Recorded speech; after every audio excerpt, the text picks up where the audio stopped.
But we're here now, and that's all that matters.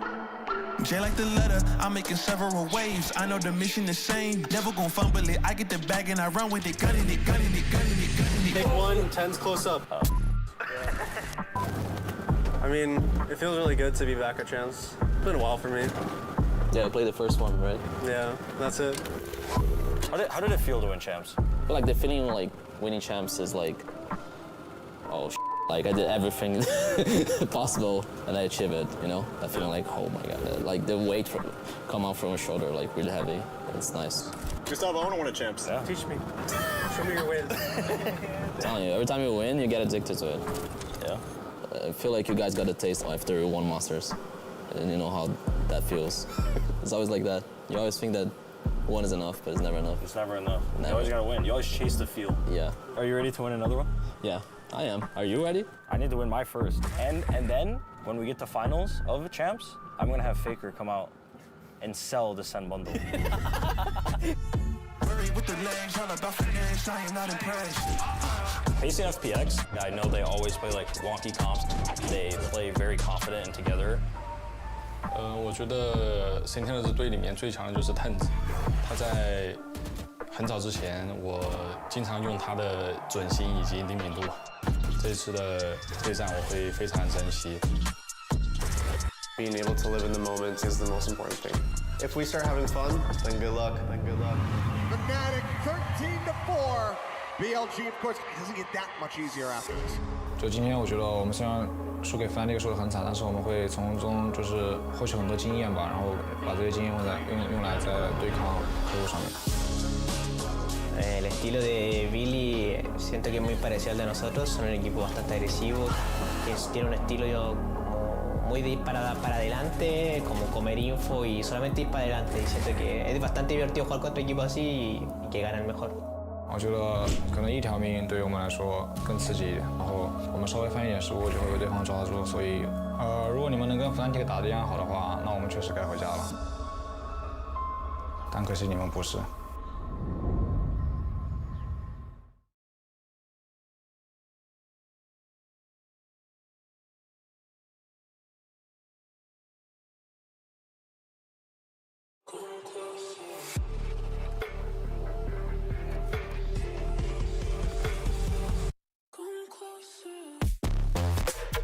FPX.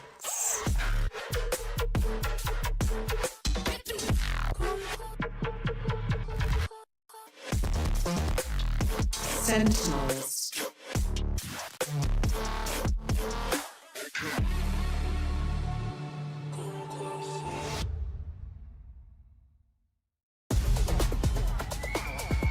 It's our first elimination match of the day of the event. You got Sentinels and FPX, and I'll be honest, I don't know what the hell that thing was. He's got the caddies on. That's all we can say. Hey, maybe the vibes are good, but let's take a look at the series layout. You got behind Lotus, and if necessary, we'll be taking a trip over to Abyss. Bren, how do you feel? I hope we get that map 3, genuinely. I need to see Sen's Abyss. I need to see them tested against an FPX team that, honestly, they got a confidence cooking. I think it's one of the best maps in their pool, despite the fact that they ended up losing it to Heretics. And their binds, they are clearly opting into. They think that this comp has legs. I think that, honestly, a lot of it is carried by that raw firepower and teamwork that they have, rather than the actual ideas of the comp. But at the end of the day, it's an FPS game. Do and they sometimes, change it up again, though? Sometimes the gunplay is all that matters. I don't think they're going to change the comp. There's not enough turnaround time to do something like that, in my opinion. And I think they are committed to that idea. For Sentinels on map number 1, I think they can figure out this map, and I think this was predictable that they were going to be playing Bind.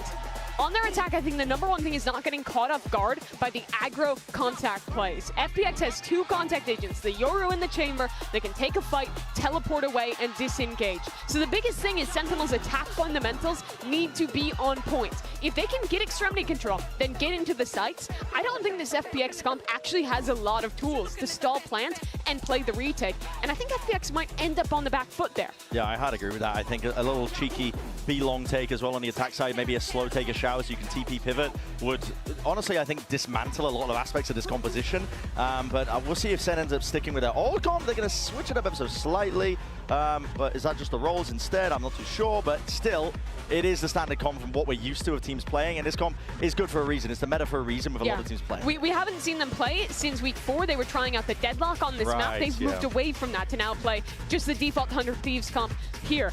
This is the match that Sentinels, I think they need to win map 1. Come out with strength. If this is a close, drawn-out affair against FPX, it's going to be hard to tell if this team is really back. They're champions for a reason. Sasi's one of the 4 players who has won one before, but FPX have to feel so powered up watching the other teams from CN succeed, watching Trace make it to playoffs as a #1 seed, and playing against one of their idols in TENS today.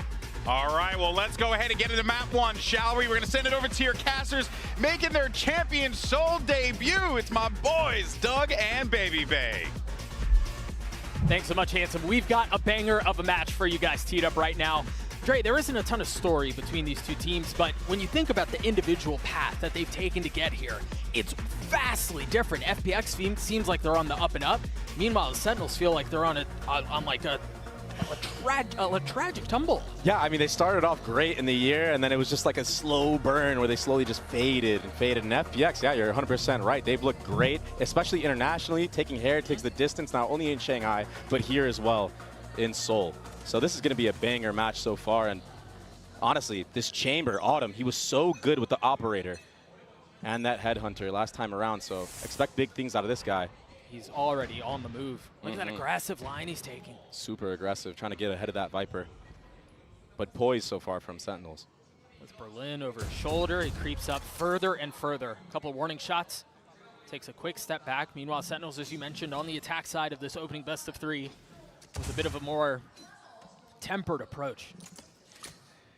Yeah, and I think they understand that, you know, FPX's history on the defensive sides of almost every single map have been a weakness for them. So if they don't drop early like that and give FPX an inch, they might be able to get a big lead here. Seems like Sasi's making a little bit of noise here. He's dropped the Hunt, he's dropped the Prowler, a lot of noise B, but it's actually the first kill going the way of FPX towards A. You can't do anything about that. No, not at all. Berlin still causing problems. Hasn't taken a lick of damage. Now he's taking a step back, but Autumn is on the prowl. He's on the flank. He's behind him. As Berlin once again, 1 bullet, 1 kill. All members of Sentinel starting to crumble, starting to fall apart. This pistol seems to be going the way of the defense. I mean, they're completely surrounded, Dre. They've got every single corner with threat. FPX gets the first. Absolutely constricted into U-Haul and Short A that entire round. Autumn, he showed some pop shots. Short A, like you said, flanked around Showers, but it was Berlin who was the difference maker, spamming through the smoke at the beginning. He smelled something fishy in the waters. Something was amuck. Look at that. As soon as that Viper wall comes up, he's just spamming to hopefully get that lurk, and he does it. And this flank from Autumn, I mean, this is the power of the Chamber. And already, you're going to see that he has an outlaw in the mix of things. That weapon could be so deadly in the right hands, and he was looking very good on the Operator, so I imagine he's going to be hitting some nice shots here. And for Sentinels, yeah, it's been rough. It's been kind of disastrous, right? They haven't won a map in, what, how long? It's been over a month. They're 0-6 on their last 3 series. Their last map win was against Cloud9 back in like July, early July. That's unbelievable, right? They're Madrid winners. It's just been such a fall from grace, and it seems like that's just a story for Sentinels, right? Like, they get to Madrid, that's their peak, then they turn their attention toward trying to qualify for Shanghai. Obviously, they don't make it. On the other side of Shanghai, they're looking really good, like 5-0 or 4-0, something like that through stage 2, and then again, we're back on this downward trajectory. Yeah. It's been super rough for them, and this start has been super rough as well, but let's see what they can do. It's some faint pressure right now from TENS towards B long. No one to reciprocate from the side of FPX. And again, I think a lot of discipline out from FPX. You're absolutely right. I mean, you said it, right? You said when you watched FPX play against Heretics, you said I think they figured out their defensive sides. It seemed like it, yeah. And so far, I like the way that they're taking this approach, not taking too many risks. Prowler's out. It's going to push Life off the line with a Guardian. But he's just able to take just a little bit of a step back to reinforce position. Now with heals being dug in, they're going to have to deal with what Sentinels are doing. Zekin and Tens are getting a couple, but again, the superior weaponry out from the defensive side continues to cause problems. John QT and Zelsis, the only two that remain. Yeah, they got the spike down. I mean, Zelsis has a molly, John has a spit. There might be a shot at this. I just don't know if there's going to be enough delay. Super tough. I mean, that molly does delay for quite a bit, but that Omen Paranoia was too strong. Young cleans it up, but honestly, a very nice approach from Sentinels. Getting the spike planted, getting damage done. Could have definitely been worse for wear for them. Yeah, for sure. That could have gone infinitely worse. But I mean, I do think you mentioned it. Berlin hit a really nice Paranoia as soon as they tried to retake control of Showers, and that was really all they needed. And yes, there were a couple of nice shots out from Sentinels, but the utility at the end and the numbers advantage that the defensive side had was just too much. Most definitely. And that approach from Sentinels was so slow. Uh-oh. Already. We didn't make it very far. Well, I mean, while we're in this tech pause, I can talk about that slow approach that Sentinels just did. Take your time, because life is reclined on the stage right now. So, I mean, be as verbose as you want. We're paid by the word, so by all means, take your time. If only that was true, Doug. If only that was true. We'd be millionaires up here right now. But yeah, that slow approach from Sentinels, it was definitely a cool thing to see, and it allowed them to just put doubt in the minds of FPX and the way that they approached the site, putting 2 smokes down and then actually getting those kills in back sight. That's something that's really hard to do when you have just a classic. So now in future rounds, they can be confident in that fight back sight. And we'll see how that continues to play out. I think you mentioned, oh, we're right back into the action. Nice, that wasn't bad at all. Yeah. Hopefully a good sign of things to come. You mentioned the slow approach from Sentinels, but I want to go back to what we were talking about in the previous round, and yes, it's only been 2, but I really like how disciplined FPX have been off of the feints that Sentinels has tried showing. Yeah, they're definitely trying their hardest to not give away any freebies. That's been the demise of them in the past. Yeah, Orb scooped up early in the round. And again, silence across the map. Yeah, it's so quiet. Only an Omen smoke being used. Orb was gathered, though, from Life. It's pretty good. It will be a contact play here in B-Long. Second will be the forefront, along with Tens, the 1-2 punch. Got to be cautious here. An Outlaw, and then you've got 3 rifles, and then just a Sheriff. So if FPX are able to convert this bonus, this snowball would be huge. Yeah, this would be massive, and it would be so detrimental to Sen, who I feel like are such a team that is based off of momentum. Young's moving. He's on the hunt. Sasi looked like he was a bit asleep at the wheel for a second there. Yeah, he definitely got caught sleeping at the wheel right there. Maybe looking at the mini-map, but it's a walk down. Oh my goodness. What in the world was that? That was so fast. Nasty stuff. A lot of players there just go for the double outlaw, but the switch to the headhunter, it's instantaneous. I had bad flashbacks of like the chamber meta. Oh, 100%. And so now Sentinels off of that, it seemed like they made a little bit of noise. Hey, again, trying to threaten the opposite side of the map, but now quick rotate back B. You've got Lysor who's here. You still have a trip that's currently down, but the wall goes up. Utility through. Zekin trying to find some space off the satchel. 13 seconds left. They're going to have to get there very quickly. Lysor's going to get another. I don't know that there's a way for John to do this. There's no time. It's done. I mean, all off of the back of Autumn. What a monster. Solo walking down. I mean, forget it. You don't need a trip when you already take out 2 players. I think Autumn did a lot of damage at the beginning of the round, but I think Lysor's got to have his praises sung there. He was on the site by himself, if I'm not mistaken, was able to deal with Zekin satcheling out. He got a spit kill with the other one. I don't even remember who it was on, but this is very dangerous for Sentinels. Yeah, I mean, losing the bonus, it's a terrible feeling. But somehow, FPX just take it away, and Sentinels, they will have another buy. I mean, these shots were crazy. But yeah, so there is another buy right now from Sentinels. Very interesting. 3 Bulldogs on the field. And an ult play, that's why. Yeah, it feels like there's a lot of this round. The success of the round is being hinged upon whether or not they can find value with the Thrash. Young's been detained, tries jumping around to save his life, and cannot as Zekin gets 2 on the round. They've got the site. They should be able to get the spike down. And that's upgrades now, too. No one here to thwart the plant. Lil Bro will get it, that spike planted. Spike planted. And it's going to be a late flank from Autumn. Do the rest of the members of FPX try to go first here? Try to make a distraction, allow him to find a timing? Yeah, with his ult, maybe. That's a tough thing you're going to have to deal with. Tens is holding the line, too. Wow. Seconds got 3 on the round. Lysor had no shot there. And what do you do in a situation like that? Autumn on the second swing will not find success. Life's doing his best to keep this round going their way, and he cannot. Sentinels are on the board. Yeah, Saucy in the middle of that retake. He just jumps out for Zekin to get freebies. And Tens as well in the beginning of that round, that Thrash, it got value. It hit a guy in Cubby the entire time, so that was the cue to just speed up A short. And that's why they forced into the round. All of a sudden, they're right back into this thing, building up their own economy. And very important kills for Zekin to start getting some momentum. He had a very rough series against Gen G. Yeah, he did. He was sitting at the bottom. He was like -17 across both maps. Just something very uncharacteristic.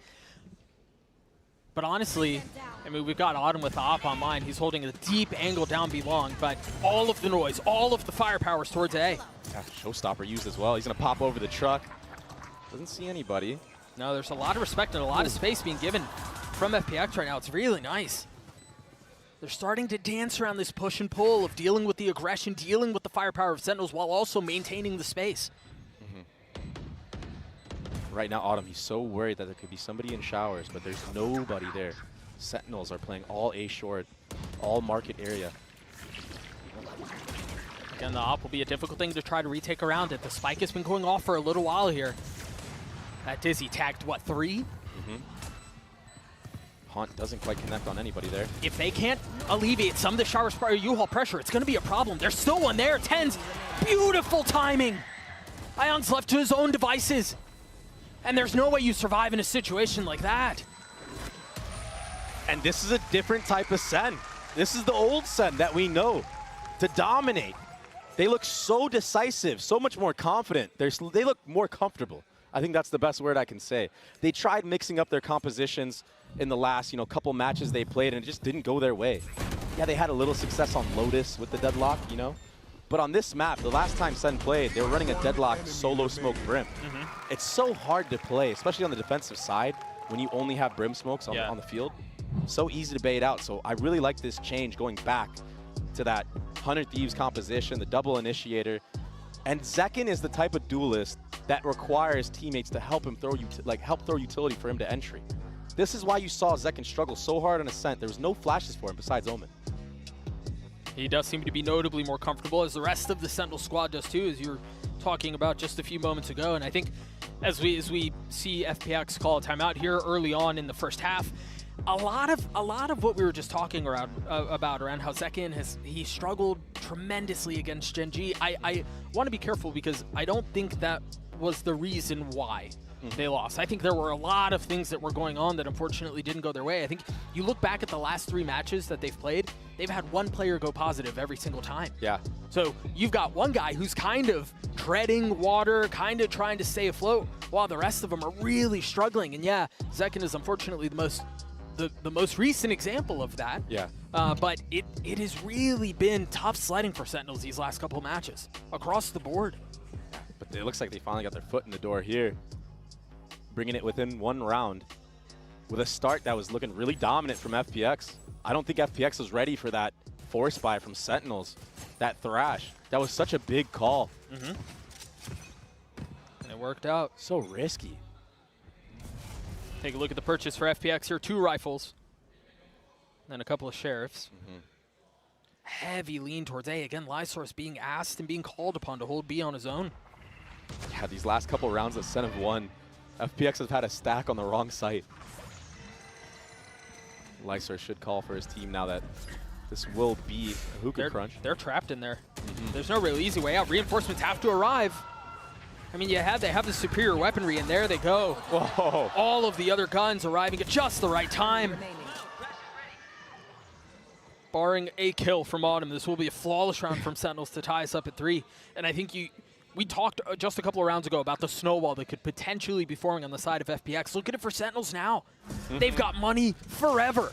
They've got Tens' ult that's back online. He had it, what, 3 rounds? 3 rounds ago. Saucy's got his ult online as well. Zelsys is building up. towards that Brim ultimate as well, getting the spike planted right there. He might even just go for the kill here. Yeah. They're going to use info to try to find out where Autumn is and feed the kill to Zelsis. That's why you see him treading. He goes. Even if he dies, he still gets it. So that's a W for Zelsis. It's now 3 ults that they're going to have. Yeah. While Autumn's going to do his best to hang on to this rifle. Yeah, he wants to keep this one for sure. The question is, does he expect Saucy around the corner? No, he doesn't. 3 on the round for the Initiator as we're tied at 3 apiece. And I think we talked a little bit about how FPX looked very comfortable. They looked aggressive at the beginning. You think about that showers push that happened from Autumn on the pistol and a couple of other things like that. Sentinels they've seemed to have figured out how to deal with that so far. Yeah, they haven't been getting punished early on. This time, their executes are way more decisive, maybe because of the supporting utility that they have, you know, the ultimates most notably. Sure. I mean, those can give you a lot of confidence running into sight. Can I do it? Can I do it? And Saucy, he's such a good LAN player, man. When it comes to champs, when it comes to these big moments, he always shows up. So much experience. I want to mention very quickly, Autumn has another op online. I think this is the 2nd or 3rd time. We haven't seen any value with it. Meanwhile, the dump onto A is ridiculous. You've got the Nightfall, you've got the Orbital Strike, you've got everything thrown towards the site. Berlin will ultimately fall as well. And I mean, we're what, 20 seconds into the round and it's done. I mean, it's a save. Yeah, it was the same set play that Tens did previously with that Thrash, but this time there's follow-up, right? The Fade ultimate, the Brim ultimate, they got cooked to a crisp. It was a barbecue. There's just no way to hold on to the site when you have that much being thrown at you. Yeah, and that's the power of this composition. There's so much utility once the execute actually comes through. Sure. FPX, they did a good job in the first 3 rounds of kind of dealing with that. But I mean, on pistol rounds, you don't really have the full amount that you want for the side of Sentinels. So FPX didn't really have to feel all that power. But now that they feel it, I mean, Zelsis just felt something. A little bit of a headache there, huh? Zekin did too. I mean, they have to save this operator, but it's going to be a full hunt. Yeah, he's so clean with the op. He had 5 op kills in the last series against Heretics, and they stole that map away. We just saw him get 2, and again, if my memory serves me right, those are the only 2 he's had all map. Yeah, he's had some outlaw kills, but there's that hit again. Yeah, that's obnoxious. The Fade ultimate into the Raise nade. The Brim ult wasn't even required, but yeah, why not, you know? Adding insult to injury. So the snowball's still in full effect for Sentinels right now.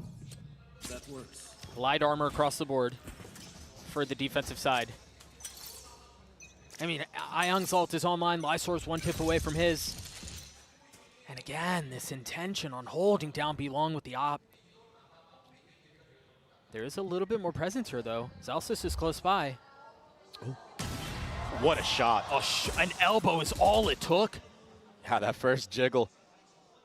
And then, honestly, that was such a bold swing out from Autumn, too. He was past the point of his TP at that point.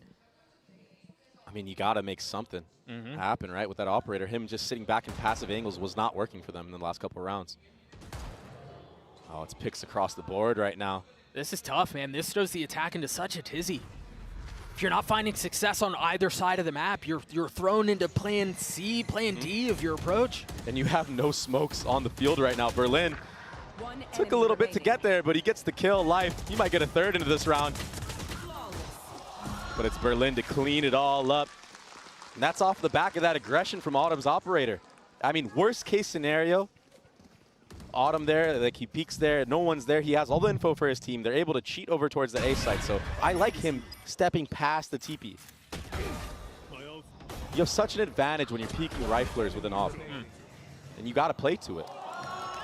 Lysor was close by 2, if I remember correctly. So even if he does, for some reason, not win that, there's a chance for the op to get picked up and then, you know, kind of reset on the round. But now it's on Sentinels to try to slow things down. They're going to burn their first time out of the map and see what sort of adjustments are there. I mean, again, Autumn should have that op online going into the next, but for Sentinels here, we've seen them put up 4 in a row. Finally, a little bit of the bleeding has been stopped, and FPX seem to have a little bit more momentum their way. But Dre, I'd love to get your thoughts, because that felt like that felt like that worked because of picks on opposite side of the map.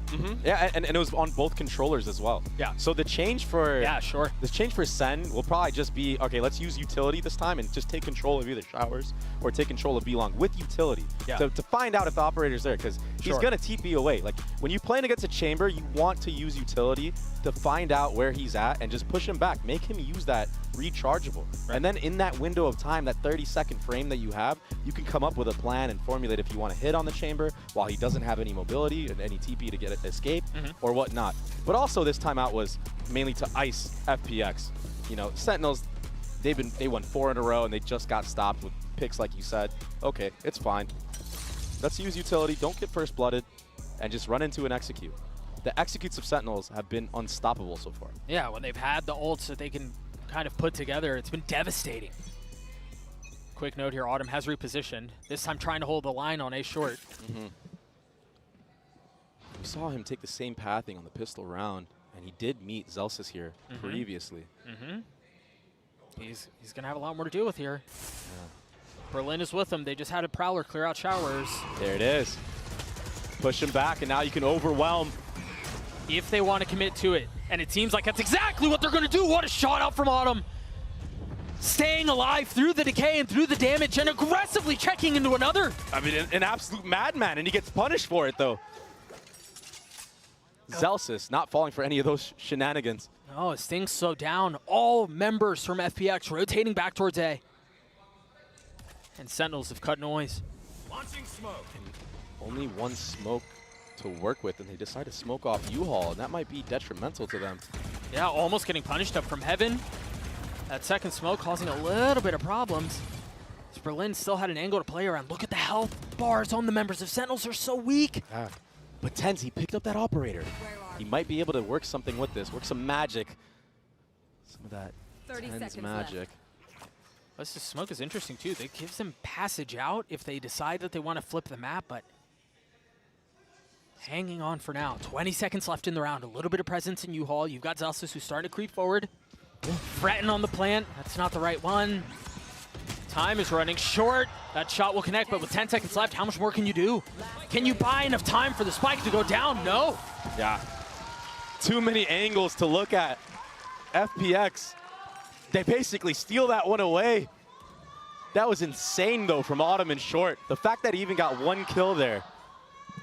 I mean, the poise that you have to have when all that utility is being smothered onto you, and to still just be in the zone like this. I mean, he's tethered. I mean, it's chaos on the screen.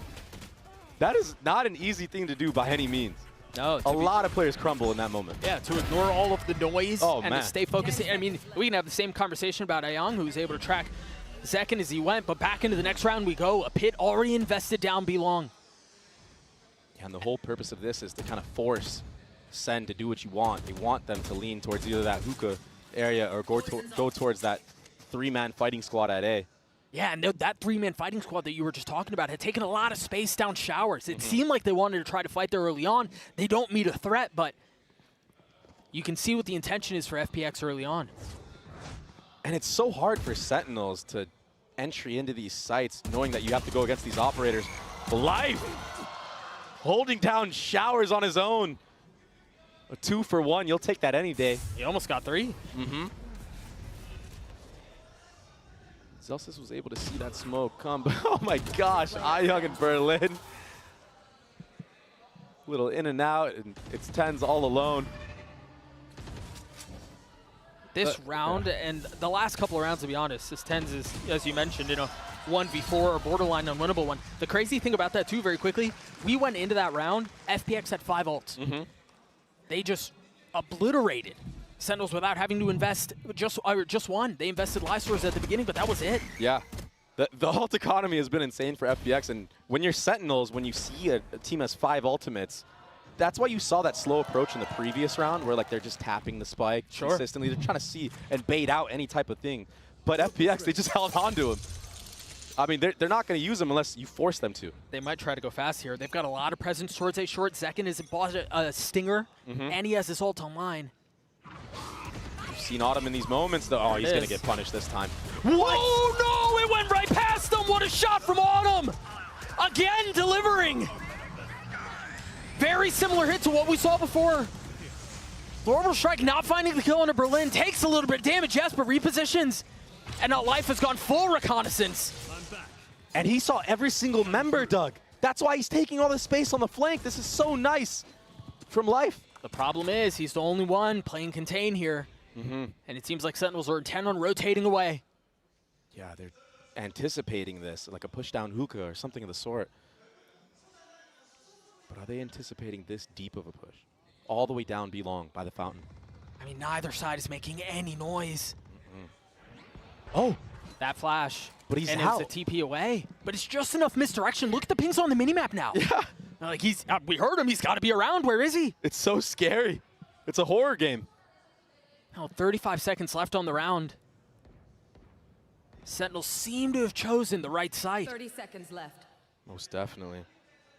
It's all up to Life here. I don't know if he can anchor this alone. Oh, he might find the timing. Oh, he gets spotted. Again, the only smoke has been invested. The flash is so pretty. Whoa. Life gets another 2. Spike planted. And an Omen ultimate committed. He was alone. TenZ wasn't ready for that. I don't think they heard that at all. I mean, Berlin TP'd into that. You're absolutely right. He was so far ahead of everything else. Now Zelsis is left in a 1v3, able to find the first. The peek onto the second will not connect. The defuse comes through as FPX will get another. Just absolute madmen in the server. Life, he's all alone on site. Has a nice flash lineup for himself. John QT gets caught out in the open. But the second follow-up, how are they getting away with this? The trades, the spacing is just not quite there. It's almost like Sentinels are just lining up for these guys. And look at this. Somebody needs to come out earlier there and help John. Dude, the rocket, I mean, you can see the frustration on Zekin's face there. The rocket just humming right past Autumn. That ultimate, it can be so hard to land sometimes. And even when you think it lands. Yeah, and even when you think it lands, it might not even kill fully. Last round of the half, you see it on the timeline. The rounds have come in bunches for the wave Sentinels. FPX responding with a bit of their own. And the chamber ult used right at the very beginning. Berlin with Goop in face has to take a step back. This is so bold. Oh, what a punish. So reckless. Life with 3 on the round and Berlin cleans it up.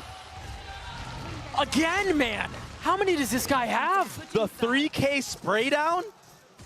I would love to get a replay on that. That was absurd. Surely we're going to get a look at it again. Life has just been ridiculous these last couple of rounds. Again, an 8-4 half the way of FPX. You can take a look at these highlights and think over them a little bit longer. We'll be right back.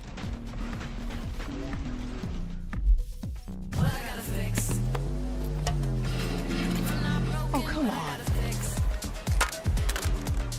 Trade in any phone in any condition guaranteed and get $800 off the new Galaxy Z Fold 6. Only on Verizon. Red Bull gives you wings. For sure. Yeah, take a look at Zekin's position. He was for the longest. I mean, he's still back in spawn, waiting for any noise, waiting to be as reactive as he can be, as quickly as he can be, because this is very decisive out from FPX. Oh, what a fade eye. It was perfect. John's getting online. Zekin on the swing out, trying to find a little bit more as Ayang has crept back sight. Him and Berlin, those two in tandem, just pushing their way forward, trying to mow over Sentinels, and it's Autumn who cleans things up. Seconds left alone, he's trying to tuck down 22 HP, and someone over the top, he's gone behind him! Zekin with the 3K in the round for Sentinels. Unreal from the kid. I thought when he ran out of CT alone, he would get punished for it. But no, he just cleans it up. Sneaks right behind. Right here is when I thought it was gonna be wraps. But just sneaking by on the reload on top of it. Autumn. One enemy remaining. Poor guy's been having such a good game, but just didn't guess right this time around. He went for the jumping classic. Yeah, he knows he got away with murder right there. Yeah, he did. But honestly, I mean, you mentioned Autumn. He had a 2K there, a 3K on the round, if I'm not mistaken, with a little pixel angle. It was over Tuna. It was nice. It was a very cool strat. I mean, that's why they bought the classics. They isolated, cut the sight in half. The classics were good in all those fights, all that close range. Just not good enough to get him over the board. So Sentinels win the second half pistol. No investment on the side of FPX. Yeah, not too crazy of an investment for the side of Sentinels either. You have 2 Spectres, a Stinger. Yeah, you have an Outlaw and a Bulldog, but I mean, going into the next round, you don't really have much to work with, I feel like. Great molly. Very nice indeed. Autumn just continues to He's find unreal. success, man. I don't know how he does it. I don't know how he keeps getting away with it. Just chamber things, man. One enemy remaining. And so, a weapon upgraded for Berlin, who's now got the Bulldog in hand and left in a 1v3. Oh, he's getting ran at. Nowhere to go. Yeah. No room is safe. Zelsis with the spray and pray Stinger. Intuition was on point. He's had a lot of smoke spam kills so far in this map. A lot on Autumn. And again. Oh, what a shot. This kid is so insane. We're in it. Let's go, boys. They are in it now with that. I mean, only 2-round difference here. Yeah. From the Vibes merchant himself. And you know how I was talking about how it was a light investment in the previous round? Look at this now. You got 2 Phantoms, one on Zek and one on Zelsis. And the Bulldog and the Outlaw. And it's aggression, too. They've got something to work with here. Sentinels very far up a short. Oh, yeah. That Fade Eye. Been really impressed so far from Saucy using some of these lineups that he's had. I mean, that pistol round one, that was really big. This time around, he gets info on market area. And Sen decided to back off, re-clear showers. But Autumn, he waited that out, and it's going to be a little bit of a battle here. Could have been. Meanwhile, you saw Life grab that ult orb towards Belong. I think that's going to be a key part of how they try to approach these later rounds on the attack. Have Life go in, create as much havoc as possible, get info. There's so many ways you can play around a Yoru ult. Yeah, and his kit in general. He left a clone there, and they're actually going to lean back towards A, I believe, and use that clone as a feint for the hit. Yeah, this is some very cool stuff. There's a lot of presence here. I mean, oftentimes you see a fake and it's 1 or 2 members, but I think they can send it and then they go through TP, they head back towards showers. Yep, and the problem here is if Autumn doesn't win this 1v1, it gets thwarted.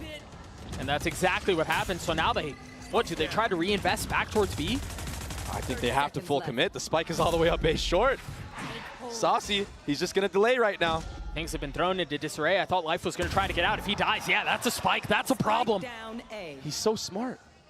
I think you hit the nail on the head, Dre. If that kill goes the way of FPX and Showers, they have so many things at their disposal. Yeah. But that goes down, you've lost Showers control, and then the spike is in this awkward, like, well, do I go up A? Do I TP back B? Are you guys going to come to us? Yep. What's the play?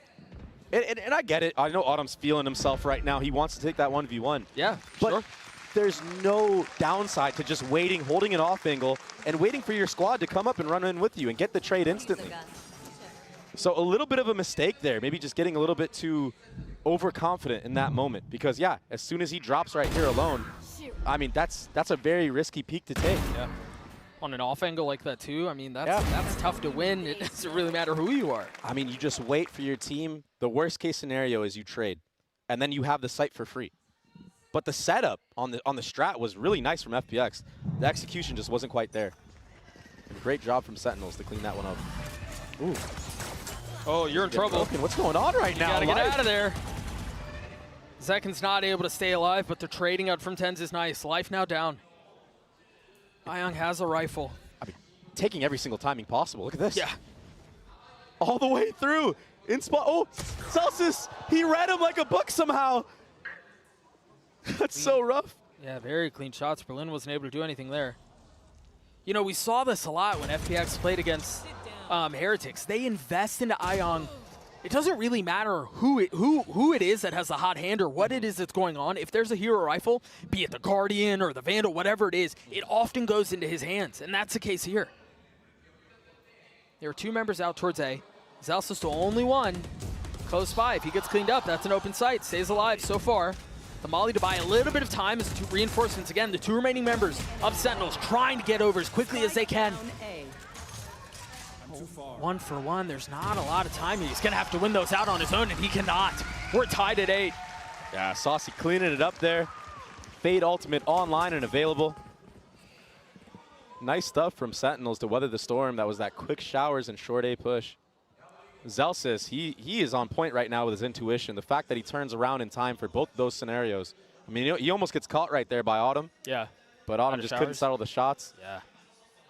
And then the Phantom pre-fire spray, that's the advantage of using the Phantom in scenarios like this. And that's why you see him vibing up there. Yeah, we talked about it in the arrival interviews. We talked about it when they walked out on stage. We even saw it when we saw a couple of members of Sentinels backstage before they even walked out onto the stage. For a team that's facing Elimination in the biggest tournament of the entire year, they seem really relaxed. They seem very, like, just comfortable and chill. And they need to be that way, and they need to be confident. And this is the scary time right now for FPX, because a confident Sentinels, I mean, that's not a team you want to play against. They can be Titans. We've seen it. Yeah. If you get them going, they will destroy you. Well, I think on the other side, you know, to play devil's advocate here a little bit, you talk about a team that is look confident. I look towards FPX, man. You think they have tried setting the pace from the very first round of the map too. So it really just feels like it's like just who's gonna lean into the confidence a little bit more. Yeah. And not be too overconfident as well, right? Yeah, not like go too far. It's this fine line that you always have to tread. And it's a really good sign for Sentinels fans out there that they're playing in this way, because I feel like you watched their last couple of matches, you know, they really haven't had that same spark, that same, you know, motivation. Even in the reactions of the players, it's looked very serious, like you said. Now they look a lot more loose. And I mean, considering the scope that Sentinels as an organization are under by themselves, right? It's a lot of pressure that it mounts onto you. Being lighthearted can be a way to weather that. Yeah, alleviate a little bit of it. You see Autumn's ult online. Heavy lean towards B. There's no Showers presence. There's no A presence at all. Now we're going to see live salt for the first time. 3 members here, though, from Sentinels. That knife ult's really good. That's going to tag a lot of members. Berlin's already dead. Yeah, free spam kill. I mean, Life went out to get info, but his teammates crumbled around him. Yeah. I mean, no chance, really. Just spam across the board. I mean, look at where the spike is.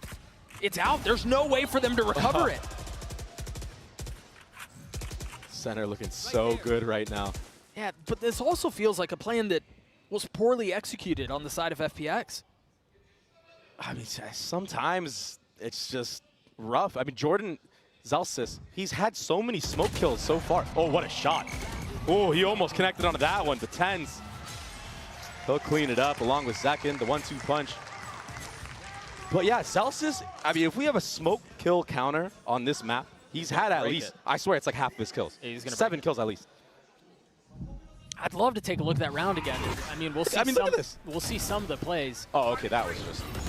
Or some of the kills, excuse me. But, you know, so Life goes out with his ult, tries to get a little bit of info on site. As soon as an Eiffel comes out, we saw Berlin TP forward. Yeah, that was. And he was the one who had the spike and just dies out in the middle of the site. And from that point forward, there was really no way for any sort of Octagon presence to come out onto the site. The spike was in no man's land, and that's where it really felt like the round fell apart. Yeah, I didn't catch that TP from Berlin. That was so insane.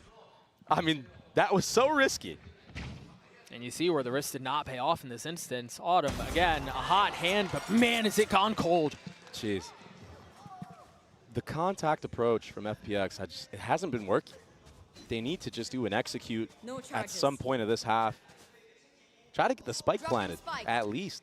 Well, but you got to think about it, though, Dre. It feels like, you know, we think about FPX and the crazy year that they've had. I want to take us back to Shanghai. One of the things that people were so excited about was how FPX played their attacking side, particularly how they played the entire map. Yeah, with all the smokes and stuff like that. Right. Yeah. There were double pump fakes. There were triple pump fakes. I mean, they played everything so beautifully on the attack side. And, yes, there was some, like, heavy exec rounds, but that didn't really feel like their DNA. Yeah, this contact style has just not been working for them so far. I mean, look, another just dry walk into the crosshairs that are trained on them from Sentinel. And Zekin's able to tuck back in and stay alive. Pops back out with his ult, not going to connect onto anything, but this delay is just so difficult to navigate. I mean, they've barely made it out of short at this point. They haven't really gotten U-Haul. They haven't really gotten a ton of space at all. And if you look at the ultimates, there's still so many online and available for Sentinels. Look at that. Life is done. He's cooked. He was tethered, fried. He's done. Another barbecue. Sentinels are definitely at the cookout. And Tens, he didn't even have to use that Thrash. He has that available for another retake if he wants or an aggressive play, but they don't really need to do anything. Them just holding off angles has been the key to success. Look at this. 2 different off-angle kills, and then what? It's 5v3. You have full confidence in your squad of the retake. I mean, Tether right there. Life can't escape, even if he wanted to. No, I even think about that off angle that Saucy was holding a couple of rounds ago in Showers. Yeah. Right, when the intent was to go back and hit back towards A. It really has felt like that's been their success this whole time. I mean, look at the timeline. That's 6 rounds in a row. It's obnoxious. It's just been so dominant on this side. This Sentinels roster, once they get going, it's impossible. It feels so smothering. Look at the adjustment here out from FPX. I was talking about how they like to put the hero rifle in the hands of Ayang. This time it's in Autumn's. Oh, proactivity with the Thrash, but a great bait. Yeah, that's really nice. Ten's had some backup there from John to pick up that Thrash again. He'll have it for the next hit. It's just a cycle of utility right now from both sides. All of Hookah just got cleared out. That's why you see them taking space. It's John QT and Saucy. And Tens, he leaned towards A. And I wonder if this is all to crunch if players go Hookah. They'll send that Thrash through the TP. As I say that, it's going to be a B long hit, though. Paranoia goes out, Life goes forward. They have a lot of space here. Yeah. The thing is, they haven't dealt with the Hookah presence that you were mentioning a couple of rounds ago. Yeah, and Sentinels, they're comfortable with this for that reason. There comes the crunch. Oh, it's slowed. There comes the Thrash. There comes the crunch that you mentioned. And yeah, with the alarm bot at his feet. Slowed, sure, but it's really just delaying the inevitable. Oh my gosh, and the jiggle as well from Zelsis. He spotted all 3 members there. It's just easy pick'ems for John QT. 3 on the round for the leader. Saucy's gonna clean up the last. Sentinels will get to 11. It just looks so easy for Sentinels. They're reading FPX so hard right now. Showing B-long presence, leaning back towards Hookah. Tens, he goes all the way back around A for that Thrash to go through the TP. It's beautiful. It's beautiful Valorant we're seeing right now from Sentinels. Night and day from the last time they played. I mean, it's got to be pretty when you win 7 in a row. But I think the other thing I want to mention very quickly is you talked about how it feels like... I did something. I almost just spit out the water I just drank.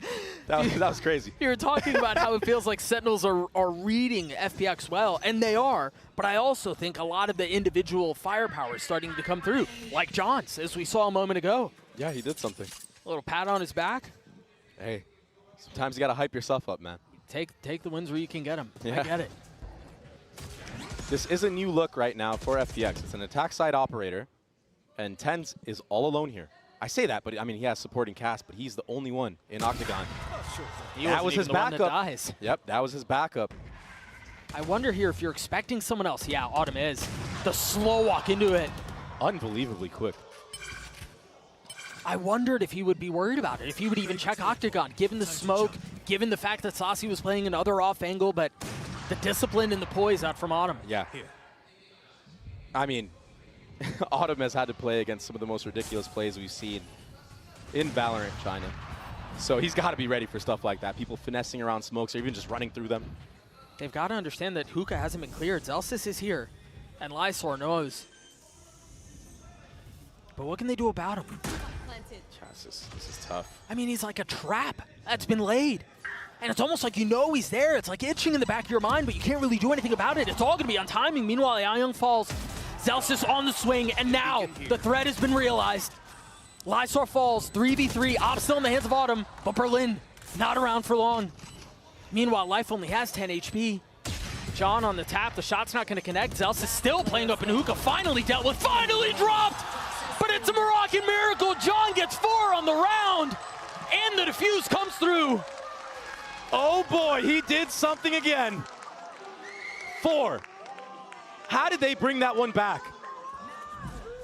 Zelsis was in Hookah, stuck. Biding his time. Oh, that... The retake utility was beautiful. The trades on top of that, phenomenal. And that plan. Enemy remaining. What a shame. Rough stuff for FPX. Autumn did so much in that round, but he lines up with his teammate. And John, he executes. And now Sentinels are 1 round away from having a perfect half to take Bind, to take map 1, to take FPX's map pick. I'll handle this. It's been an obliteration. Interesting approach there. Do you see Life TPs, sends his TP out towards A, and then ults, and then takes the TP. Look at how far back he is. They just dropped a smoke back there. He could pop out on the other side of it. That was the play. A really cool exec from FPX, but only 1 kill found. Sentinel shutting the door on them again. It's just so chaotic. It's a flood. Sentinels are feeling it. They can taste it. Just 1 member left, and it's all on Berlin in a 1v2. The spam's coming through, 25 HP, too many targets to deal with. Sentinels roar their way through a dominant second half to take Bind, 13-8. Just wow. That's all you have to say about that half from Sentinels. We'll see if Lotus tells a different story. What a dominant performance to close things out on Bind. We'll see you guys on the other side of this break. Don't go anywhere.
Sentinels, they look great on Bind. I'm now joined by their head coach, Kaplan. Now, phenomenal defense. I don't think you can ask for a better one. But in your eyes, what was the key to the success of that defense half?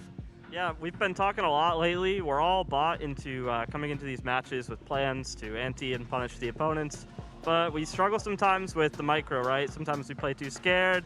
We're not making little adjustments and switching things up and talking to each other enough. And the boys did an incredible job with that, right? Every freeze time, even if it's the same setup, change a little thing, add a little idea, middle of the round, push a little, all that stuff. They were just much more confident and creative today, and I love to see it. We love to see it as well. Best of luck on map 2. Sentinels picks up a win thanks to a flawless defensive side. Absolute magic from the boys over in the Sen camp here. And, you know, we were seeing glimpses of it early on when they were on the attacking side, what they were able to really begin to, like, muster up. And there were some great ideas, and they executed them incredibly well. Yeah, rounds like this early on had me a little worried about Sentinel. As you see in this one, FPX inching out from showers, going for a walk down outside of hookah. They were super proactive in taking these forward straightforward plays, and in a lot of rounds, FPX was getting these first picks because of it. 8 out of 12 rounds, they started at an advantage. But after that, Sen started turning it around, finding some of these hard-hit rounds with the ultimates, and then a perfect second half to win it. I think their game plan and overall understanding of how to beat this comp was good. Yeah. And it's exactly like Kaplan said. The micro was going wrong. It was the spacing and that kind of trading. And you could see their game plan was good just from their overall XX and as well how they were playing it, I think, on their flood defense. But in particular, I think that they really dominated in that particular aspect, but struggling on rounds where they didn't have the ults to get in, which is why you started to see that 8-4 beginning to the map. But it all came together. It all started clicking on the defense when they really started to flood in, make sure that they were synced up, no longer making the same mistakes where they were making sure that life could capitalize. Yeah, I think one of the biggest issues of this FPX comp is it struggles to stall out plants, and I think they hit the nail on the head once Sentinels started to go for more of these hard execute rounds. There's not a lot of util you have to bait out in FPX's comp. Basically they started doing a paranoia. Yeah, and they did a great job of doing so. And on top of that, Zekken has had such a turnaround. I think that series versus Gen G to open up Champions was one of the worst series I've ever seen from this guy, but he's back to playing like the Zekken that won Madrid this time. And you know what, too? Coach Kaplan was talking about the fact that he wanted, it was the micro, right? The little things that they could try and like use and do to get in there. And I think you were really starting to see that from Zekken. He was just taking more fights. He was being a little bit more proactive, getting involved a bit more. And I think that if they can continue to do that, that is exactly what we've come to respect with Sentinels, when they don't fear their opponent and they do go for those plays. Yeah, and when they understand that they are some of the best players in the world and actually remember that fact as well. I think they were playing with confidence, but it was just the tiniest of things that were going wrong for them, where Life is a skilled enough player to put them down, Autumn's a skilled enough player to put them down. Every player on FPX was having individual moments where they were kind of punishing that Paul, just little moments where they're trying to punish an individual just stepping out into the space. But it came together at the end, and the fan reaction, I think, overall to Zekken was just calling for chops and changes to the roster, not just for Zekken as an individual, but after that first game, big overreaction. But the thing that I think I want the fans to understand is that Sentinels are so team-orientated, they're so team-pilled. They need to play together as a team, they need to have the right page and the right ideas, and because of that, individuals don't really shine unless the whole team is clicking. When the whole team clicks, that's when players individually are going to be empowered to move forwards, when they know players are at the back, the util's there to support them. It's like if you were a Sentinels fan last year and you were watching their bad 2023 season where they also had Zekken on the roster, Zekken didn't look like a superstar player. But it's because they were calling him into a lot of hard hits where he wasn't set up for success. This Sentinels is setting him up for success, and when they play well, he plays great. Yeah, and the Sentinels had an incredible turnaround. Once again, a flawless defensive side. You got to be happy about that. But now it's time to switch the script a little bit, go to our HyperX Reflex moment of the day. We decided to give this one to Life because this guy was just constantly on the kill feed with multi-kills non-stop. He actually was great in this map. He got, a little shut down toward the end there, but he had some awesome moments and moments just like this, Brent. Yeah, and I think it highlights as well kind of the spacing being off for the initial half for Sen. You can see they kind of just lined up for him, but I don't want to take the credit away from Life because he played out of his mind this entire game. His individuals were on point, and it takes a lot of individual skill to be able to hit that second shot under the amount of pressure that you are, where you're being swung by 3 players. Senna dedicating that many players to try and shut that guy down, and he was still coming up with the goods and the damage. Yeah, he really was. He really was. Well, now let's go ahead and hear over from Coach Nathan at the FPX camp to see what's going on with the squad going into map 2. I'm now joined by Coach Nathan D from FPX and Luna to do some translations as well. Now, you guys looked really good against Team Heretics on Lotus earlier in this tournament, but we're talking about Sentinels here. You're going to have to face up against next. What are some of the differences you feel like Sentinels might have compared to Heretics on this map? 其实之前在跟 TH 打莲花古城这张图的时候发挥的很棒嘛，但是我们聊聊接下来要跟 Sentinels 打，那你觉得跟 TH 相比，他们会有什么不一样的地方吗？他们不一样的地方可能是之前阵容不一样，然后但是我觉得他看 TH 把我们赢了，他可能也会拿回来个阵容，想尝试去赢我们，但我们也准备了不一样的东西给他们。I think their difference is their comps, but if they think they saw as how we performed that good, well, when we faced against Team Heretics, might they will change their comps too. But we prepared something different for them, of course. Oh, I can't wait to see it. Thank you very much, Coach Nathan and Luna as well. Let's see how they can do on map 2. All right, well, let's go ahead and dive into what we should be expecting here. Map 2 is going to be Lotus. You got Sentinels starting on the defensive side here.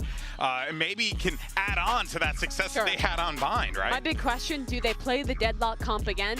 And if they do, how does it look? Because I didn't think it looked terrible, but there were some gaps in it. In particular, their attacking side. They have this look on C where they're throwing the wall over and kind of blocking off waterfall. We saw rounds where they weren't clearing around that, leaving gaps in the setup where the fundamentals were slipping. Hot take? You just won without Deadlock? But I'm fine if they go back to it. I think Deadlock is good. I think it just comes down to implementation. Implementation and how someone feels using that particular agent. They just picked up a big win here by switching things up.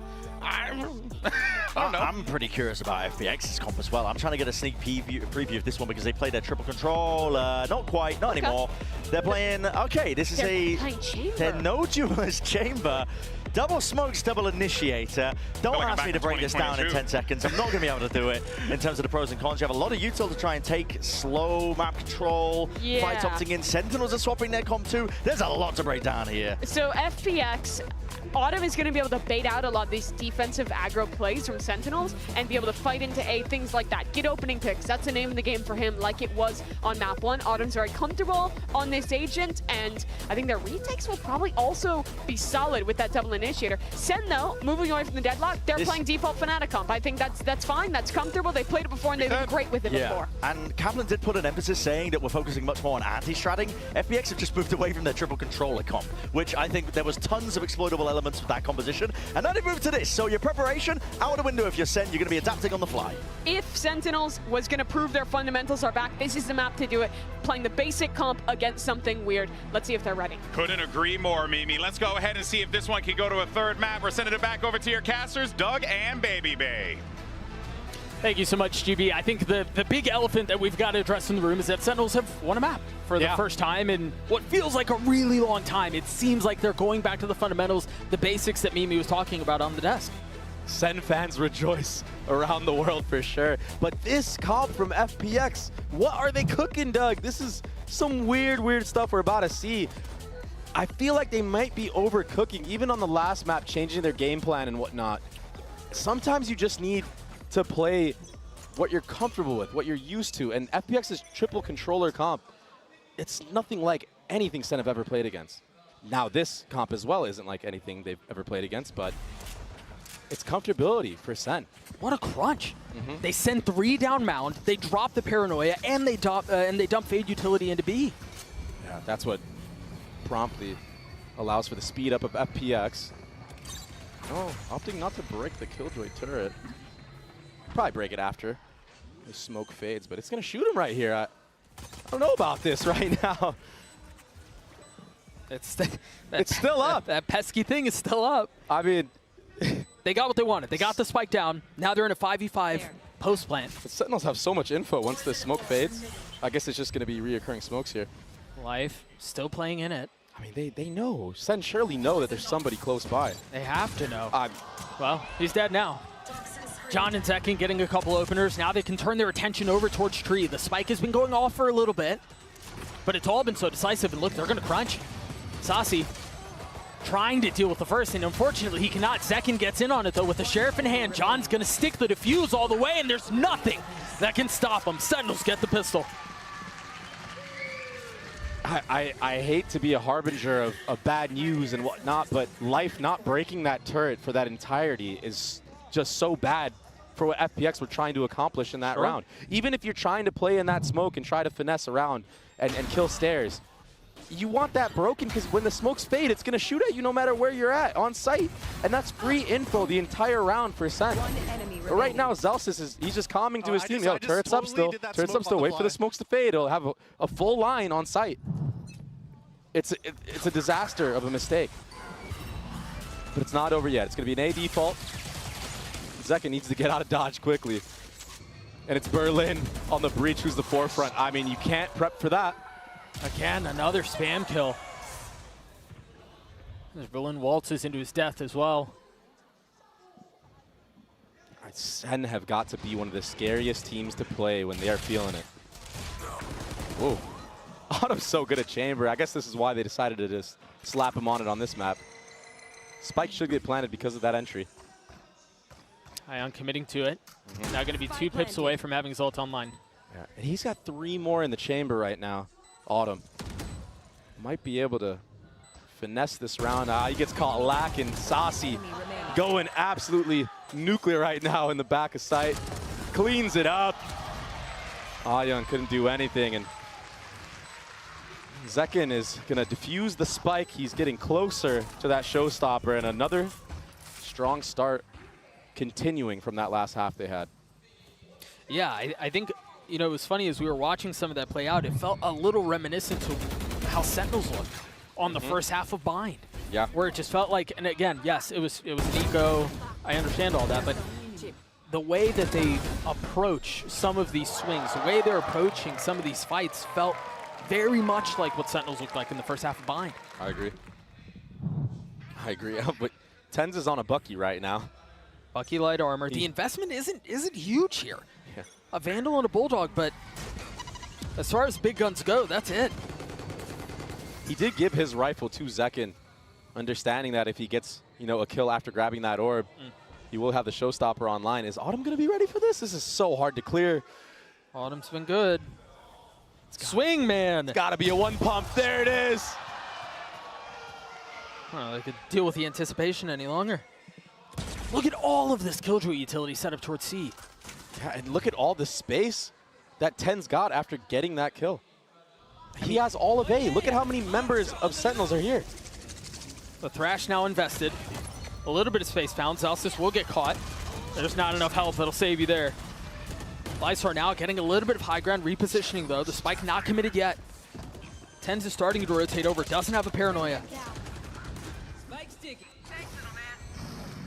Tap of the door. It's all just a threat. Yeah, all just fake, faint pressure right now. He's going to wrap all the way around as well. There's no trips up. He might catch these players lacking. Ayang is ready for it. Oh, he sees a barrel in the main. Not able to land the first shots. And remember, there is more than just this threat here. It's more than just Berlin. Can the rest of Sentinels take space on the site? Well, all of this is happening out towards Mound. If Tens can buy some time, if he continue to be eye candy, there's a shot at this. But FPX manage every single threat so well. Second dance to the Thrash. Zekin's left alone in a 1v3. Berlin's weak, but that spike has been going off for a little while. I don't know if there's enough time for this. Oh, there's none at all. Zekin, he hit some nice shots on that exit right there. He's definitely feeling himself. That's why Tens dropped him the rifle. But the reaction from FPX, that was a great Thrash from Ion. Wrapping all the way around, and Berlin with a supporting utility there. Very good stuff, yeah.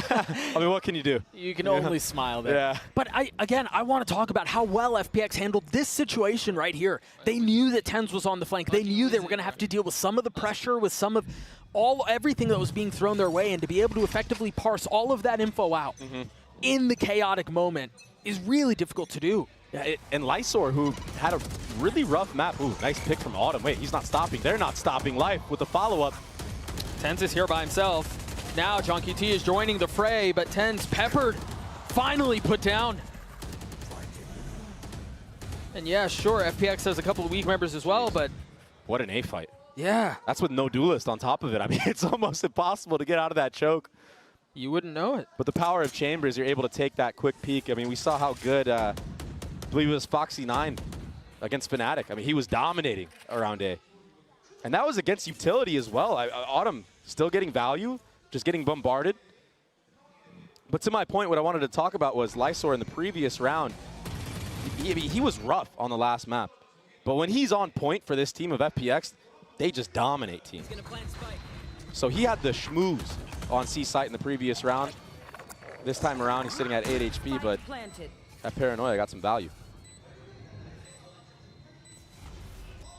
And it's going to be a full save right now from the side of Sen. And now you got to think, you know, how are you going to approach this A fight? Because you just gave it your all. You take a look at it again. I mean, Zekin tried getting an aggressive angle, but...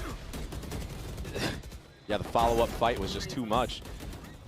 Again, you wouldn't believe that they didn't have a duelist in that situation. Yeah, it really felt like Autumn took the fastest timing.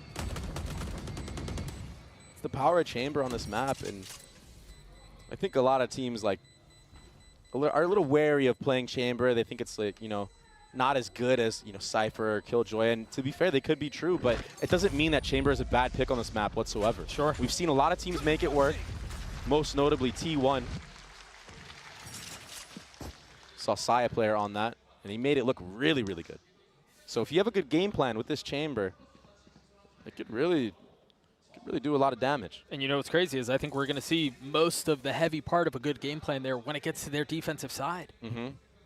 So if you're already seeing some of the value on attack, I mean, we'll see what the rest of this map has in store for us. No ults up on the side of the attack. But again, we're going to see this A fight. And I get it, neither team willing to relent on this area of the map. Full dump at util. He's so dead. He had nowhere to go there. He was lit up. Yeah. And then obliterated. From the top. Zekin went on that double box around that Viper wall that you see on the minimap and just was able to elevate so far in the air. But it's interesting. Sentinels are using their, you know, their nade tether combo to try to catch out Lysor, but he's not actually TPing across. So that gives Autumn an opportunity to just swing out main for free and TP out after he takes his shot. I wonder if Sen are going to mix it up in the future rounds and try to punish Autumn. Try to get some chip damage on him. Make sure he can't take a pop shot or anything like that. It's going to be an A reclear, though, from the side of FPX. Lysor. He's not sitting too healthy. 30 HP to his name. And Tens is in such a good spot. Zekin smoked off, but you're still going to have to do a Tens. It's too easy. Falling. And now Saucy has arrived. It just looked too easy right there. 30 seconds left. And that, I mean, honestly, that was still a pretty strong position from FPX, all things considered. That was a 5v4. It wasn't like they were super down in numbers and they were heavily outgunned. They just didn't peak together. Berlin way too far ahead of his squad. It's something that you see him do quite often. He's a maniac on this team, honestly. And we saw it a couple of times on Bind. We've seen it here as well. Yeah, he's kind of like Kerrigan-esque, where he'll be the entry as the IGL, and then once he's down, he can do like his mid-rounding. But when you're already down a player, it's too much of an ask. Tens, he's starting to heat up now, too. You give this team confidence, or the individual players on this team confidence, any one of them can take over the game. We see that second kill. Yeah, that was the top rope right there. Yeah, off the ult. Beautiful. Crosshair placement of Tens in this moment was so good. I mean... Well, and that's the swing you were talking about. Berlin was just so far ahead of everything else. Yeah, not in a position to trade yourself. And again, I want to go back to the first half that we saw of Sentinels on Bind, because you mentioned it. Spacing was an issue. And if the spacing is not in a position where you can trade out, when you're down in numbers like that too, the trading has to be on point, because it's only going to go from bad to worse if you can't equalize in fights like that. Yeah, and oftentimes when you swing together, sometimes players get overwhelmed and they don't know which target to choose from, and you might even just get the kill clean and all of a sudden it's a 4v4. I mean, when you're going against Tens, probably not likely, but there's still a chance, right? At least get the trade. And that's why you see this timeout coming out from FPX. Coach has got to be telling them, guys, chill out, start playing as a team more, stop trying to go for these crazy plays. Remember what got us here. Yeah, it does feel, man. It's a very early timeout. It is. I don't want to say desperate. But again, some of the swings felt a little bit like they were just throwing lives away. It almost felt like we were watching an eco round where Sentinels had full rifles and they were just in classics and like, Literally. all right, let's kind of move on into the next. And it was anything but that, right? Tens had a Bulldog. If you peek somebody together against a Bulldog, I swear 9 times out of 10 he can't connect on both. Right. You must have to line up perfectly. We'll see what adjustments come out on the other side of this timeout. I think on the side of Sentinels, you're seeing some of the adjustments. We've talked about this dump of utility towards A main these last couple of rounds, and this time it's been anything but. Yeah, they changed their game plan. They were anticipating a front B walk. That's why you saw Zekin and John QT posted up right there. But the problem with how FBX are taking this approach on the attacking side is they're just 5-manning everything right now. So while all this A control is happening, Zelsis is just jiggling C for free. You look at the minimap, and he has all the info. So that's why there's 3 players geared up of Sentinels towards A site. Yeah, they're really not playing the map at all. And I mean, given the fact that we're talking about Lotus, it's a 3-site map, you would think that's what you're going to want to lean into more than even on other maps. And especially when you don't have a duelist. Yeah. I mean, even if you want to go for this A execute, who's going to close the gap? Well, 2 bits of util, but they're pretty early off of that. You've got the Nightfall and the Paranoia and Tens and Saucy holding the line, but Berlin on the counterpunch, cleaning up a couple of his own. Maybe a little bit of room to breathe here for the attack. 30 seconds left. Right now, Autumn needs to drop that spike to Berlin, have him plant while he covers for free. Right now, there's no smokes on the field for Sentinels, right? That orb isn't anywhere near A site. Yeah. So this could be a really good post-plant opportunity. The time is running down low here. And Zekken still has that nade. I mean, he might be able to delay this. This nade is going to be perfect. The cleanup on John as well. Autumn's now been left on his own with an op in hand trying to Rambo his way through it, and he just can't. No, and now that's an operator if Sentinels want it. And they have. Yeah, they've picked it up. This feels very uncharacteristic of the FPX that I think people saw in Shanghai. The same team that took maps off of the 2 finalists in Shanghai, the team that looked much stronger leading into Seoul, and then the team that we've seen here as well. And this is the problem of when you're trying to anti-strat teams with compositions and whatnot. It's not like FPX aren't good at the triple controller comp that they run, but I think they just put too much stock into maybe Sentinels counter-stratting them, and they wanted to mix things up. Now all of a sudden the FPX players are uncomfortable. You start making hero plays. Or trying to make hero plays, and you're getting punished for it by a team of Sentinels who now have gone back to their comfortability and are just playing the fundamental game of Lotus. Here's that op that you mentioned from the previous round, now in the hands of Zekken, who's holding down B-Long. And you have an Odin as well on the other side. Yeah. Seeing how deadly the Odin could be. There are no good options here. Fortunately for FPX, the eye gets cleared out, so there's no way to get secure spam damage. They're going to rotate away, and if they rotate away back C, again, there's no good option. Either you deal with the op that's down B, you deal with the spam from Saucy A, or you deal with the, I mean, every single bit of KJ utility. Yeah, literally. C, unless Autumn can deal with them, but I mean, Zelsis, even his positioning is really nice. He's not giving away an angle. He's not giving a fight. And it's the double layers. He doesn't need to peek anything here. Oh, that's a really good breach. C right there. Doesn't get the turret still, though, so still info. Gained right now for Zelsis, and he's just going to play backside right now. Ooh, that flash connect. Tens has his ult if he wants to rotate over very quickly, or John can just mow him over. There it is, the ult invested, and he arrives to see Zelsis holding the line on C. Another dominant round for Sentinels. Yeah, Zelsis played that so well. Full layered utility there. It's all because FPX was on a bad buy. They had that B line from the start of the round. If Zekken gets overwhelmed, he can satchel out. So he doesn't need any extra utility to support him there. And then John is able to flood in. It's beautiful play. And even the little things like Zelsis seeing that the breach util was coming through and instantly realizes, oh, I've got to pop the nanos. And even if he's not getting damage, he's buying time. Yeah, he delays. Yeah. So those little decisions like that proving to be fruitful. Sentinels up 3 rounds. They've dropped a pit towards C. Ooh, operator almost connected on the 10s right there. They continue to invest into this weapon. If you're running a chamber, you kind of feel like you have to. Yeah. Yeah, I suppose you're right. If you really want to lean into the strengths of the agent. It's just so hard for FPX to bust through any of these sites. You have no Raze, you have no Jet to get away from that Killjoy utility or the Viper Molly, or even the Omen Flash. Every piece of util will connect if you're Sentinels. It almost feels like you're trying to play this attack half with a hand tied behind your back. Yeah, it's a handicap. Playing the game on hard mode. They might try to NB here. They've got a smoke. That's, well, forget the smoke. It's round over. 30 seconds left. And they don't have money. You're right. They have to save here. Oh, wait. They might try to go for this. 30 seconds left. Yeah. Berlin will fall. They're going to try to get out towards Tree, but Tens is here. Playing just up on the other side of this smoke. I guess they're going to wait for it to go down and then trust the numbers that they have. There it is. What a beautiful reposition up from TenZ. A flawless round from Sentinels. The stomp continues.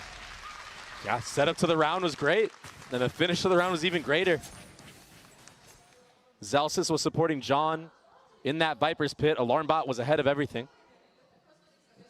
Gives you security if you're John playing in that pit alone. You're able to cheat a little bit back, and then you get the collat front B.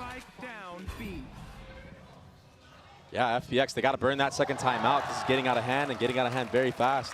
This comp change, I get it. You showed a lot of rounds against Heretics. I understand. You want to switch it up. You want to catch Sen off guard. Sometimes you just got to play your own game to win, and now you're stuck in this spot, and what can you do? And then remember, I've got to mention the stakes here, because that's not something we've talked about a ton, to be honest. This is elimination. Yeah. This is the end of the year for you. I mean, it's a long offseason, and it feels like an even longer offseason when you've got how the loss went through ruminating in your mind for months. Yeah. Especially with that close series they had against Heretics. It's a tough spot to be in. It's nuts. The thing about situations like this, though, is if the team is capable of making adjustments, they'll do it, and they'll have to do it here. FPX down 4 rounds, running this different no duelist comp on Lotus, where they aren't really playing the map as well as you would think, or playing it to its full degree as you would expect given the comp. But perhaps the second timeout is what brings fruit. Any type of saving grace. Maybe this hero buy on Ayong. Maybe if they can get an entry, you can commit some of the ultimates. And yeah. Yeah. We'll see if they can do anything about it here. It's going to be very hard. It's an uphill battle, to say the least. But Autumn does have 8 bullets of the Headhunter, and we've seen how crisp he is with that. So they just need an entry. They need some type of first blood. But I think an Operator versus a Chamber Headhunter, I think the Op wins that. That should. We'll see when this smoke fades. That's the other thing, as we think about some of the adjustments that have played out in this map. Think about, there's the Op winning. Yep. By the way. You think about how hell-bent Sentinels were in controlling A main at the beginning of the rounds with the dumpy utility, and it feels like the night and day difference has been so clear. Well, I think they realized that they could just play in the back of sight because there's no duelist. Exactly. They don't have to take these fights. They can play ahead of it. You see both Omen's trying to TP ahead of the utility, and TenZ is getting the best of Lysor. Sasi on the swing. He's going to find another. Not able to connect onto the third, but now 4v2. Make that a 4v1. Life with the Stinger cannot connect. It's unreal. I'm pretty sure TenZ did that Omen thing where you could TP past the breach ult and finesse it. I think he did as well. And that's why it was full support right there. It's unreal, yeah, the state of gameplay Sen is showing right now. Hopefully we get that on the replay. There's that op kill that you mentioned. I mean, a really nice flick. I mean, Autumn tried. He hit him, but it just wasn't a headshot. You got to connect like that. And Zekin, he's feeling it right now with the Operator. I haven't seen him shoot like this with the Op in a while. I mean, over a month. And honestly, all signs are good when Zekin is smiling if you're a Sentinels fan. And another new look right here, right? Aggressive tether. This time pushing Autumn all the way back. They understand that Autumn could purchase an Operator, and he's taken that peek almost every single round. So instead of tethering to hit the Omen of Lysor, they get the TP out.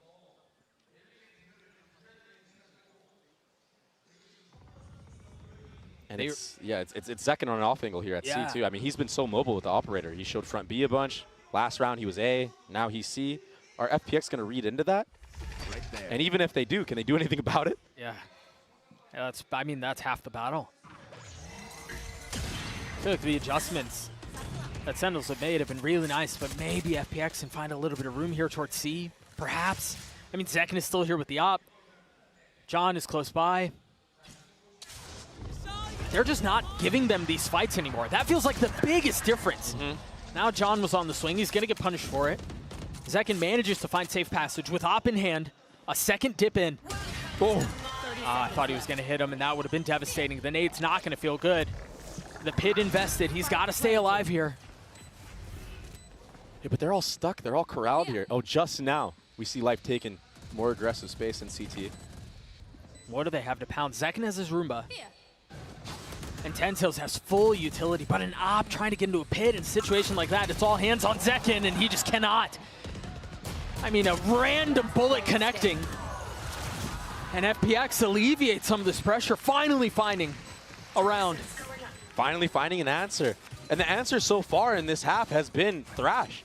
It's been Ayung on C site using that. Last time they were able to accumulate 2 rounds from it. Let's see if they can get another one and slowly bring this back, slowly give themselves a chance into the mix. But it's been baiting out C utility and then going with the second layer. Yeah, you're not running a duelist, so you have to play this way. You have to bait out the stuff that can stuff you in the chokes and then re-hit. Back to the old tried and true. You've got the suck, you've got the nade. And now Zekken's fishing for more. That rocket's not gonna connect. It doesn't connect, but it's all space gathered. And again, Zelsis is just jiggling C. He's rarely gotten a fight here. At every single time he's been jiggling like this, Sen have known that they end A. Zekken might be in a little bit of trouble here. Yeah, he has he one needs to be satchel. very careful here. Slight little sidestep. It's him against the world right now. That's another nade. That nade is really nice, but he's got nowhere to go. Plucked out of the sky. I thought he was going to find safety. Almost. But life puts him down, and now tap of the door as they turn their attention towards A. Meanwhile, Zelsis is still jiggling that angle. Sasi's got his ult online. And it's going to connect onto what, 2? He gets a lot of info with that and is able to reposition onto site. Yeah, but there's still a lot of time left in the round. Yeah, there is, but there's no movement from the side of FPX. They're still deciding to end here, and life just gets taken out for free. It's a freebie. So A doesn't work for a couple of tries. 30 seconds left. And I guess maybe they think they can find some better fortune towards B. Yeah, but look at Zelsis' positioning. Positioned so well, exactly. The turret's gonna, oh, wait, what's going on right now? Must be a glitch. Oh, I think it's just out of the cone, just out of the cone. But he still gets info regardless here. And a ping, maybe they know. They understand he might be front B. It seems like they do. Oh, Zelsis buying his time. Sasi joins him for the kill. And that's another one for Sentinels. That's Good also, stuff. very quickly, as we think about turning our attention towards the last round of the half, Zelsis will be 1 point away from having his ult. And I wonder if you're going to see, like, maybe an A setup this time from Zelsis, or maybe he's just going to stay C and just jiggle infinitely again. But if they do decide to put him towards A with some supporting cast, maybe he can grab the orb. But honestly, they don't really need to push anything right now. They really don't. The way that Sen have been winning a lot of these rounds have just been letting the game come to them. Right. And that's what you want to do when you're not playing against a duelist. It makes a lot of sense. Yeah. And again, that's the big adjustment that we saw from the first couple of rounds. And so it seems like Zelsis will go back to his C setup. The turret B and a little bit more aggression towards A. This feels almost identical to what we saw in the previous round. It just feels like FPX have just run into a wall. And they want to make this A fight work so badly. It's just not working for them. I mean, they just dropped a Paranoia all the way out towards Broken Door. With a one-way as well. Oh, Zelsis gets an orb off of that!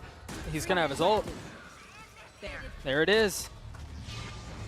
There's really no way to clear it out either. And this is so awkward right now for FPX. That ultimate, it's so unconventional. Sasi with a big fight here. If life gives him the swing, and now he certainly won't. Now with the threat of that on the other side of the wall. Oh my gosh, it's so scary if you're life right now. The smoke on the other side. I mean, look at his position. There's literally no room to breathe.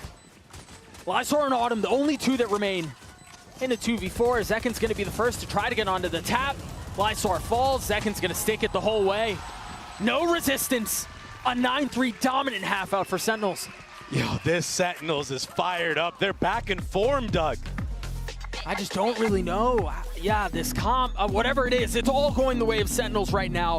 A ridiculous half to get us to halftime. We'll see if the second half provides any sort of hope for FPX fans, because this very well may be it.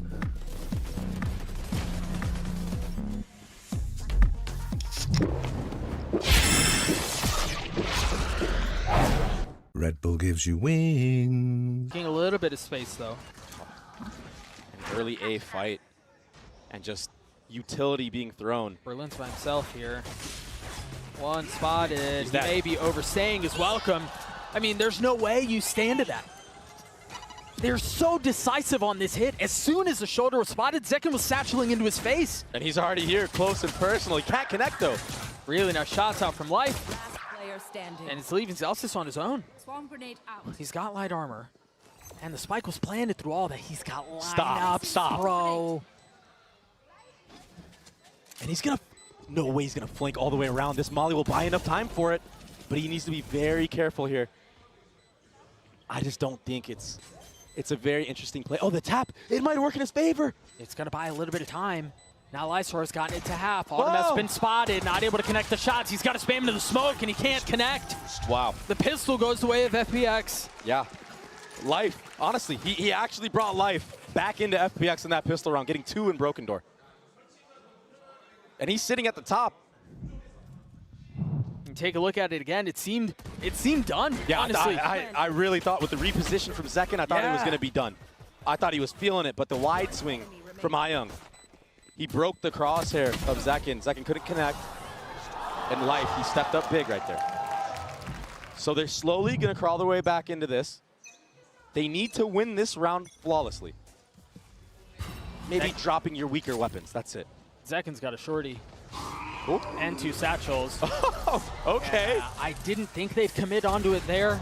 All right. Doing a really good job of weathering some of this pressure. He's so cold under pressure. You're 100% correct. And they're going to continue to push him, or at least attempt to. As Life gets another on the round. The remaining members of Sentinels trying to do their very best to stay up, but Autumn gets 4. And he's going to get that spike as well, so he's building up towards that ultimate. Double op if he wants. And I said it, they need to win it flawlessly. They did just that. Well, and I think you could argue that they got even more than that. Again, given how things played out for Autumn, given that he was able to get, 4 kills on the round. Yeah. And then get a little bit closer to having the ult online. A real big chance here to snowball this game and bring it back within grasp. Well, and that's the thing you were talking about, is when you know that there's a chamber on the other side, you want to try to flush him out. You want to try to get to him as aggressively as possible and force him into an uncomfortable situation. Yeah. Unfortunately for Sentinels there, Autumn just was able to handle it. Yeah, he's so good in those moments. It's very impressive. Well, the spam not finding a kill. Life, that was a very risky play. Berlin's getting a little cheeky here as well. It's just individual heroics that are trying to happen, but this version of Sentinels, with the way that they're playing, it's together. They're playing as a unit. It's going to be very hard, especially if you don't have an escape. I could see if it's Autumn, because he can TP out. Sure, but your Breach doesn't have that same level Viper, of mobility. Yeah, or Viper, yeah. It's tough to get out of dodge. So they do have a couple of weapons here. They're going to attempt, or at least, I don't even know that Autumn can really get in. He's been tagged, he's been spotted, he's been dealt with. Oh my goodness. Another kill through smokes. Sentinels will get to 10, and yes, that was their bonus, sure.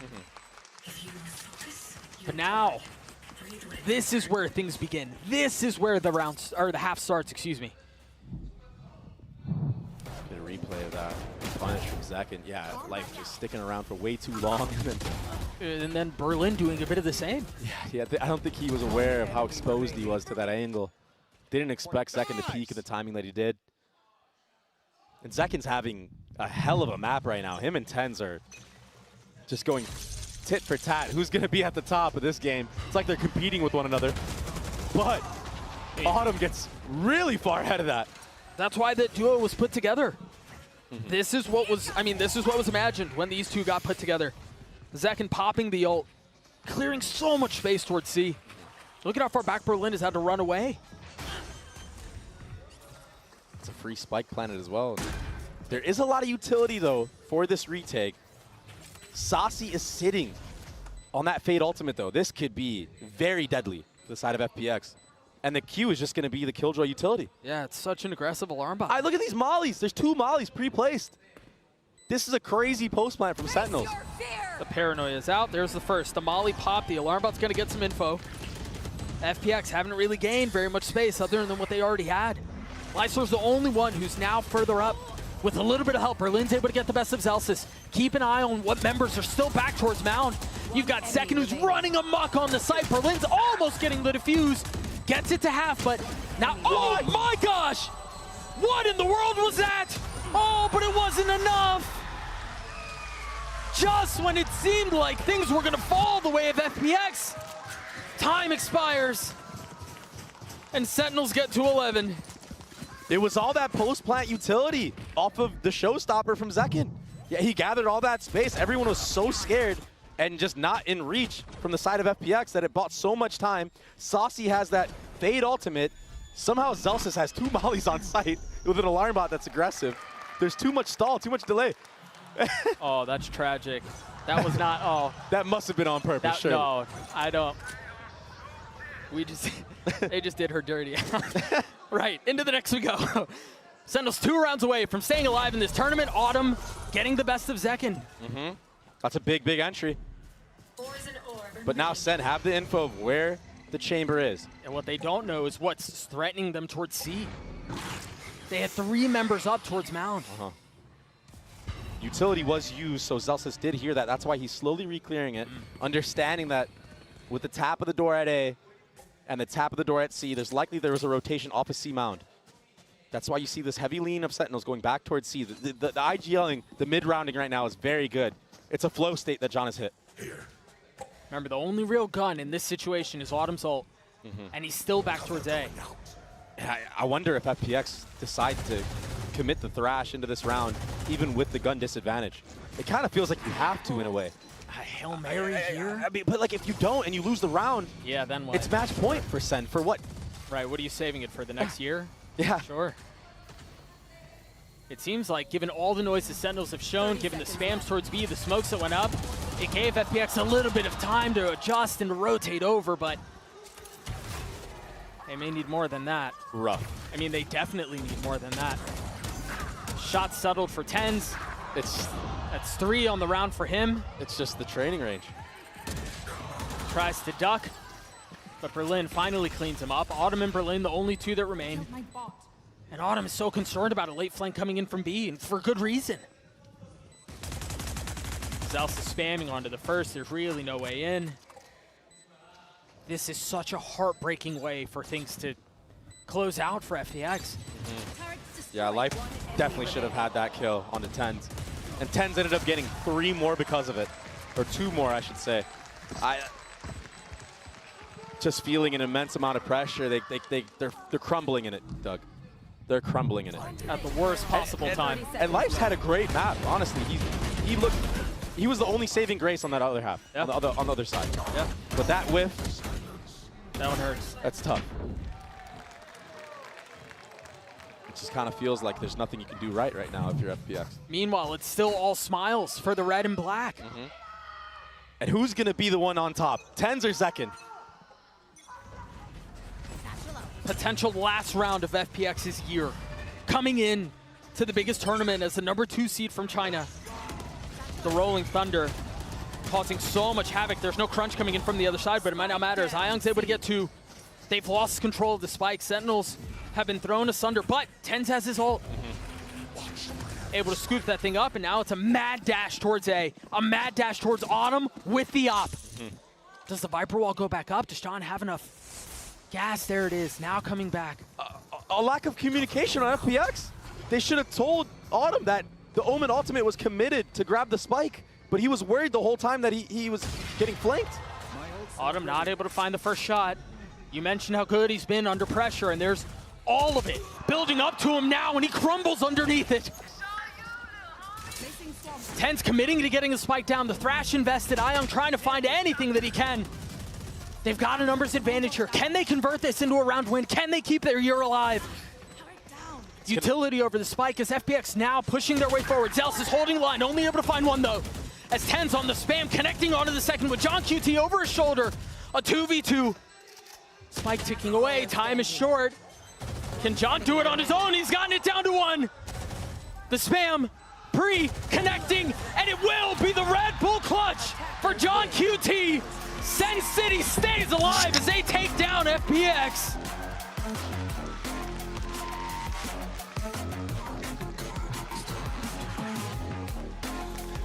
What a comeback from Sen. Being down 8-4 on Bind, having a flawless defensive side, full teamwork in effect, and then to win this map the way that they did. What a clutch at the end of things. The Odin, it's too good in the post plant. You hold mouse 1 wherever the plant is, wherever the spike is planted. And Zekin, 6 first bloods on that last map.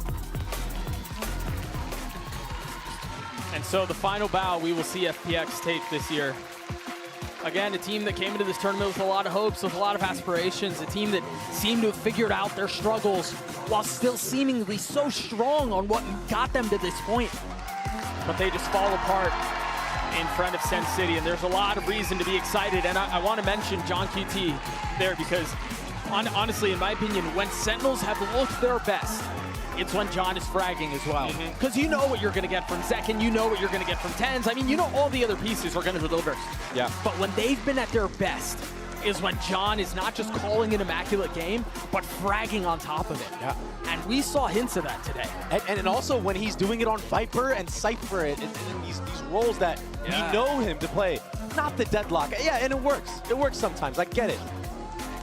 But his bread and butter are those 2 agents. And the way that they're able to play with the double controller comps, they look so much better. It seems like today was all about going back to bread and butter. Yep. For Sentinels, they got rid of their deadlock comps. We didn't see them bust that out at all today. And I don't want to say Reddit was right, but maybe Reddit was right, right? They've moved away from some of that stuff, and they just seem a lot more comfortable, Trey. And now, you gotta think about the timing of how they're coming together right now. They're going up against who? Genji, my brother. That is gonna be an insane match, a rematch, bad blood, ever since Madrid. Yeah, it's gonna be a banger. And I think there's still plenty of time for Sentinels to think through what worked today, and honestly, some of the things that kind of got away from them. I want to go back to that first half of Bind. It wasn't pretty, but they're able to pull it off. Sentinels stay alive. We've got 10 standing by on the stage for the Verizon post-match interview.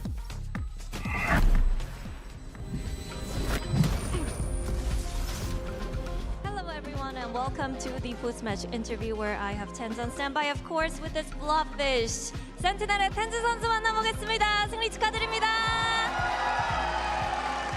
정말 오랜만에 맛보는 챔피언스 승리일 것 같아요. 좀 개인적으로 감회가 남다를 것 같은데 지금 기분이 어떤지부터 먼저 물어봐야겠죠. Congratulations, Tens.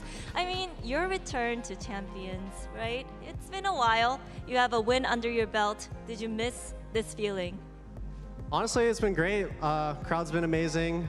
Just the atmosphere of Champions is unreal. So overall, it's been a really pleasant experience.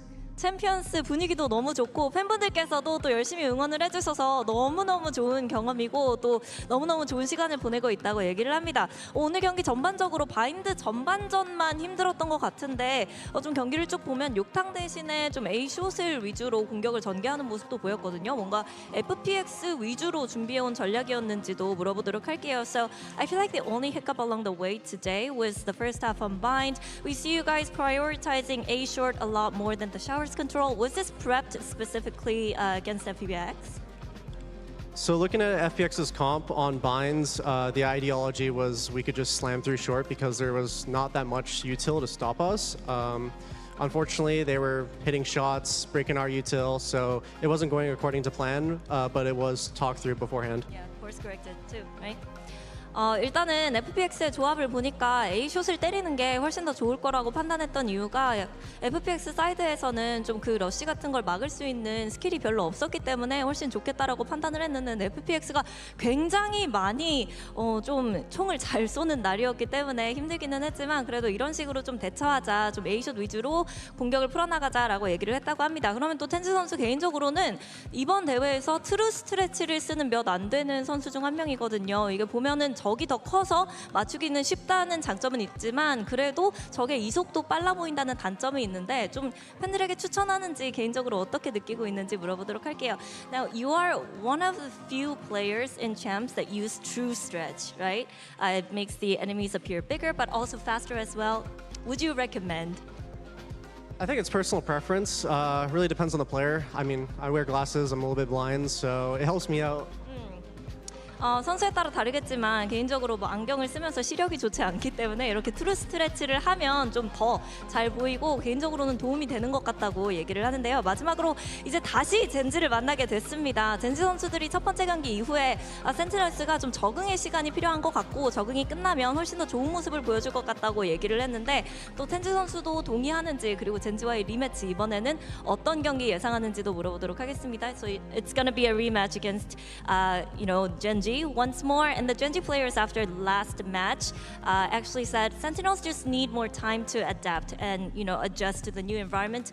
They will surely bounce back. So do you think that's the case for you guys? And also, what's the rematch going to look like?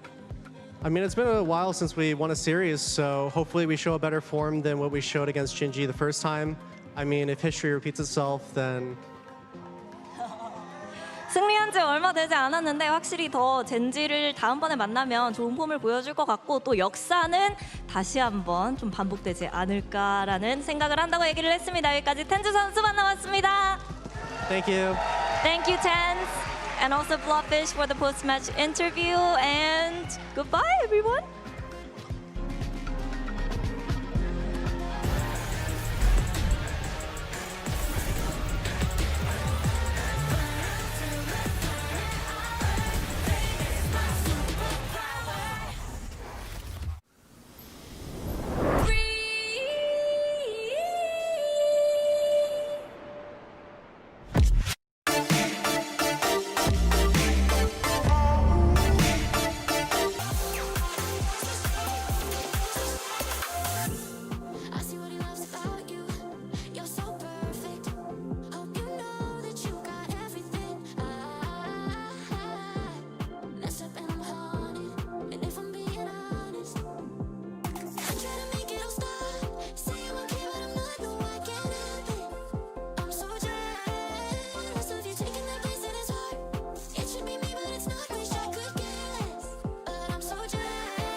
Welcome back, everyone, to Day 7 of Champions Seoul and our second elimination match of the event.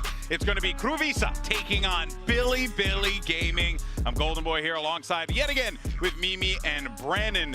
First and foremost, we could just talk about it real quick. Sentinels, big win from them. They needed a statement. They needed to make a, little, end it with a little exclamation mark. I think they did just that, and they have to be feeling pretty solid about themselves going into this one. They were looking good. Yeah, they were. I mean, listen, FPX are no slumps. I think that they can really test teams in terms of adapting to new ideas and compositions on maps, especially when they're bringing out these new ideas. But they came out with, especially map 2, I think that they just were on fire. They fed into that momentum on the back end of Binds and just kept it moving all the way. Yeah, no, it's been very impressive, 100%. Congratulations, Sentinels, as they move on to the competition. But let's go ahead and focus on the match at hand here, because KRU came out swinging when they went up against DRX in their debut. Had me believing for a minute. I was stoked. They were incredible on this map regain. number 1, right? I think they had great protocols. Their defensive flood retaking, especially around this one smoke on A. DRX just didn't find a solution to it. They were freezing up. But the rest of this series, I mean, DRX had a complete 180 and KRU got crushed in 2 maps. When the nerves evened out for DRX and they realized that they could actually take a pause in the middle of the round and slow it down and bait KRU to go a little bit further, that's when they could punish it. And honestly, KRU kind of got just exposed massively, I think, in terms of their playstyle, which is just very much go, go, go. They don't hit the off switch often. Sometimes they do. I'm not going to make them out to be a completely undisciplined team. For sure. But they love to fight, and they love it when teams will opt into that tempo with them. Hyper, like fast gameplay going on, explosive. And guess who they're up against? Billy.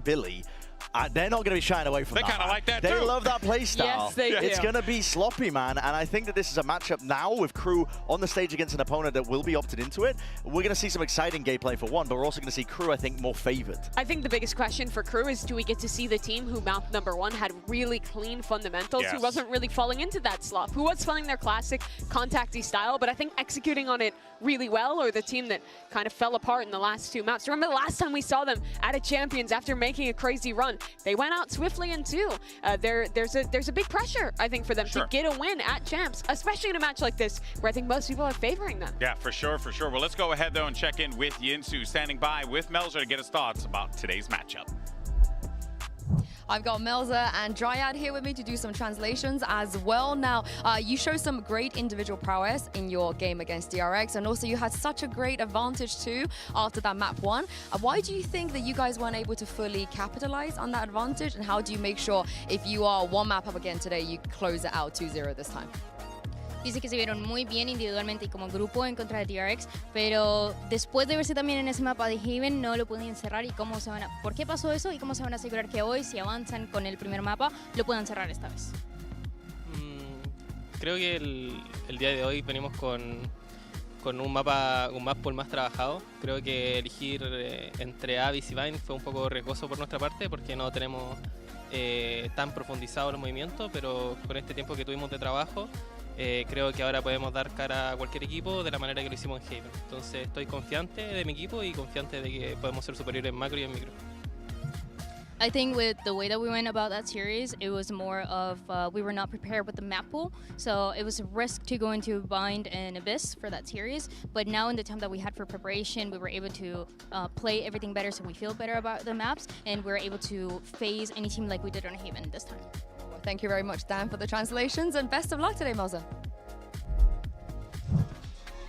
Well, Melzer was one of the guys who, in that first map, was absolutely on fire. So maybe he's looking to channel a little bit of that here again, Mimi. Yeah, for those that don't know, this KRU roster had kind of a shift in their leadership midway through the season, with Melzer again picking up the reins as IGL for this team. He had previously called for Leviathan when he was on that roster, and the guy's always been stellar individually. I think you have a lot of those memorable Melzer moments over his time at international events. You think of the debut on this roster, and it's great to see him back on this stage, playing some incredible Valorant again. But I think the real struggle was the calling in those second 2 maps of the series. 100%, and I think the more that the calling gets simplified, I think, by teams willing to opt into, you know, the KRU play style of just taking high-tempo fights, high-tempo engagements, normally at the beginning of rounds, and never really calling for the pauses and the buffer like DRX were doing. Map 2, map 3, the better it's going to look for KRU, I think, with their calling. But one thing KRU does really well, I think, is slow the game down when they're on the attack and kind of punishing defensive mistakes, which I think kind of defined Billy's loss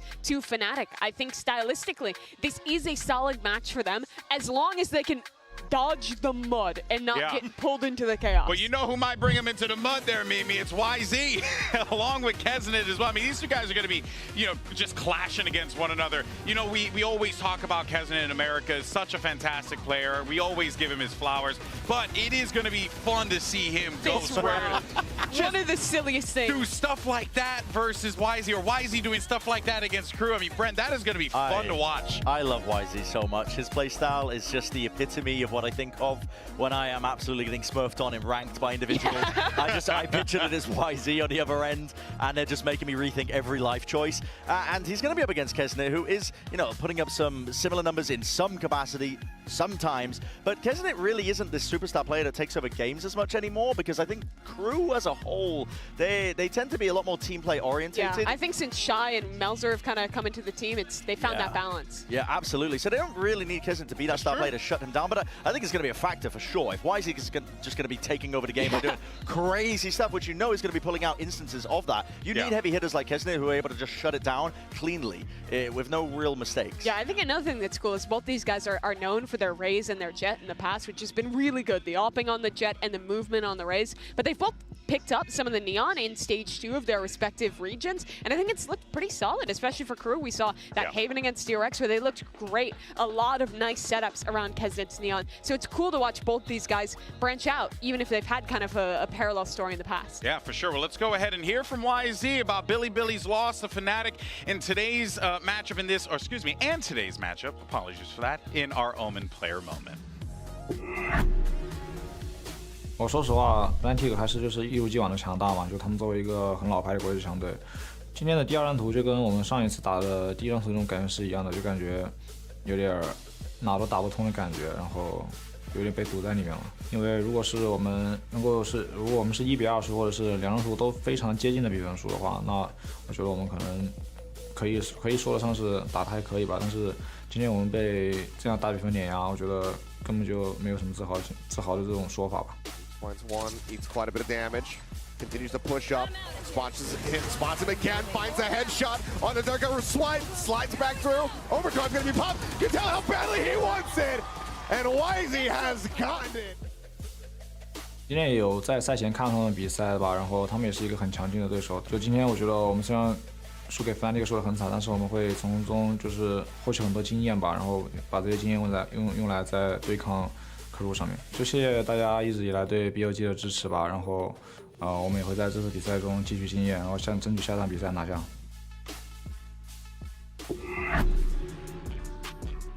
Now you heard YZ in that Omen player moment talking about the fact that they got beaten down by Fnatic, and you can tell that they're certainly, hurting from that one. So, Brand, I guess, the question is, like, can they recover from that, especially against a KRU team that oftentimes when their backs are against the wall, they pull off miracles. Did he punch back? I think both of these teams, can they recover? It's down to whether or not they can brush it off. I mean, Billy was the one that got, I think, worked the most out of a lot of the teams in these open Yeah, they rounds. definitely did, but they're up against Fnatic in that capacity too, because Fnatic are one of the best teams at this event in terms of being able to punish that. And you definitely saw that on Lotus, I think, one of the best maps for them. Bind was a little bit closer, partly because Billy will... They were throwing out a lot of the unorthodox plays that you love to see to throw a team like Fnatic off guard, where it's not the usual, it's high risk, it's high reward, they're hitting their shots in the right times, yet still couldn't quite get it, but it was a better look for them, don't get me wrong. And their map pool overall has me just kind of scratching my head in terms of which direction the game's going to be heading into, because I think it's quite open in terms of the pick bans for both of these teams. Bind is definitely one of the best maps, but for KRU, they're probably going to be wanting to ban that almost immediately. Yeah. But yeah, I'm not too sure. I also think some of these teams have kind of some shared strengths. I think they both really like playing into the Ascent, things like that. And it's tough for me to think of a map that Billy is going to have a big leg up over KRU in this series. Yeah, they're going to have to be really digging deep on a few of these, right? And I mean, that game against Fnatic, I think they had opportunities to close out, but the game for me was defined by getting into advantage post-plant situations and letting it slip. And there was a round I wanted to break down around that, where they have a really good read and then kind of let it all slip. This is round 16 against Fnatic. If you look at Fnatic in this round, they have a pretty big ult online here, with Alfear having that Thrash available. The Thrash, of course, great tool to clear into the site, but one thing it lacks is the ability to actually knock players off verticality. And BLG have a cool setup here. YZ satcheled up on triple, and Flexen boosted up with a satchel of his own to get top truck. I think the setup is just a straight-up read that they're going to be hitting A late with the Thrash, and these players won't be affected by that ultimate. Let's watch it play out. Fnatic is going to start to hit into this site, as expected by BLG. In comes this Thrash from Alfear. And the reply utility is going to come through. They have a nade ready to go for YZ. And while that does catch the player towards triple. Both these guys are still completely above the smokes, ready to fight. Look at Fnatic coming through the orb, getting absolutely rolled to start this one off. And now BLG have a big advantage in this round. They were just up in a 5 versus 3, but this is where things start to go wrong, because this Raze player over towards triple swings out on his own and he dies. That turns us into a 4v3, still a winning position for BLG. And now the name of the game when you're in a man-up position like this in a late round is condensing the map, playing the fundamentals. And you see here, it looks like BLG are setting up right. They have a player back truck, they have 2 players inside of U-Haul, and they can set up together to have a kind of a crossfire here where there's going to be a player in U-Haul front there taking contact. There's going to be another player behind him who can swing off that, and then that truck player can swing as well, and that should lock this round up. But unfortunately, that's not how it goes. Yosemite's on this jiggle, Knight is playing off his contact, but as Fnatic starts to walk their way up, when the contact actually comes, Yosemite is stuck in. Knight takes that. The swing isn't in time for Yosemite, and it's the same thing for Flexen, where he's not swinging on time, and they end up losing the round. This happened multiple times in the series against Fnatic, where BLG got good advantages, and the fundamentals lost them rounds. They need to clean it up if they want to win against KRU today. They're going to need to fix that up. All right, well, let's go ahead and meet the teams as KRU and Billy are ready to take the stage. Let's bring them out.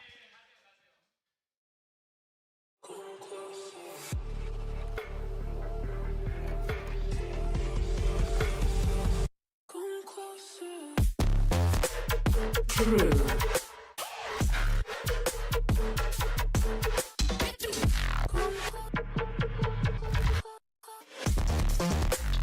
Billy.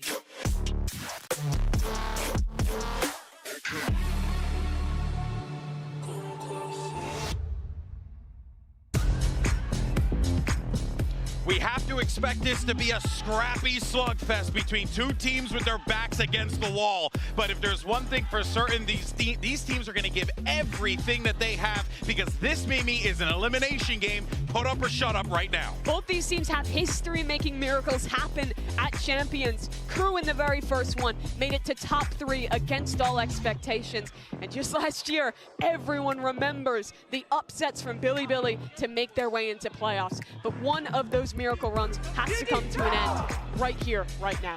Both of these teams are going to be eager, I think, as well, to just make those deeper runs than they have done in the past as well, despite the upsets that have occurred in the past. Because, I mean, KRU is another team as well. They've got a ton of history of attending these international events, but honestly, in recent memory, they just haven't got it over the line. No. Just not even out of groups in most scenarios. So this is a great opportunity, I think, to get a win under their belt on the big stage against a team that is going to want to opt into their preferred playstyle, taking heavy fights. But it would be disingenuous to describe KRU as a team that doesn't have the discipline to punish that individuality that Billy are going to throw into the game. Because they are disciplined. They are willing to slow down the game just in taking those little pauses into the mid-round, making sure that they group us up as 3 and make sure that they can punish a player with like some dry swings, whatever it takes. They are a team that can slow it down in that capacity for sure.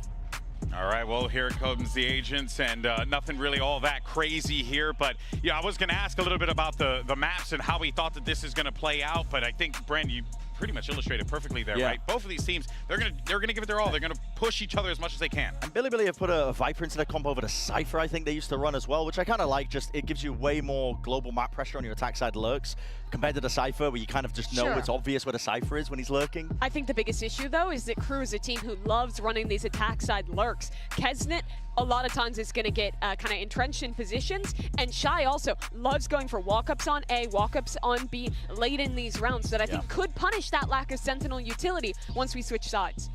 Well, folks, this is it. Last elimination game of the day. It's time to hand it over to your casters, who are also clocking in for the first time at Champions Seoul. Here's Pansy and Steel. Thank you, GB. Yeah, it's fantastic to finally be here, and quite the slugfest to come out to, Josh. These 2 teams, it's all on the line now, right? Elimination time, only one can continue. The brutality of champs is no stranger to these 2 teams as well. They've been on the other side of the killing blow to some heavy favorites before. However, talk to me about this head-to-head, Josh. Tell me how we get a close series, those win cons. What are you looking for between Crew Visa and Bilibili? This is going to be an interesting matchup when it comes to the stylistic approaches. And I think really it comes down to these first picks for both these teams. It's going to be so crucial for them to get a good lead into this. Bilibili opting to start attack on Lotus. They are so much better on their attack side than they are on their defense, and we need to see something a little bit better than what we saw against Fnatic from them right now. That's the marker we set. The game against Fnatic. Got to be fresh in their mind still, got to be at the forefront.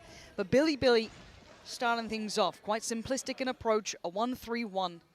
YZ and the rest all playing over towards door, crunching towards Mount, clearing the util, and showing their hand quite quickly here. Not overdoing it though, looking to maybe catch that response from Crew Visa. A little bit of a pause in the round as Crew is thinking about that re-aggression here. Oh, but there's 4 players on the other side. This is where the brawl could begin. The paranoia is good for 2. It didn't catch Melza. So he's at least able to keep control of this, and they both walked away. That's the fight on the extremity. YZ opening up the map. That's a big opportunity. Do they opt to go for this? Do they try and fake it out? It looks like they're going for this one. YZ's keeping that space towards that spawn area, but the waterfall, the retake, is it a pre-take perhaps? Well, they were thinking about it, They were right? thinking, They were yeah. real close to going for that one, but no, they decide against it. Try and keep cool here. Bilibili plant in 5 standing, excuse me, and YZ still with that space. The stun is fantastic for the swing. They're playing him in, but Heat's still fighting back. A 2v2 now, but the time is still on Bilibili's side. Melza. Oh, K-Knight quick with that, and has left it all to MTA. Too many targets, Bilibili. First round's theirs.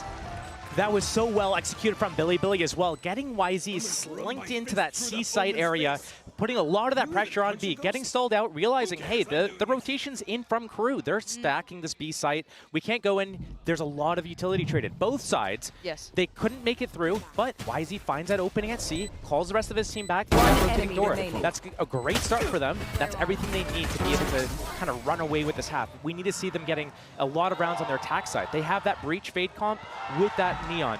They're going to leverage that, and the paciness is going to be here and huge. And right off the As I say that. Yeah, YZ this time going to be punished, though. It's Kesnet. Delivers the bullet to the brain. So without the man at the front here. And they've gone pretty all into this. Melza does get away with his life. And the 3 players can remain here for Crew. Again, you're looking at Heat, Kesnet, the 2 with the Sheriffs coming in to be your main damage dealers, but a very early pick is fantastic. They've brought over that 4th player as well. You're looking at having Shy sitting towards CT, yes, but they've got a lot of grip on this site still. YZ going down early, not the biggest deal. It means that they lose a little bit of that speed going into the sites. But what Bilibili is doing right now is they're waiting for their abilities to come back off cooldown. They need that stun up on the breach because they've basically used all the flashes that they have. They need to leverage that. Omen smokes are back online now, so we're going to see them start to inch up. But the stack from Crew on this A site means, lovely. Yeah, Bilibili needs to kind of figure things out before they overcommit. It looks like they're inching their way over to that blue room. Kesnet down. It's a step-by-step approach. Bilibili needs to be careful. Again, Heat is one of those danger players. That spike down. Yeah, K-Knight going as well. That's a little bit of util they could have used to find some safety on this site. And there's still 3 players from Crew here. 20 seconds, they're getting desperate. Keep your eyes on MTA. Do not forget his positioning. He hasn't been spotted so far. They can make a guess, but you can see that little consideration from Yosemite. Keeping a touch on where this position could be coming from. Again, it's only a classic, but if he gets the timing right, it doesn't matter, and it's not just right. Misses the opportunity, but a 2v2. Shy, gonna fall. Well handled by Neff in the end to keep that in touch. A costly round, but a round nonetheless. A costly round indeed, and it needs to be a lot cleaner than that. Crew was able to do that basically with Sheriffs and their positioning. If Bilibili wants to be able to convert a lot of these rounds on their attack side, like once Crew gets those guns, these are going to be different situations. They cannot allow for these things to happen. So we need to see a little bit of tightening up. Sure, you get 1 Sheriff in the head. Why is he swinging out A? It's unlucky. It happens. But you know, there's more rounds, and You're kidding me. You're kidding I'm not me. even going to comment on it. Don't say I'll it. let you Don't do it. say it. I'll let you do it. I'm so sorry, folks. You've had time from me. You've had a break. You've had to you know, enjoy games at their normal pace. Yet here I am, I've returned and I brought you a tech pause, so I can only apologize. It's not actually me. Hopefully the issue will be fixed nice and quickly. But we can kind of go back to what I think the desk was actually alluding to quite nicely. I know Mimi kind of broke down around there as well, but it was some of the win cons when we were talking about these teams. Even Neff in the interview before this, kind of talking about their post plants, tightening things up as well. Yeah. And that's a big theme throughout this series, I think, even for both sides. It will be. I think a lot of the thing is, and I touched on it earlier, is about that first pick, who gets it. It's going to dictate a lot of the round, because when you look at the kind of macro of everything going on in the game, especially on the defense side, this is where there's a lot of understanding that needs to happen on an individual level. So people need to understand how they're supposed to rotate, when they're supposed to rotate, where they're supposed to go to first. And if that is not down to a science, then you create a lot of gaps. And on a map like Lotus, where there's 3 sites, there's these revolving doors, and you can quickly pivot back and forth. If you don't know where to go and when, then that's when things can just spiral out of control. We saw Billy doing a really good job of it on their attack side on that pistol round. YZ, you know, securing that C site area, hit the revolving door. We saw it here on the round 2 as well. True. Oh, you guys are set up in tree with a crossfire? Cool, we'll use that blue door, we'll pivot back to B. So Billy doing a decent job so far, but it's easier when you're on attack and you move together. True. And that's kind of like where that whole conversation went. Yeah, no, I kind of like it. It's fun to kind of see that being discussed from every aspect. You know, Neff being aware of it. You know, we've got the desk highlighting it. You know, us kind of coming in with it. It's clearly on the forefront of a lot of people's minds when we're talking about this game. Now, if you're wondering, hopefully this issue should be resolved. I'm talking about doors. Resolved in about 1:30, give or take. Hopefully, hopefully I'm not lying to you here. But when we're looking at the kind of the overall structure so far, this game. This round coming up, I don't think it's going to be the big tell-all just yet. I want that first buy round to come in. I want to see everything that comes out. I want to see those ults starting to hit. Can they keep it out of the mud? That's all I'm hoping. We get to see a clean series between these two. So far, yeah, it's a little bit of a brawl. It's a bit of a biff. You kind of expect it between them, but we're right back in. We've got to be looking at the buy. It was a close round for Billy, so they're not going to be in the best position in the bonus here. Couple of rifles, yes, but of course the purchase looking pretty decent for KRU now. Billy, wait, Melzer.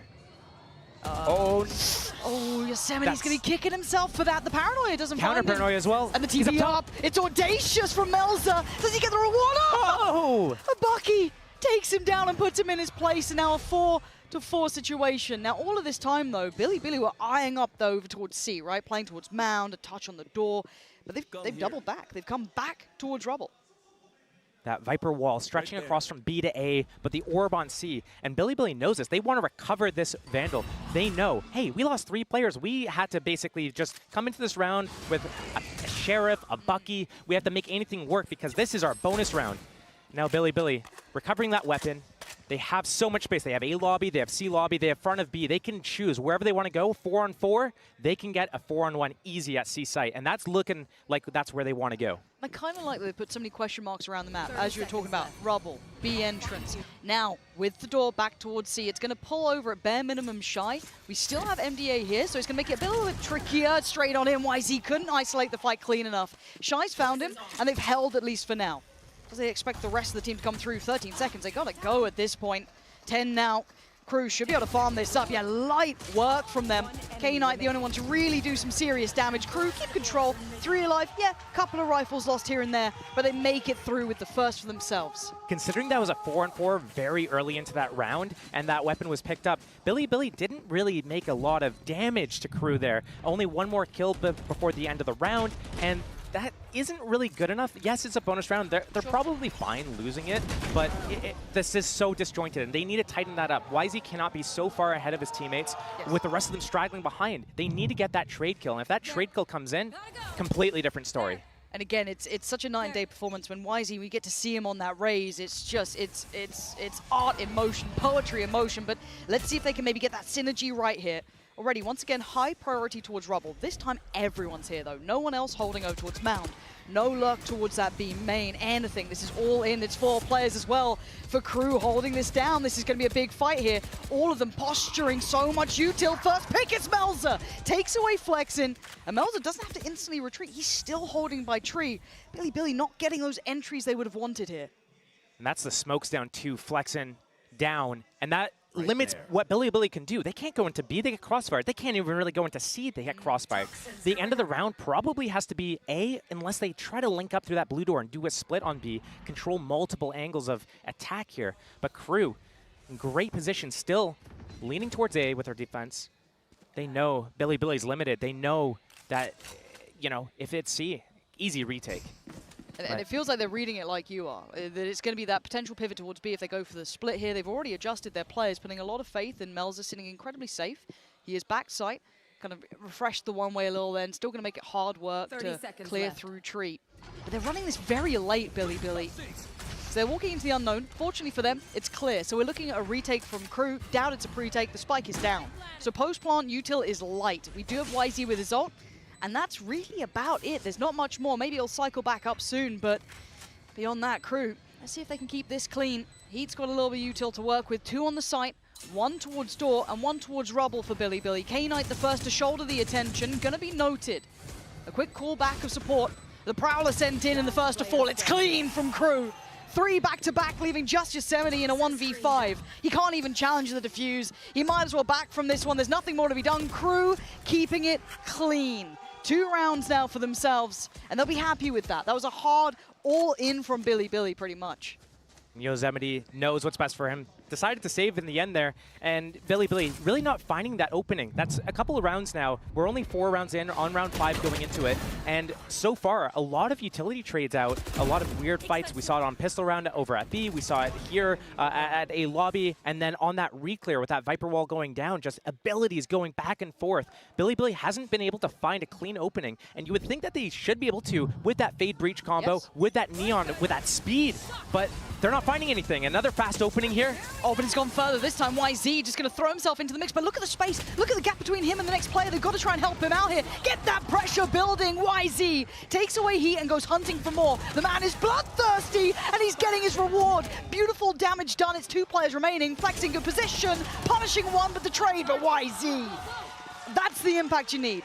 That's a YZ round and a half. That's a huge opening as well for YZ. Billy just found that gap and just exploited it. And it's not the first time they tried going aggressive, it's that KRU's been putting it down. So we're gonna be seeing this kind of, if this is as early as round 5 that we're seeing these things, we've got 7 more rounds of this. And yeah, there's 3 different openings, B, A, and C, that you kind of had these 33% chances of guessing the correct spot. Is it going to be A that they come out? Are they going to go C next round? What's going to happen? And KRU needs to find a way to stay ahead of that, because if they can put Billy, especially YZ, in the dirt early, that's their best way into this game. Spot on. Early clip. Oh, wow. Look, just headstrong in approach, YZ. The rest of his team can't join him again. Held back by the util, but he's still trying to clear through at least towards B. Shy's quite nearby. You're going to hear the ult being popped here. Doesn't find a target. YZ lives. Barely, but he lives. Flexing going to clear through Shy. Billy's trying to pressure behind this and just leave YZ here. Insert him in towards B. The Prowler does catch. He doesn't get away with daylight robbery, but does he catch a kill? Well, catches a death in the end. The cross going to be watched, though. This is a very pacey game, but now it stabilizes. The plant should come in. How much space does Neff want to try and get? Looks like just focusing towards catching CT. Clank is everything. It could be huge. It could be huge. They know that Mountain's clear. They know that no one has come towards this way, so CT might have a player. They might be still on site. They could have maybe backfilled towards Waterfall. That's why you're seeing the util invested early. All that information coming through from Melzer. The first steps on the site, and Flexin, did the barrel show? It did, but the support's there. An isolated fight was all he was going to pray for, but he doesn't get it. And now, the other 2, it's time to back away. Billy answering in kind now. That's going to be a 4th for them here, surely.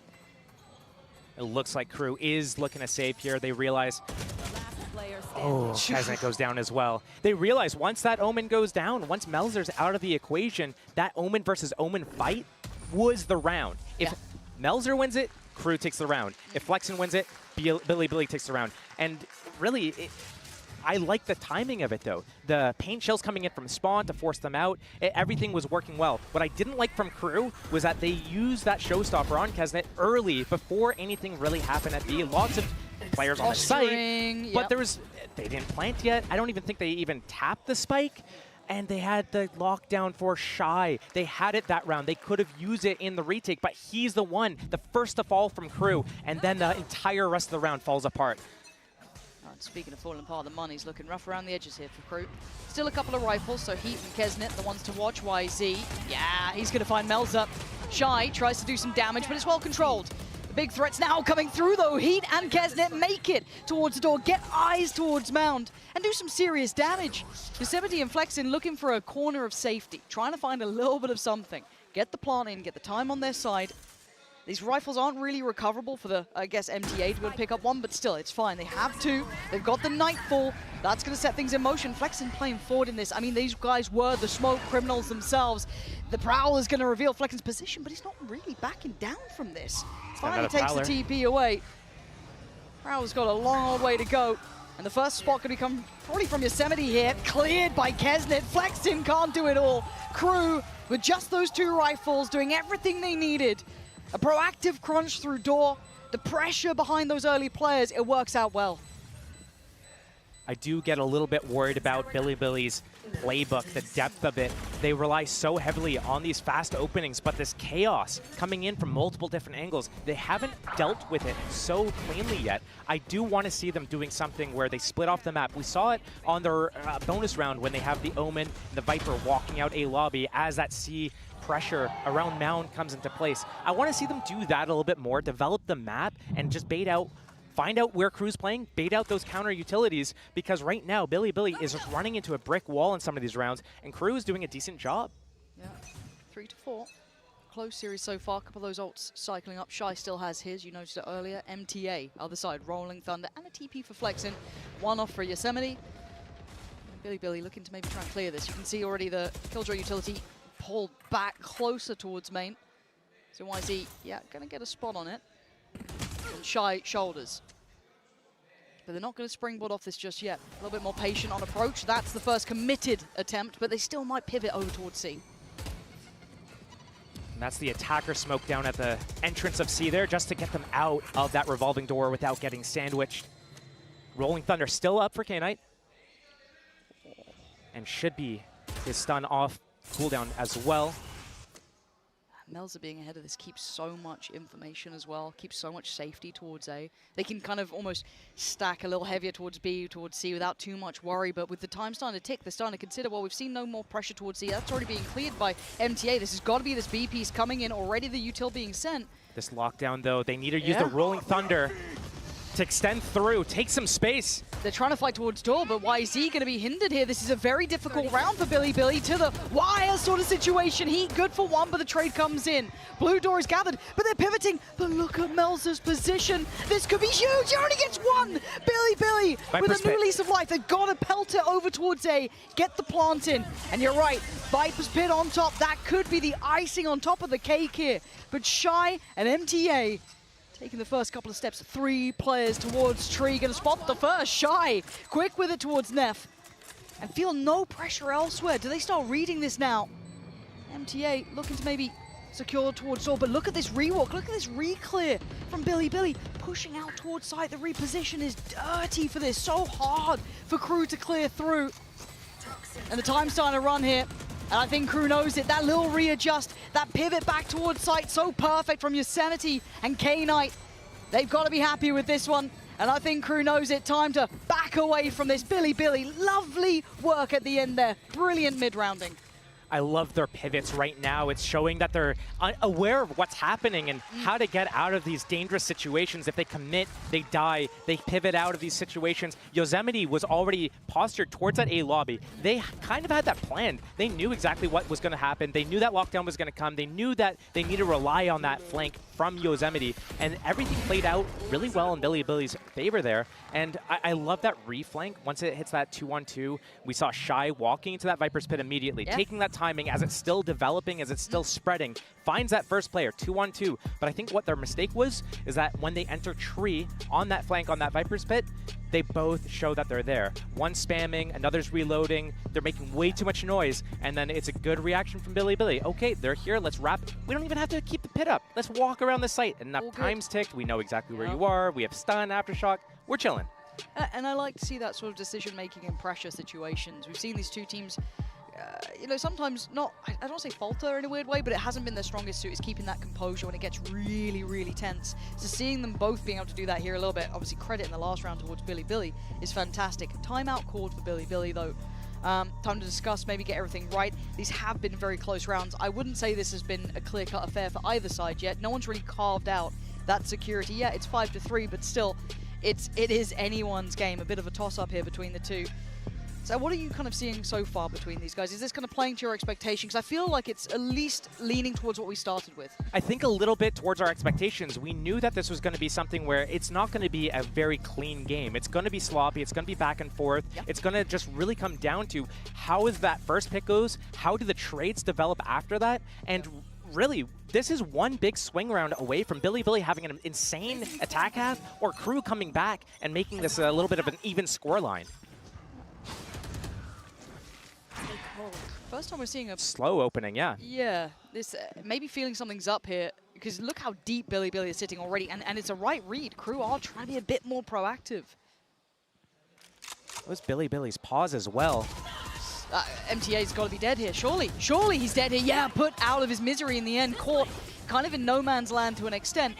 But again, Bilibili haven't been completely off the chain. They've been trying to keep composure, keep cool about their decision making. Do they then follow this up? Do they commit? Yes, they do. Paranoia's in. YZ gonna lead the pack, clear through sight, but looking close by. Shy leans through the smoke and gets his man. K-Knight on a good trade. They're still brawling this out on the site, and it looks like Bilibili are winning. K-Knight putting up numbers. Okay, that denies at least a little bit of security on the site here. It is a 2v3. It is not impossible. It's just improbable. K-Knight going to be controlled on the site, probably tethered down, yes. But again, Melza, that paranoia would have to be so key, so good to give him a chance. I don't think that's going to do enough here. So it's just the guns in hand, and K-Knight still got util. Ready. He's going to get caught on that at bare minimum. Melza too, buying great amounts of time here, making this incredibly tricky. An uphill struggle for KRU, so now it's go time, swing time, and K-Knight defends his kingdom. The C-site's his, and Bilibili secures safety now. A belting start here. We're seeing two teams with these fearless players. We see it on YZ going in, taking that opening, seeing, oh, MTA, you're in the open, cool. I'm gonna slide at you, take you down, and extend into the site, try to take all that space. But we're also seeing it on the other side. Shy isn't shy at all. No. He's in there. He's taking that timing, walking through smokes. That's the second time. A couple rounds ago, it was into a Viper's Pit. Here, it's just walking through the Omen smoke. Cool. You're gonna smoke off Waterfall. I'll walk through, kill one, and I'll recede as well. Yeah, we're starting to see this heat up, but I'm worried about the scoreline though, right? It's starting to tilt. It's starting to get a little bit deep. Oh, the Outlaw, this is just going to be a brawl, isn't it? Here we go. YZ, ult in hand, well, on his hand, I guess. It's Kesnit to send him back though. You can't brawl these guys. Oh my god, what is going on between these two? Neff and K-Knight, calm it down. KRU wanted all this chaos. They had the Guardians, the Stingers, the bits and pieces, and they're being rewarded. Oh dear, K-Knight, you clutched before. You can't do it now. That Stinger deadly. And KRU scrounging that round back. That was just a backstreet brawl in the end of it. That was ridiculous. The funny thing to me, I think, is that when Bilibili was doing their slow openings and finding out exactly where they want to hit and doing those pivots as well, that's when they were strongest. And whenever they've gone out fast out the gates, that's when they've been crumbling. And right here, they do it again. 3 trades for each team. It comes down to a 2-on-2, and KRU walk away with that round. And that's the swing round. That's the swing round I was talking about. We might end up with a 6. That's how it happens. You got to be safe. God, I thought the last one would have been enough, but clearly not. Can they do it back to him, though? Stingers, Buckies, bits and pieces. And already Kesnit says no. Good trade for YZ. And Shy going to try and slip away. Smoke instantly put into place. Melza going to find Yosemite. Not allowing any of that extremity work to come in. There. That reposition as well, right after he got that kill. But Bilibili going into B. What? They just walk on in. This is an outrageous series already. A quick grab on the spike and get it out of there. We're gonna need a monumental round from YZ or Flexen, but Flexen only has a classic, right? He's got so little to play with. He does have his paranoia. He's got smokes. He's got TP. He's got as much as he can have. Even the ult. I like the read from Bilibili. They knew it was just Melzer up here alone. Melzer repositioned actually first on top of Rebel, but then he rotated towards B there. Now Bilibili, they walk out A. They're going to have a free sight. If they spotted anyone, ran into any trouble, Flexen just dips out of there, uses his ultimate. But right now, A is completely open for the taking. Left. And it's the wrong read from KRU. I like how they're proactive. They're moving around. They're staying ahead of whatever's happening. And once they realize what's happening here, they're going to move over together. They have the numbers. They don't care that much. It's all on this positioning from YZ. He's trying to catch rotators here. And okay, you're in a 2v3 post plant. You're down the man. You need to catch one. If they get all the way back towards it, the timing is everything on this for YZ. He's going to hear the steps of one, but there's 2 players. He's going to hear all of them. All 3. That's 3. YZ, prime position to be the downfall of KRU. He slowly creeps closer. They have no idea. None the wiser. And Flexen can just wait with bated breath. The one-way still up. He's closing the gap step by step. It could be the downfall, but he's got to get it right. He can't waste his chance, and he doesn't on the first. Takes down MTA, but the tap on the spike will draw the attention. And Billy, against the odds, turning it around. A beautiful thrifty there, and YZ knowing he had to be that guy. These rounds, they're just so back and forth. You can't even just read what's going to happen. Sometimes you see it on your screen, right? Yeah. Oh, he's listening for the rotates. He's going to catch the timing. Wait, they got by. Maybe he doesn't get them. But, you know, it comes down where that position was so good. Some of these mid-round decisions from Bilibili are actually spot on right now. Very good. And I didn't really expect this after, you know, the match against Fnatic. They didn't really show this same prowess. And maybe that's like the difference between KRU and Fnatic that we're seeing right here. But, I mean, they look so good. They got that Rolling Thunder. They got the Nightfall as well. If they don't combo these, I'll be shocked. But Bilibili, they understand right now, hey, when we open fast, we lose. When we open slow, we're chilling.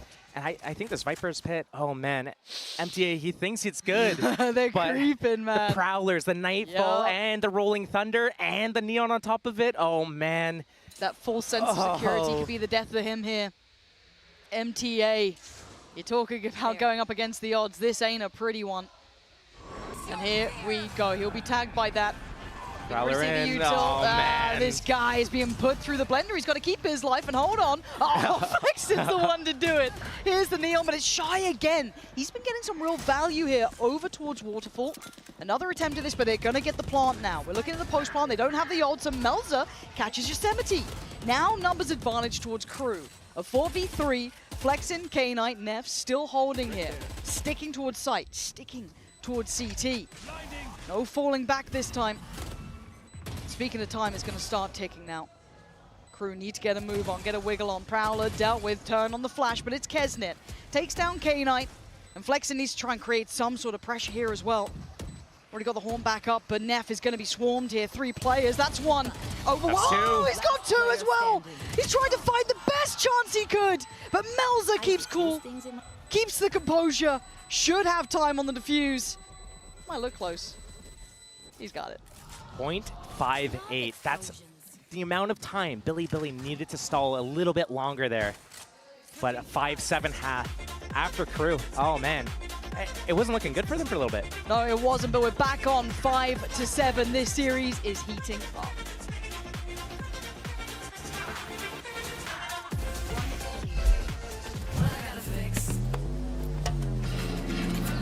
Oh, come on.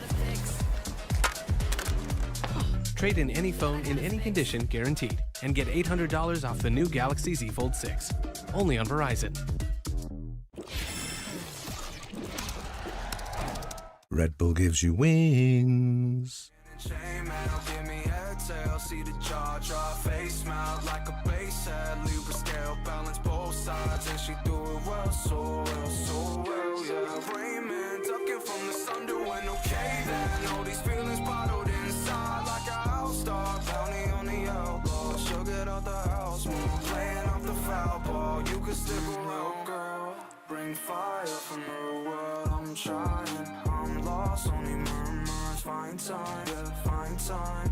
Unsure, I'm staying for the summer.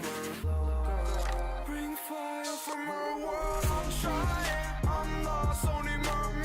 Find time if she's unsure. Find time, staying for the summer. Quiet but only nobody told me.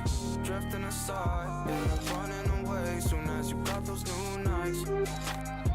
Soon as you got those new nights. Busy cutting the checks, I'm used to cutting the ties. Okay, pull up your pants, okay. Remember them rolling eyes, how they are fans, okay. Hanging from grapevines, she want the juice now, she want it all right. If you're just tuning in, a 5-7 scoreline is something you're going to be paying attention to. I feel like this series is going to remain close. But Josh, coming back to those caveats we discussed at the start of this series, what we were looking for, you were discussing the attacking side initially, how critical that was to certain teams' successes. But now with the side switch, where are you looking? How has this changed some of those dynamics?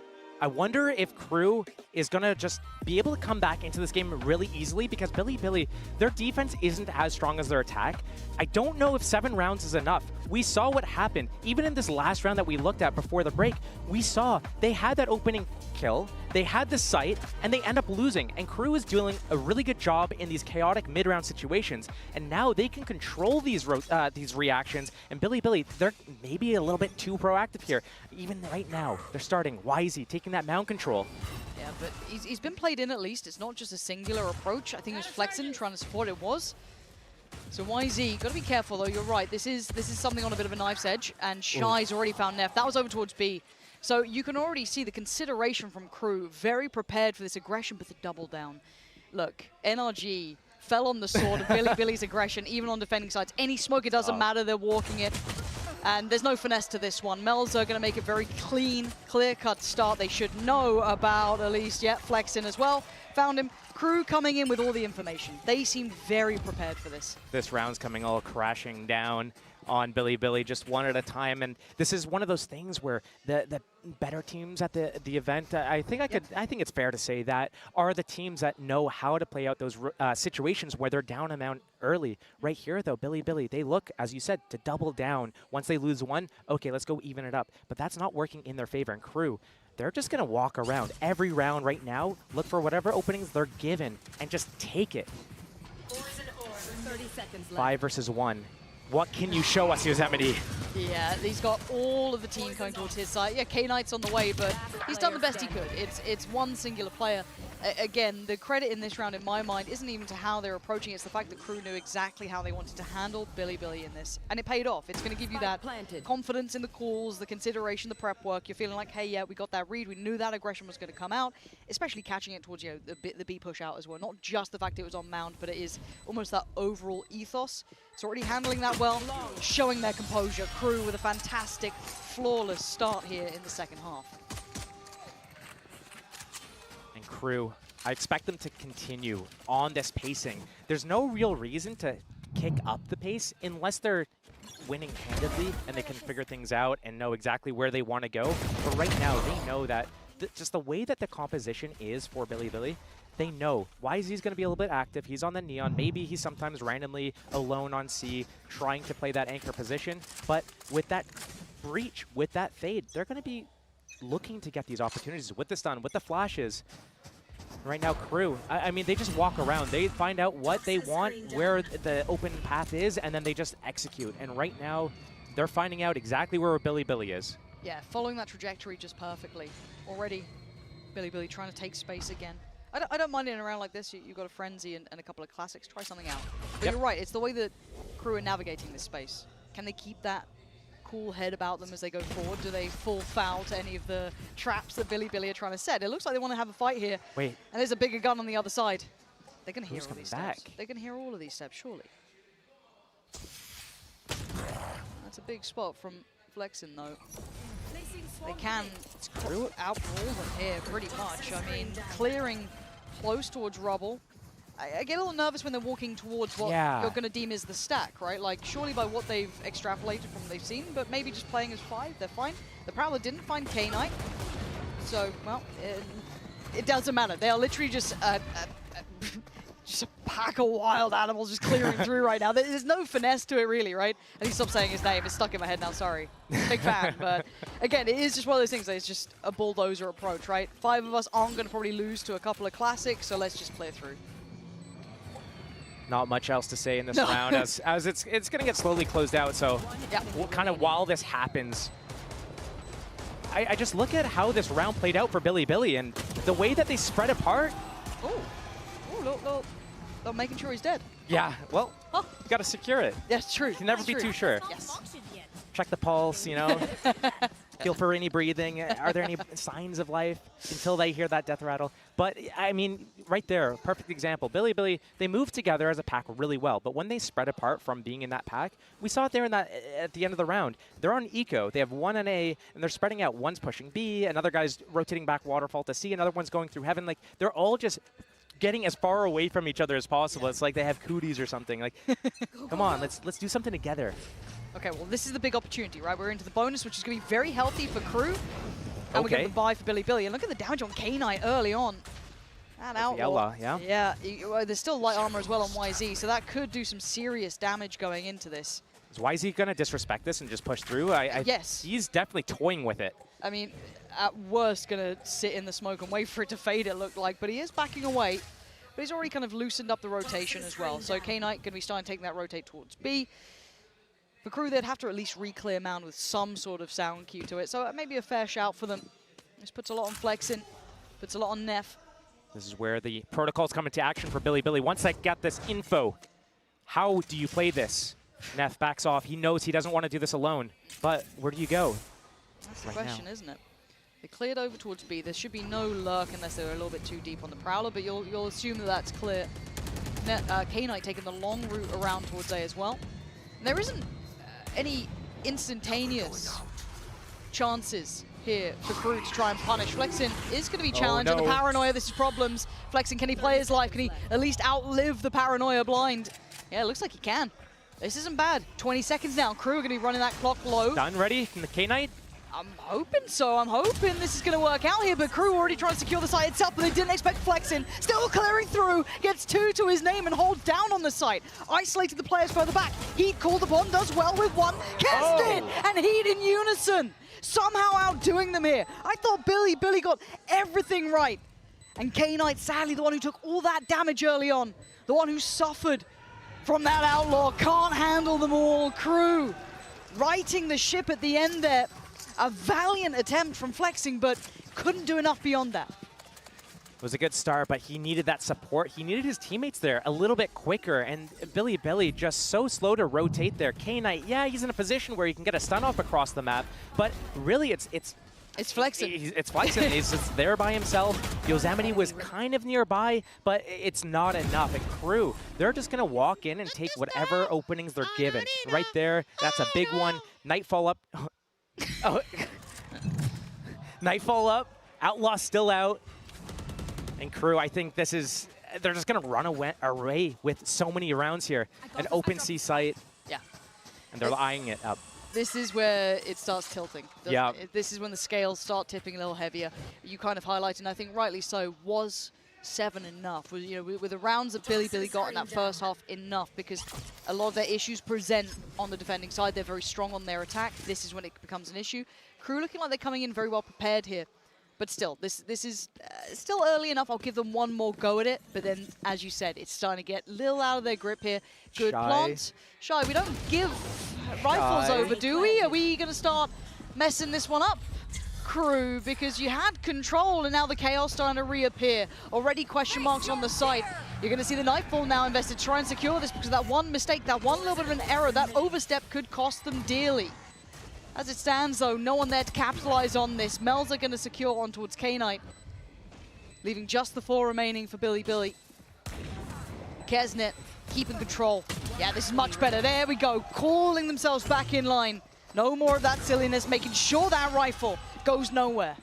Well, you know, you can't get 3 flawless rounds. True, you know? true. At some point, someone's going to go down, and then it's not going to be as clean. Yeah. But it is worrying. If I'm on the side of Billy, here comes a timeout. This is something that they need to call, because there needs to be some sort of adaptation. I think on their attack side, they found it out really, not really early, but they did discover, hey, when we do these fast openings, that's when things don't really go the way we plan it. Let's slow it down, let's find the openings, and then let's make sure that we make the best plan and decision possible. And right now, Billy, they're so spread apart. They're not doing any really team fights except for round 2. They kind of moved together with that breach stun. But every other round so far, it's been YZ up, taking point, and maybe one player supporting him. It's usually been K-Knight on breach there towards C. Oh boy. I mean, seeing the scoreline, he's probably okay. He's probably okay boy. right now. Okay, we're just gonna. He's fine. He's fine right now. I'm good. So what do we want to see from Billy here? We want to see them doing something a little bit. I think proactivity is fine, but KRU's expecting it. What they need to do is they need to lure KRU into a trap and then really get that value out of not only the breach utility, but extra players around it. It can't just be all on YZ here. I know, and that's the kind of underlining part of this, isn't it? You're going to want to put that and put a full stop on it and then hope that it happens. Because this team has such potential when you talk about Billy. I mean, we've all seen it. Yeah. I mean, the sign kind of alluding to it. But it's true. There is some real danger to this squad, and I think a lot of people learning to take China very seriously when it comes to their teams. But it almost feels neglectful to not highlight that there is a drastic drop-off when it comes to Billy. From when you see them on the attacking side, you see all that brilliance that's there, that high potential. And then the side switch happens, you go, oh, but where's the rest? Where's that? You know, find me a little bit of that. You find that consistency, brilliant. For now, it looks like we're back to trying to get YZ pushed up towards Mound. Yosemite gonna get at least shouldered here. They're very aware that they might be trying to insert a player. The spam towards the box, looking for all of these potential spots they could have tried to push a player up towards. I think this is what KRU does really well, though. They do that slow opening. Cool, you spotted us. We're gonna reset here, get that alarm bot down, reposition. As they kind of understand YZ's probably out of this mound area. This is stun probably ready. Here comes the clearing on A. Wait, there's no one on A. Do we want to go back there now? That's what they're doing. They realize what the setup is. KRU trying to go back to A. Is Billy going to realize what's going on here? YZ still has this mound space. No one's attacking him right now. Can the rotation come to A site before KRU hits it? Two players walked up towards B, though. This might be a fake towards A to hit B. But there's still going to be at least one in the way, right? Neff's still going to be here. If it's a crunch through blue door or a pivot through towards A, he's still going to have a chance. Oh, dear. Overwhelmed, the paranoia perfect. Everything sent towards him. Neff couldn't even see it coming at that point. And now the red carpet's rolled out towards B until then YZ going to catch him in the heels. Speed up a little bit, take another fight, but there's no one else to swing off this. It's an isolated fight. He needs the help of everyone else, but K-Knight falls as soon as he swings. Billy now, individual fights per 13 seconds. This is getting a little ridiculous. The plant is going to be in, but can they secure this? Mel's positioning should have at least given them Yosemite, but he's done that for him. And with flexing, I mean, yeah, how are you meant to try and help out YZ in that? Send through a paranoia and hope? It's not going to happen here. And KRU again showing dominance, asserting that. Couple of ults very nearby. Kesnit almost has his. Mel's one away. MTA not a mile off either. I feel like we're starting to see the end of this one, at least for Billy. I'd be happy to be wrong. You know, I'd happy to see it go the other way, but KRU really getting a grip on the protocols and the win cons in this series. Both teams so good on their attack sides here with very different styles. KRU, slow approach, find the lane of least resistance, and take whatever is given to them. Billy just kind of just runs at them and just brute forces through. But we're seeing what's happening on the defense side here. KRU, not the greatest defense side, but still a little bit more polished. 5 rounds without pistol, that's no joke, right? So Billy probably wanted a little bit more of a buffer going into this, because right now, KRU, I don't see a stop to this. If Billy doesn't do something drastically different in their approach on their defense here, and it's not likely because you would see that already. Yes, it wouldn't have been a last-minute ditch attempt. You'd have seen them maybe stepping towards that in the last couple of rounds, those swing rounds we were talking about, and now we're going to start seeing the economy taking a real beating. Judge, Stinger, Sheriff, Frenzy. It's far from perfect. YZ maybe trying to just do something individual here. That's a start. That's a start. That's a whole lot of players around the corner, but he can't quite get there in time. MTA taking his time to fall, but he's going to at least shut this area off, right? Like, no one else is going to try and come through that, at least for a second or two. KRU realizes what's going on, opting not to go wait and just re-clear this after a period of time. They're going straight into C, but the rotation from Billy, are they actually staying one step ahead after we just had this monologue about how they're not able to do that right now? Are they doing it? This could be a lovely way to shut us the hell up, or maybe it's only on the half buys or the force buys, but for now they are right. They've read it correctly, forcing the hand. and forcing Yosemite to fall, but there's more players here. It's not just him. There's 2 more, 3 more, almost 4. All of Billy now make it to the site. Spike left loose in a bad position, and Shy and Heat gonna be worried, panicked, and maybe overwhelmed. Heat can only do so much, and now it's all on Shy in the 1v2. K-Knight does have the rifle, but the 1v1 Shy. Oh! It just slipped away. K-Knight finds stability at the end, barely alive, but a round finally claimed. Well, put me in my place. And that's a but it's timeout what you coming. wanted, That's though. it is This what I is wanted. what you wanted. It is what I wanted. We got to see so many different things there. We saw KRU kind of lose their identity on their attack side there. What normally happens is, okay, they kind of figure out what's going on, then they pause, they reset, they wait for their abilities to come off cooldown, and they find the lane of least resistance. Here, they try running away from A, going into C, but there's too many pauses along the way, and Billy stayed a step ahead of them. But will we see that again from Billy on a gun round? They had a judge there, they had pistols there, and they had stingers there. If we get to see them do something out of the ordinary, out of that standard, okay, go and take mound control, YZ, I'll set you up with my stun. If we see something else on a gun round, that is perfect. That's what I want to see, because that's going to really put both these teams to the test.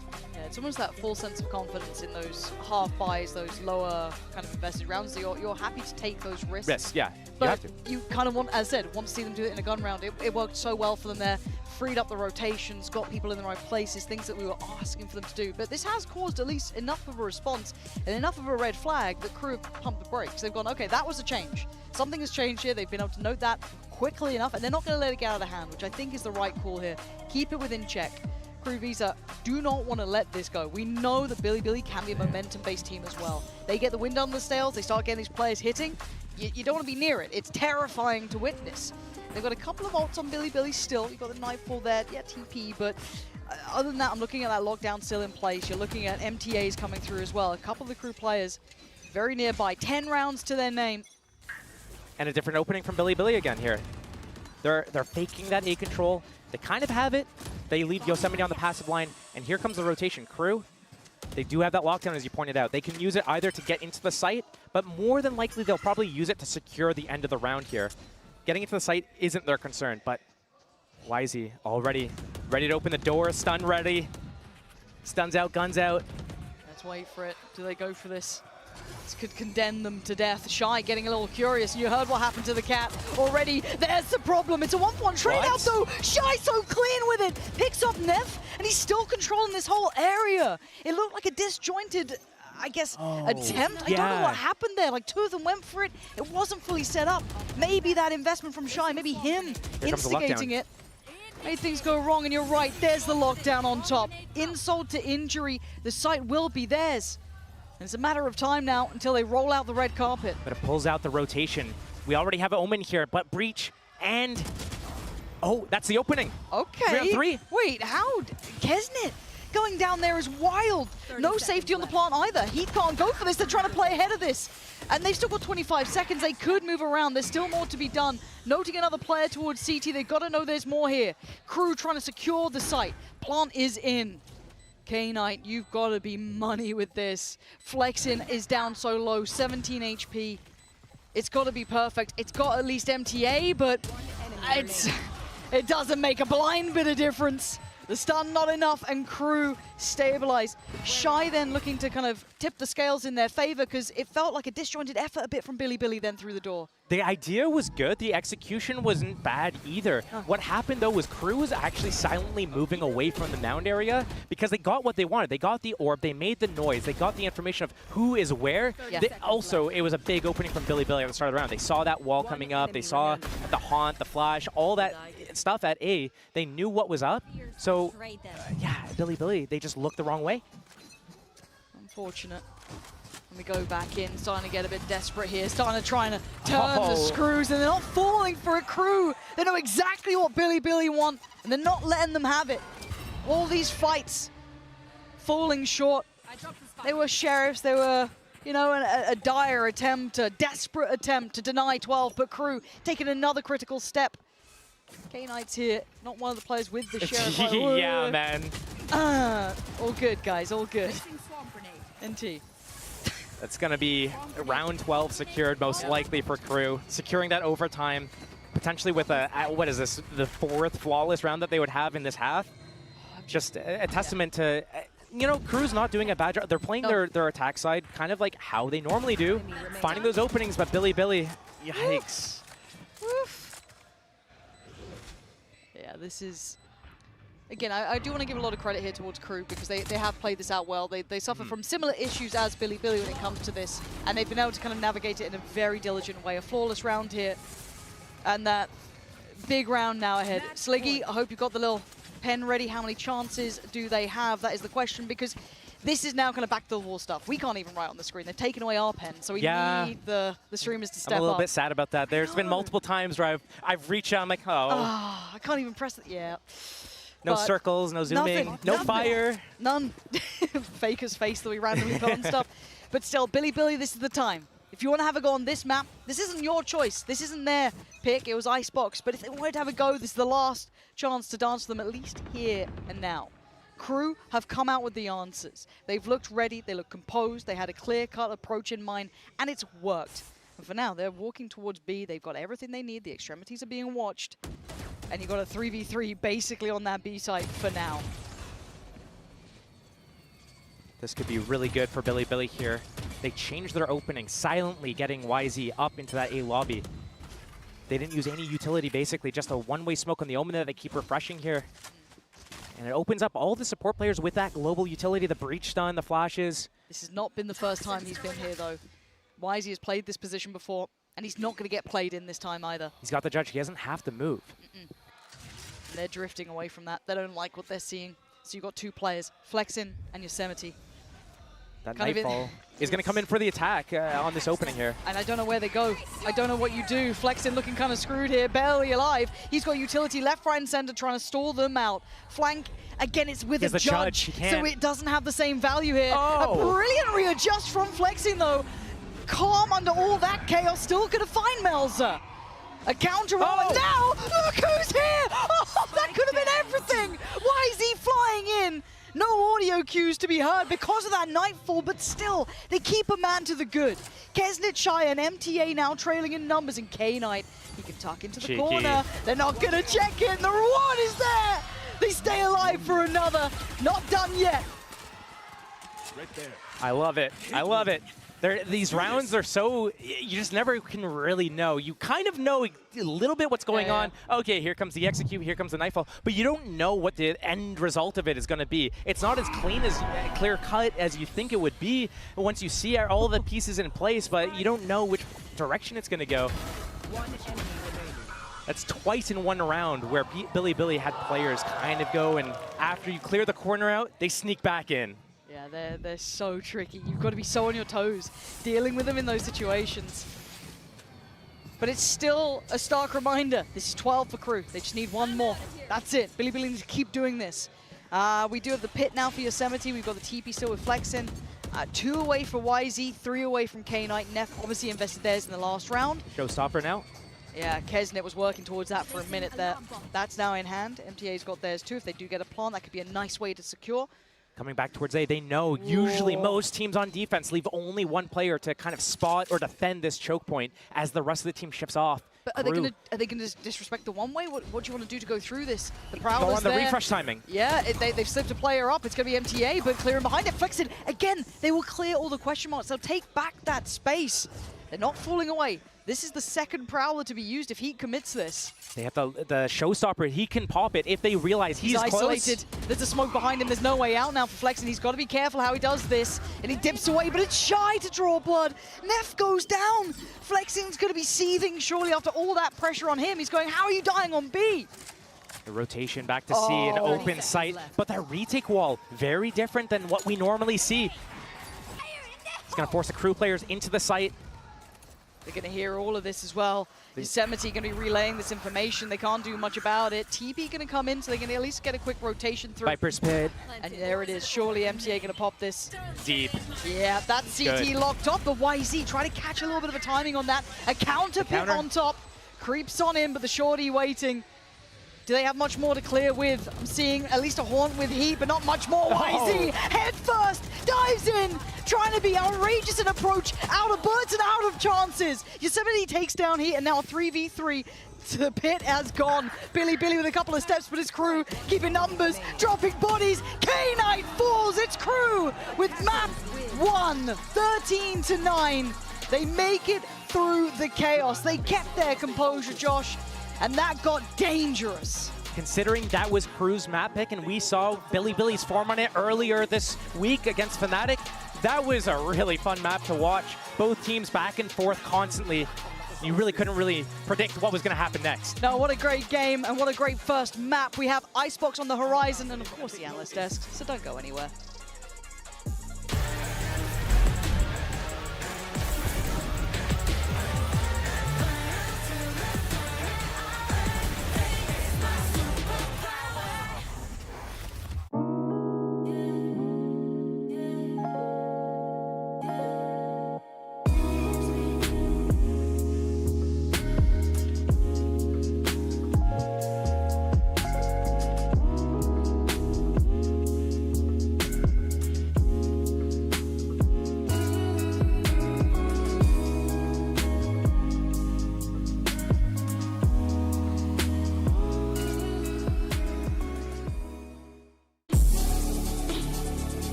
It's a great start for Crew in this elimination match. I'm now joined by their head coach, Adam. Now, it seems like a theme. You guys have great starts so far in this tournament, but looking ahead at the rest of the maps, Icebox was a map that you guys didn't want to play against DRX. What was the reason for you to leave it open this time around, and is that a risk at all, you think? No, we think that Bind was their best chance, like to having an advantage over us. So we decided to ban that map for this series, to keep playing Icebox as we was, and I don't know, just face it and try to close this series 2-0. You are prepared for this? Yes, I think we're really prepared for this. I can't wait to see it. Thank you very much and best of luck on Icebox.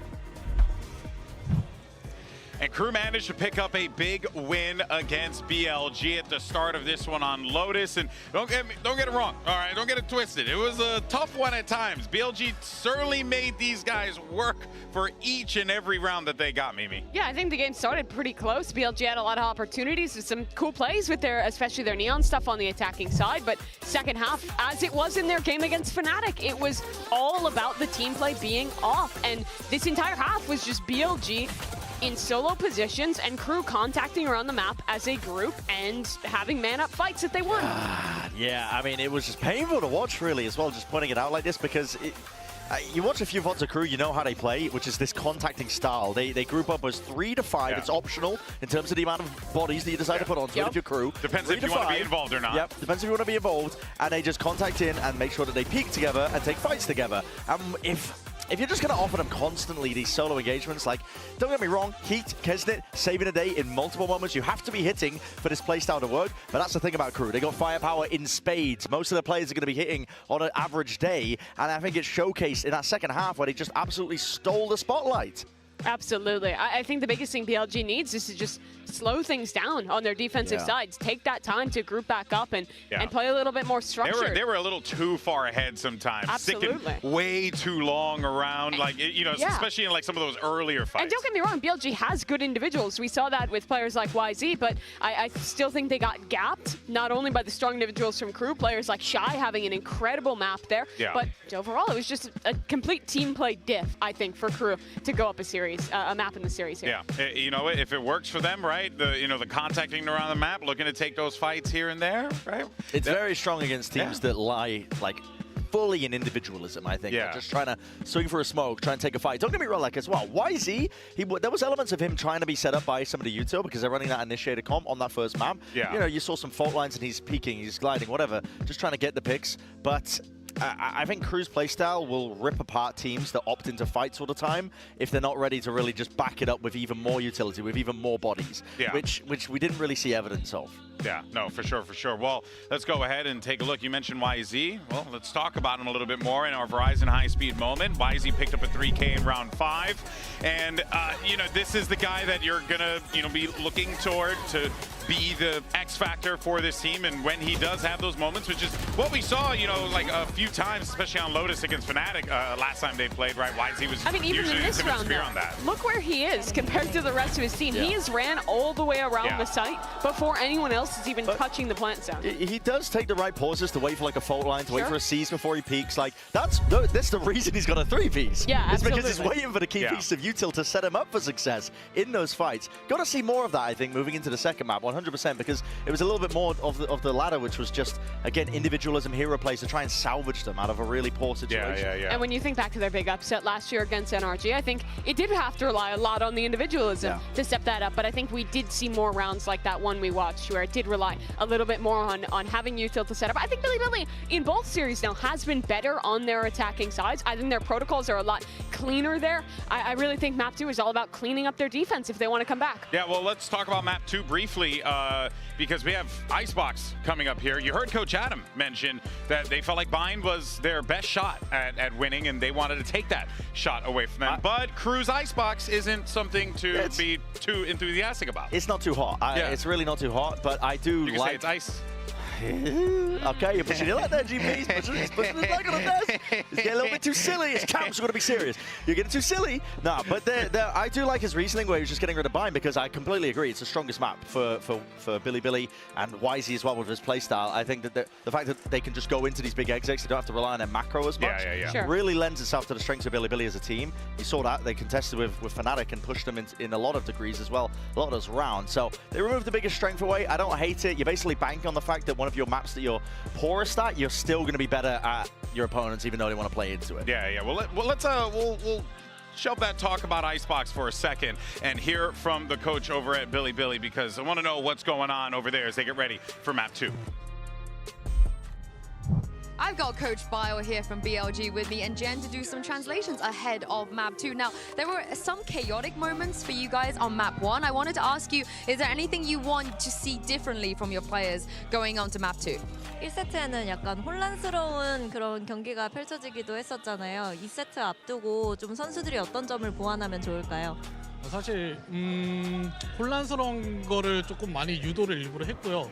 저희가 약간 이제 흔히 말하는 이제 개싸움 그런 거를 조금 자신 있어 해서 그거를 좀 많이 중점적으로 연습을 했었는데 어쨌든 세세한 콜에서 조금 스킬 타이밍이 좀 안 맞는 게 좀 있었더라든가 아니면 이제 샷 미스가 조금 많이 나오다 보니까 로터스를 좀 주게 됐는데 이 세트는 아무래도 저희가 고른 아이스박스니까 저희끼리 준비한 것만 사실 잘하면 문제는 없을 것 같아요. 선수들이 뭐 긴장하거나 뭐 그런 거는 딱히 없어서 컨디션이 가장 중요할 것 같습니다. Well, they actually wanted it to be chaotic. That's how we wanted the Lotus to go. Kind of, you know, the so-called dogfights that we wanted to take. But I think there was slight miscommunication and mistakes when it comes to a little bit of timing and util usage and stuff. But Icebox is our map pick, and we're very well prepped. I don't think the players are feeling nervous at all. So if we play a clean game and our best game as we prepped, then I think we're good. I can't wait to see it. Thank you very much, Jen, and thank you, Coach Bio, as well.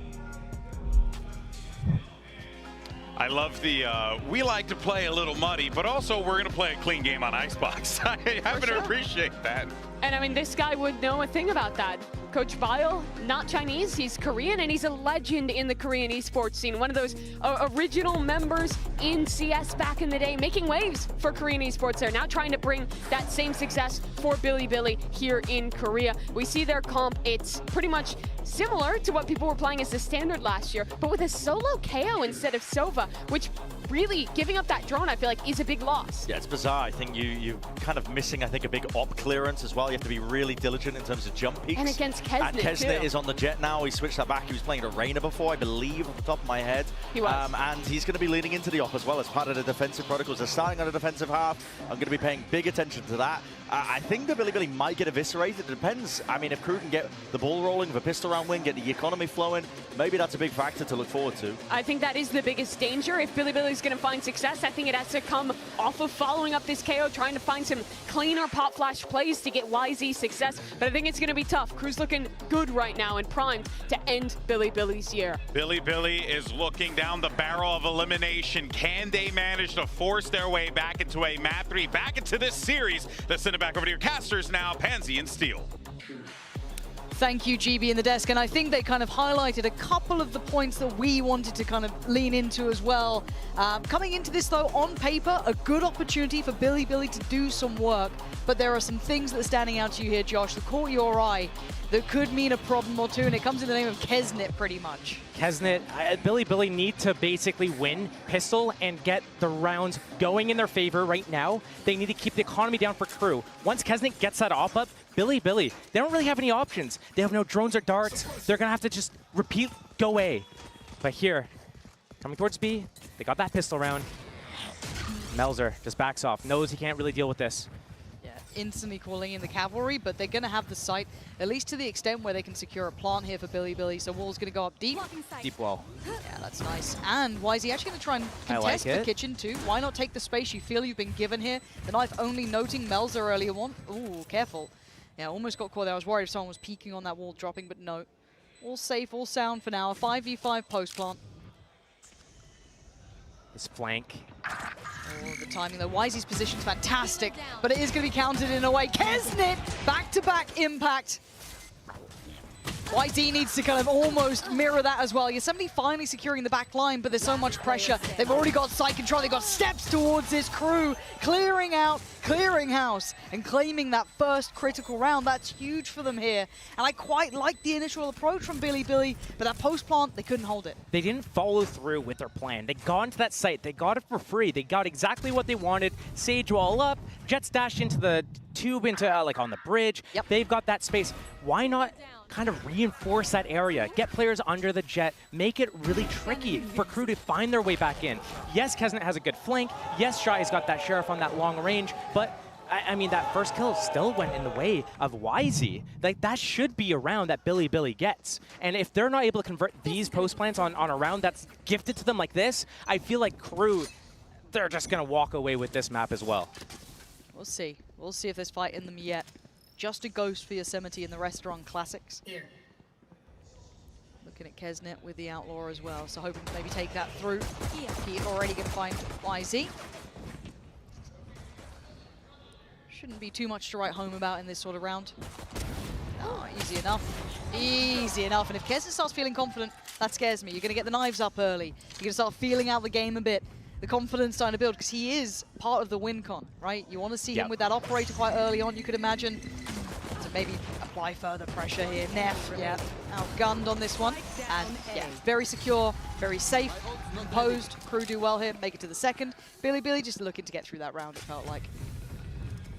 It really does feel like Billy doesn't have any options outside of trying to get these executes off, namely towards A, because it's very hard to clear out that back yellow area on B. If they keep going towards A, though, and Kesnet's sitting there, I mean, he's got that outlaw right now. What puts him off the what takes him off the line? The right? flash, maybe, but you really have to capitalize on that timing. The only other option, really, is using something around middle. But right now, I mean, Kesnet's trying to get that info down tube right now. I'm looking at any light shields, no, so they're going to have noted that outlaw before. Yeah. It can still do a lot of damage, don't get me wrong.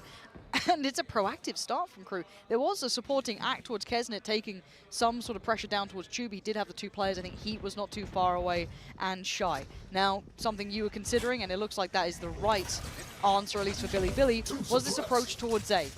Almost has to be reticent in approach on this. 3 players committed towards that maze side swing. Wall's going to go up, though. And YZ, head first for Halos. I don't know what the plan was. Maybe hoping you'd be able to get towards the back line, get some pressure, but it's swatted away. What felt like almost too easily. And the pressure on the site for K9, they're going to have to fall away for a second, get himself healed up, go for the high plant towards Nest. That is going to go in. No spam on that one. And they can start shifting back into the post plant. K9 going to take a body with him, though. That Shy gone down. Big impact, and it's tricky to make these guns work. You have Guardians here. Stingers, 1 upgrade for MTA, and Kesnet does have the Vandal as well, so they've got a little bit of something. No smokes for 8 seconds. There's the pressure as well towards the plant. Kesnet, we're going to take down Neff, though. There comes at least... Oh, deflected. It bounced off for Crew now. Nothing stopping them. Oh, right under their noses. The defuse is there. Billy going to be kicking themselves for that. Yeah, that's tough. Because Billy, they got in. Yeah, YZ goes down early. I think that flash from the KO is supposed to deal with that player there, but perfectly positioned. Yeah, perfectly positioned, I think, under the rafter. Under the rafters. The flash might have popped a little bit too high. Maybe we and catch then that. Let's see. Oh, it went over the wall. Just over the wall. Otherwise, full blind opening for Billy. And it's these post plants that they're not able to convert that well. Peru doing a really good job again here on the retake, though. Smiling and laughing about it. Yeah. Wingman just stuck it. No contest. Wow. Okay. And YZ, there's no stopping this, but it's individual, it's disconnected, and it finds him nothing. That's, again, this plays very heavily towards Crew every time this sort of scenario happens. Still with the Outlaw coming in. Light armor on Neff, light armor on Yosemite. Billy, rinse, repeat. Back towards this site, a different plant here, safer, securer. And they do at least have, actually, speaking about it, not that much util for the post plant this time around, so they can't play it the same way. They're also down a man. Looking to get that opening. Dizzy going through, doesn't find what they wanted, but Heat's going to kind of backfill the space. You thought that was his every day. Apparently not. K-Knight lives. Hard to deal with this deeper post plant. Drawing out the utility as they go. And Shy already clearing out Yosemite. Another tap on the spike should draw another player forward. It's going to be Neff this time to challenge, and good trades. Crew keeping this at least competitive. MTA! And they've got time on this one. Crew dealing with this. I've got to say, I want an early timeout for Billy here. These post plants, those deeper holds, they're not working, Josh. They're getting the site, they're getting the plant, but beyond that, they're not able to hold it. I'm not trying to be cringe. It just comes naturally. But Crew's really bringing the heat right now here. Again, another opening kill for him. And yeah, I mean, a timeout would be nice, but I don't know how much of it will solve what Billy's actual issues are. Because they're getting onto the sites, they're getting the spike planted. That hasn't been the issue. They've got it clean on pistol round. They got it a couple times down on A as well without really that much issue. The problem is converting the late round. They're out of the abilities and they're falling back. And here, they just get the fuse under their noses, basically. Wingman on round 3, and then here it's just...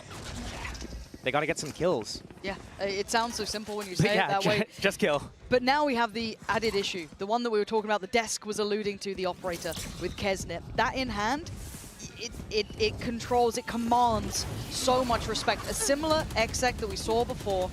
No one playing ahead. Kezit not going to be sat down towards the lower side of rafters. A similar plant going to be coming in, I can imagine. No spam on this. And it's Shy, finds flexing, and already the backline going to be pressured this time by Kesnet on a long flank. Billy can't sit deep anymore. They've tried it before and it didn't work out. Hunter's Fury, maybe going to clear out here. You're looking at Melzer maybe to swing on it, he does. Yosemite gets caught, he goes down, and player by player they're falling, and the pressure, the issues compounding. K-Knight's gone. This is simplistic work from KRU. They make it look so easy. The slow strangle. Billy from all angles, a flawless team ace as well. It's just, you don't really have that many options with this composition if you're Billy. Maybe if you split off, do a 4-1 instead of a 5-man hit, you're getting into the site for free. Kesnet hasn't even been opping. Like, it's so easy for KRU right now, and they haven't even been opping. What's going to happen now when the op comes out? Are you going to switch it up and try to go B instead? Well, what options do you have? Again, once that knife lands at yellow, you have nothing else to clear out. Is there someone else? Is there a bait setup? And then again, once you get that plant with that wall down, what is the next action? But they have the res. Maybe they can go somewhere else. Maybe I was kind of I say maybe hoping to get a lurk on top of this, but it's still going to be like there are options for Billy, but you're already 5-0 down. It feels uncomfortable. You still need to find out where Kesnet is early on, right? You still need to go through that protocol list that gets added in. Maybe you can activate a lurk to pressure on that, on the post plant, maybe, you know, deal with a little bit of something, but it's still not easy. You're banking on them maybe not having utility in the right place. There's still so much for them to work through to deal with KRU here. And they've tried that lurk, actually. They tried inserting up tube early. He put them down in that tube early. Thrash is up now for the defense as well. I do want to see Billy utilize this res sometime early on. Right now, KRU's letting them into the site. Hey, nothing's going to happen. But maybe Billy starts somewhere, goes for that early fight on that long range, picks up the player with the res, and then once they've diagnosed the setup, they make a plan and go somewhere else. I want to see them use middle a little bit more. It's going to be so tough for them to go actually commit to an ending on B, but it looks like here they're posturing to start there. We wanted to see this. This was the worry. This was the threat. The operator in hand. Right place, right time. How does it fare? Kesnet getting curious. Deep Molly at elbow, giving that opening for Kesnet to post on Garage. Careful. No drone to clear him out. This looks like a death sentence if they keep going this way. There's the first shot and the flash. He's forced off the first angle. They can start taking steps. The knife going to be dealt with, though. So they still... Oh, good lovely flash. follow-up flash. That is fantastic from Neff. Finding Kesnet. That's exceptional work from him. High Dizzy going to come out, though. And it looks like they want to fish out on this. This is very early. There's only one player to really work with this, that being Melzer. And they can't get any value for it particularly. All in play. We're into a deeper post plant. Kesnet can't disrupt that. Already falling so early on. No flank this time. Why is he sticking close here? Maybe trying to be a real nuisance, and he is. Great from him to find two. KRU not expecting that level of pressure. And now Shine Heat, this is tough. So many players that can just swing, catch it, invest a little util, but for me, Neff was the MVP in this round from start to finish. The knife, the flash is Shy, putting up some work here. Oh my gosh, Shy! Stop it. Right now. Stop it, flexing. Thank you for that, Billy. Gonna keep it on track at least here.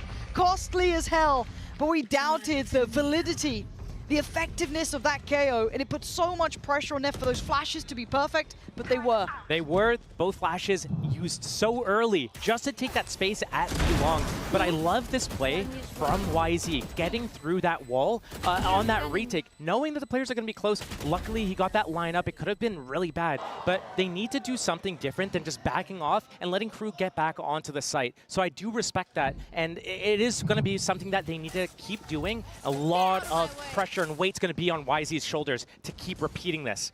Yeah, Neff isn't playing with the pack this time. He was taking a look towards middle. I like what they're doing, though. You see where they're positioned? They're positioned so that they could get rezzed if they do go down early. YZ sees nothing, realizes maybe it's an open site, but also realizes maybe the jet op is towards B this round. And there it is, confirmation. At least of where Kesnet resides. And all this space. MTA's got to have no idea. Maybe consider someone's nearby, but it's a gamble, right? You're banking on it being through that maze side rather than towards default. Though. Got to be careful with that barrel, but actually, they've managed to kind of pass by each other. YZ securing a lot of security here. This is good. This is good positioning. If he doesn't get cleared, he could be good for them, but I don't want to jinx it. He's got those Blade Storms out, and it's really, if you miss. Speaking of misses, already Kesnet doing the dance, and he comes out on top of that. 10 from the judges, as YZ has to back away here. Viper's Pit on top makes this difficult. They've secured the back line as well. They've got a lot here. That's the lockdown here. Gonna force the hand to touch. Does it get dealt with? Seems like. It does, just about at the end, so they get to keep their positions, make it harder for KRU to try and clear house. How do they get them out of this Viper's Pit so far with a kill on K-Knight? You can see them considering getting closer. They got to go now. YZ trying to hold the line, but there's going to be the defuse starting, and finally taken away. YZ still doing damage. Yosemite falls, and oh, little bro's done the job. Nuts retake there. That was so damn close. So close, but not good enough for Billy. KRU is so good on these retakes, and just when you thought, hey, there's no way. There's no way. But KRU pull it off, and they're consistently pulling this off. Lots of ultimates up now for Billy. It's just, it comes down to these late rounds, and there's no utility left for Billy to really just do anything. And again, it's the second time this wingman's coming clutch on this defuse. That little guy, what a champion of people. Oh, it's so sad for Billy right now because they use their timeout already. Yeah. They have 3 really big ultimates, but they don't have the economy to follow it up. Oh, Guardians, Ghosts, and Classics. Kesnet on this B line. The rest of the team already stacking towards A. It's going to be 4 versus 5 here. The KO ult maybe gets them into the site, but is that it? Would you do? Are you going to go for it here? Oh, man. And again, you look at the disconnect between the next layer, the next player forward, it's individual now. Billy's starting to falter here. And KRU just keeping this in hand, keeping security, keeping safety. It's all on Yosemite. He's got 2. He'd need all 5. And the spike left where it is doesn't make it any easier. 33 HP and 3 players sitting in a very tough position. Hello. See him. Now, Spike is there. Glad to see Prius on the free cams. Look at him. Catching the spike. Proud of you. And this pause for thought isn't going to go too far. Left. Again, Yosemite would have to get that spike back, and they're still so cognizant of where it's dropped. And that's position noted now. No one's taking that fight. You may, well, I say that, Kesnet does. Okay, fair play. You're kind of ringing the dinner bell at that point, really, just praying to be put out of your misery. 7-1 here. This was the map you kind of hoped, right? And they're burning both timeouts. Yeah, I mean, you have to. You're going into round 9. You're down 7-1. You have 3 really big ultimates. You've been getting into the site. You've been getting the spike planted. You've been losing on the post plants, namely because you're all falling back and KRU's doing a really good job. Sometimes they include a flank. Sometimes it's just straight up, okay, we'll go in heavy from spawn. We get the wingman on the spike, force them to peek us. But what can we do to make this a little bit different? Because this is our map pick. Yes, this is our choice. Statistically, one of our better chances. And we're starting attack. Which is meant to be. It's meant to be our stronger side. So if we're going into defense and we're at a round deficit worse than like maybe 4, it's just going to be so hard. So not only do they have to come back, they have to come back at 7-5 almost if they want to have a chance into the second half. So here, second timeout burned, and they need to have a good plan coming out of this. Kesnet still has that op. He's been shifting around, namely starting towards B. Once he did a mid-walk with an outlaw, but we haven't really seen Billy do anything other than 5-man A or 5-man B. Occasionally they did send one player towards middle to kind of sniff it out, see what they could get, but to no avail. These ults are so impactful. But my worry is that if Neff doesn't do what he did before, I mean, Neff's only got 1 kill, but again, it's what he was doing in the meantime to try and set them up here. How much freedom does Kesnet get? Do the ults even matter? It comes down to this. Knife goes in, that should at least catch towards Melza. Good damage. It's caught both. But Kesnet doesn't care. He's sticking around enough for a shot. There's going to be the ult coming out. We spoke about these ults. But there's no respect being shown from KRU. You got to force it. You got to make them respect you. And that's why they don't. Kesnet's great for it. Melzer on the follow-up. They're locking this down. Now does it swing, though? Billy's starting to clear out, but Heat's made it here. The whole crew is on site, and they are moving. It's not enough to force them away. These half-made plans, these hopes are falling to pieces for Billy. That wasn't even a half-made plan. That was a timeout plan. That is the strat they pulled out after deliberating for 30 seconds. This is like, okay, we go B. Yeah, he's got off there. It's okay. He gets one early. We res. It's okay. We pop KO ulti. We go in there, lock down the post ban. Easy peasy. But it's not easy peasy. They can't even get past that yellow, and they're getting crossfired. Melzer sitting behind the box. Billy, what else do you have? You got to use it right here. And this is probably one of the closer games on paper when you were looking at it in these sort of situations. You expected with the maps coming through, maybe, yes, they'd win their map, and then the third could be the close affair, but as it stands, we're not going to Sunset. The brutality of champs is so crystal clear here. KRU elevating, KRU looking ready, and Billy not quite having what it takes this time, it feels like, but it's 8-1, it's not over yet. Still a purchase, still a couple of those ults, and another attempt towards the A site. And KRU going to get more and more confident here. Flexin, he's moving up towards B, off the back of all this noise, off the lockdown. Maybe trying to listen for rotation here, but is it just going to be a long game, just a long flank? Seems like it. Team's committed into that site, gonna get that spike planted. Fury, he tanks it, but he goes down for it maybe? Narrowly. Hey, keep their lives. They're standing, still alive. Late wall goes in. Flanks on the way. Fish shot gonna come through from Heat though. That's gonna send them forward, flexing like an assassin in the back lines. Now gets a challenge in the form of Melzer, but the site's now getting contested. They're under scrutiny, they're under pressure because MTA is just racking up the bodies. Flexing though, trying to be the hero they need, but MTA is cooking them up here, and he's gonna at least get this to off. He has to get off this though. Another 1v1 for pretty much all the marbles here. Flexing, is that work? All of what you did worth it? He sticks it. He sticks this. Oh, he just came off in time, Flexing, saving Billy. At least in this round. Labored. We wanted the lurk. We wanted the lurk. We got the lurk, and it paid off. It killed the Gecko. That means no wingman on the spike. True. These are big win conditions here. Yes. But nobody alive for Billy. Like, they had to do everything. They used everything. Everyone died just to get that one more round on the board. It was the race to the ace between these two. That was it. Literally, who aces first?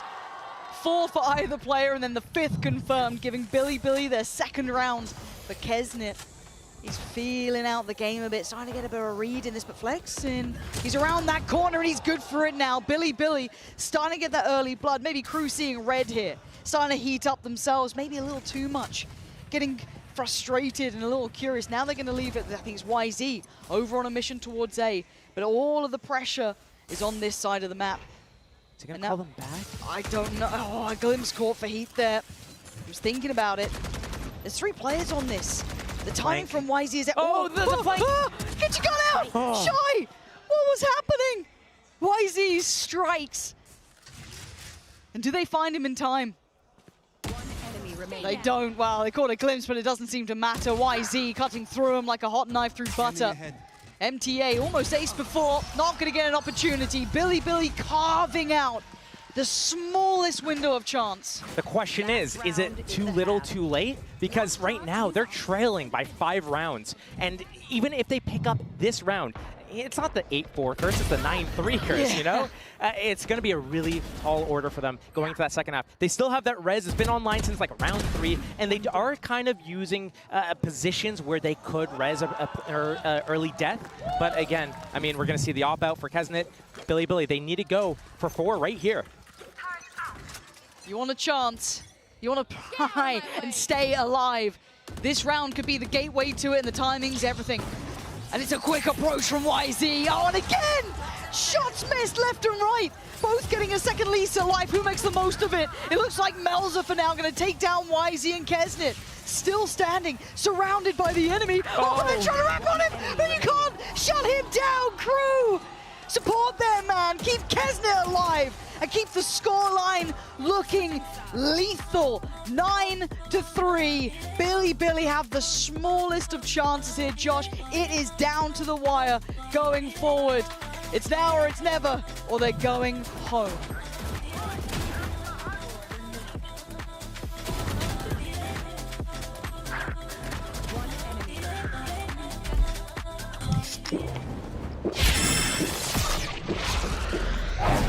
Red Bull gives you wings. No. Speaking of airports, 10-3. I mean, that's not how you want to start it, Josh. Let's cut to the quick. Let's talk how it is. I didn't mind the start. I quite like them being proactive, trying to, take some of the map space away, trying to, play. I like the pressure. Yes, I don't mind that. But then, what was this approach with tap on the spike? They just flew in. Not entirely sure. They have that Sage Wall. They should be comfortable letting the round develop, finding their openings, going in for that together. The together is the part that they're missing right now. It's so disjointed. Another stack here, though. Crew been doing such a good job on these types of rounds, finding out where that stack is, avoiding it, hitting that lane of least resistance. Shy. 1 for 1. But you can lose that player. You're allowed to lose that player. Beyond that, that's when weapons start dropping.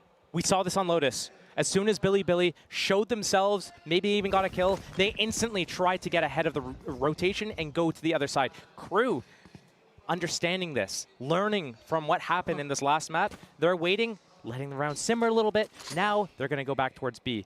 They know it's probably empty, maybe one person at most. That knife coming, getting broken. But it's going to be a free sight. It is. The pressure's probably going to be through middle if you're looking where they are. And you're looking at YZ mostly. Still got a Sheriff. There's no Sage Wall for this retake. It's just pistols and pure grit, I guess. Yeah, how are you meant to break that against an Outlaw, a Guardian, and a Vandal with heat? We're going to need a round from the man on the screen, pretty much. YZ.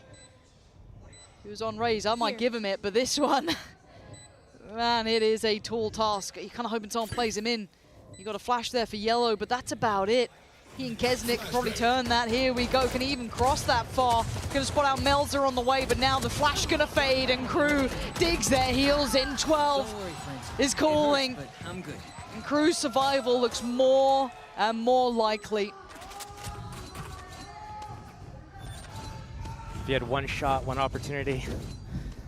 Billy, they need to convert this round. It is the bonus round for Crew. Outlaw still in play. A couple of light shields on the Billy players, so that could be dangerous if Kesnet finds that opening. Yeah. And again, it's going to be so hard for Billy to actually get any sort of information into this round. They don't have that dart or drone from the Sova, which is, a really common pick, at least for any sort of drone initiator. But right now, they have to just go in. Aggression here.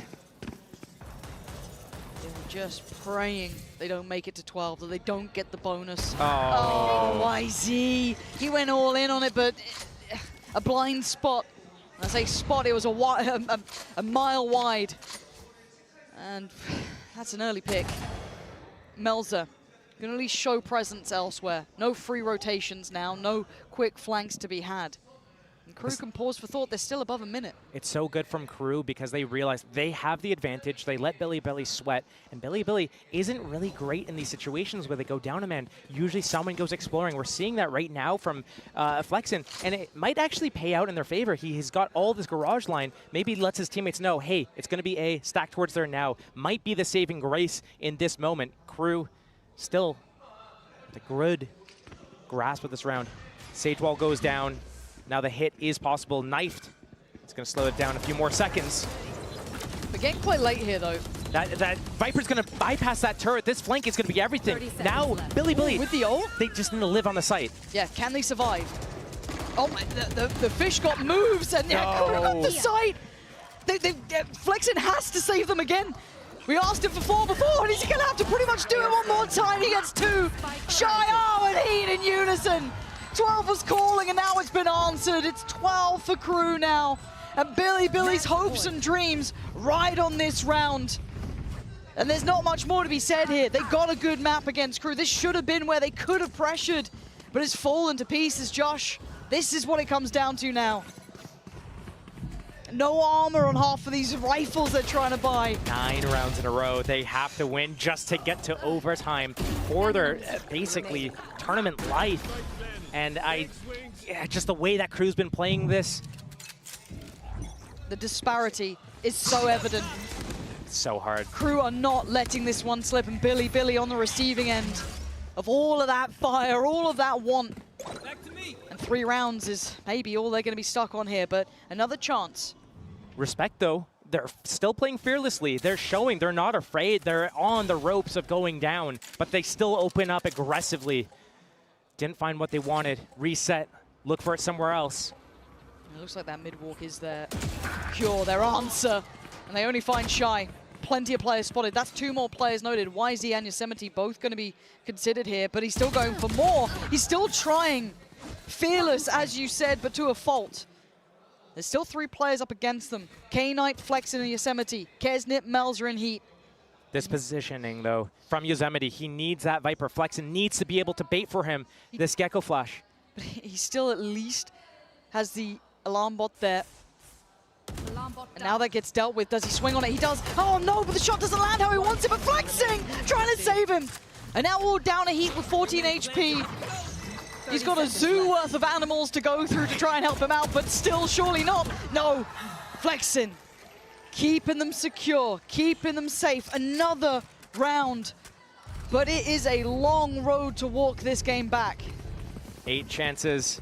That's Billy. I mean, they found their openings. YZ was able to not only get those openings, but they were able to convert off of it and capitalize. But it's just so tough. A couple of the players down there, 4 and 2 kills apiece. Right now, not having a good game, but it's so hard to get into these situations. You're on Sage. Basically, you spend the entire game walling up and planting. Yeah. And then as KO, you're the solo initiator. You've spent the entire game throwing knives and flashes so your teammates can get in. And it just comes down to those post rounds. Yeah, and the worrying thing is Kesnit might just have a round.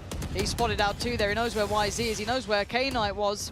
Or at least a pixel showed. And the swing from YZ, again, they're trying to play each other in here, but it's heat to punish. Takes down YZ, and they can sit back now. They can pause, Josh. They've got 1 minute 20. They're in no hurry. Pause and make them sweat. CRU, it's their signature move. And it works really well because, I mean, when you sweat, you're on your tournament life here. Oh. They peak again. Kesnit's got to be careful. CRU just taking their time. They can let this simmer for a second. Don't need to overdo it just yet. Still 2 knives to play with, but he'll need to Sage wall. Punish. A nice late Sage wall there. It's going to expire. 13 seconds left in the round. The only way through it is over it for now. So the rotation comes back into middle. Reinforce that B, but CRU probably just comfortable waiting it out and going at the last second if they need to. Yeah, CRU don't mind running it late here. They're not the ones really with the pressure. They've got 12 rounds. They get the luxury. Left. Speaking of luxury, Heat's made it through with a quick attempt towards the side. That's going to be a plant. And they've got to respond accordingly. Already there are issues here. Heat's doing a lot of work already this round. He's got support from Kesnit up top. And he's looking for a fight. Doesn't get what he wants. Neff going to keep hope alive. Bring it back to a 4v4, but you look at the deeper post plants. You're looking at the flank potentially for Flexin as well, who's becoming a heavy hitter for this team. But how many times can he do this? Neff gonna have the knife in 4, but maybe it's just the gun he needs. A 3rd claimed in the round, and now a 1v2. Here at the flank?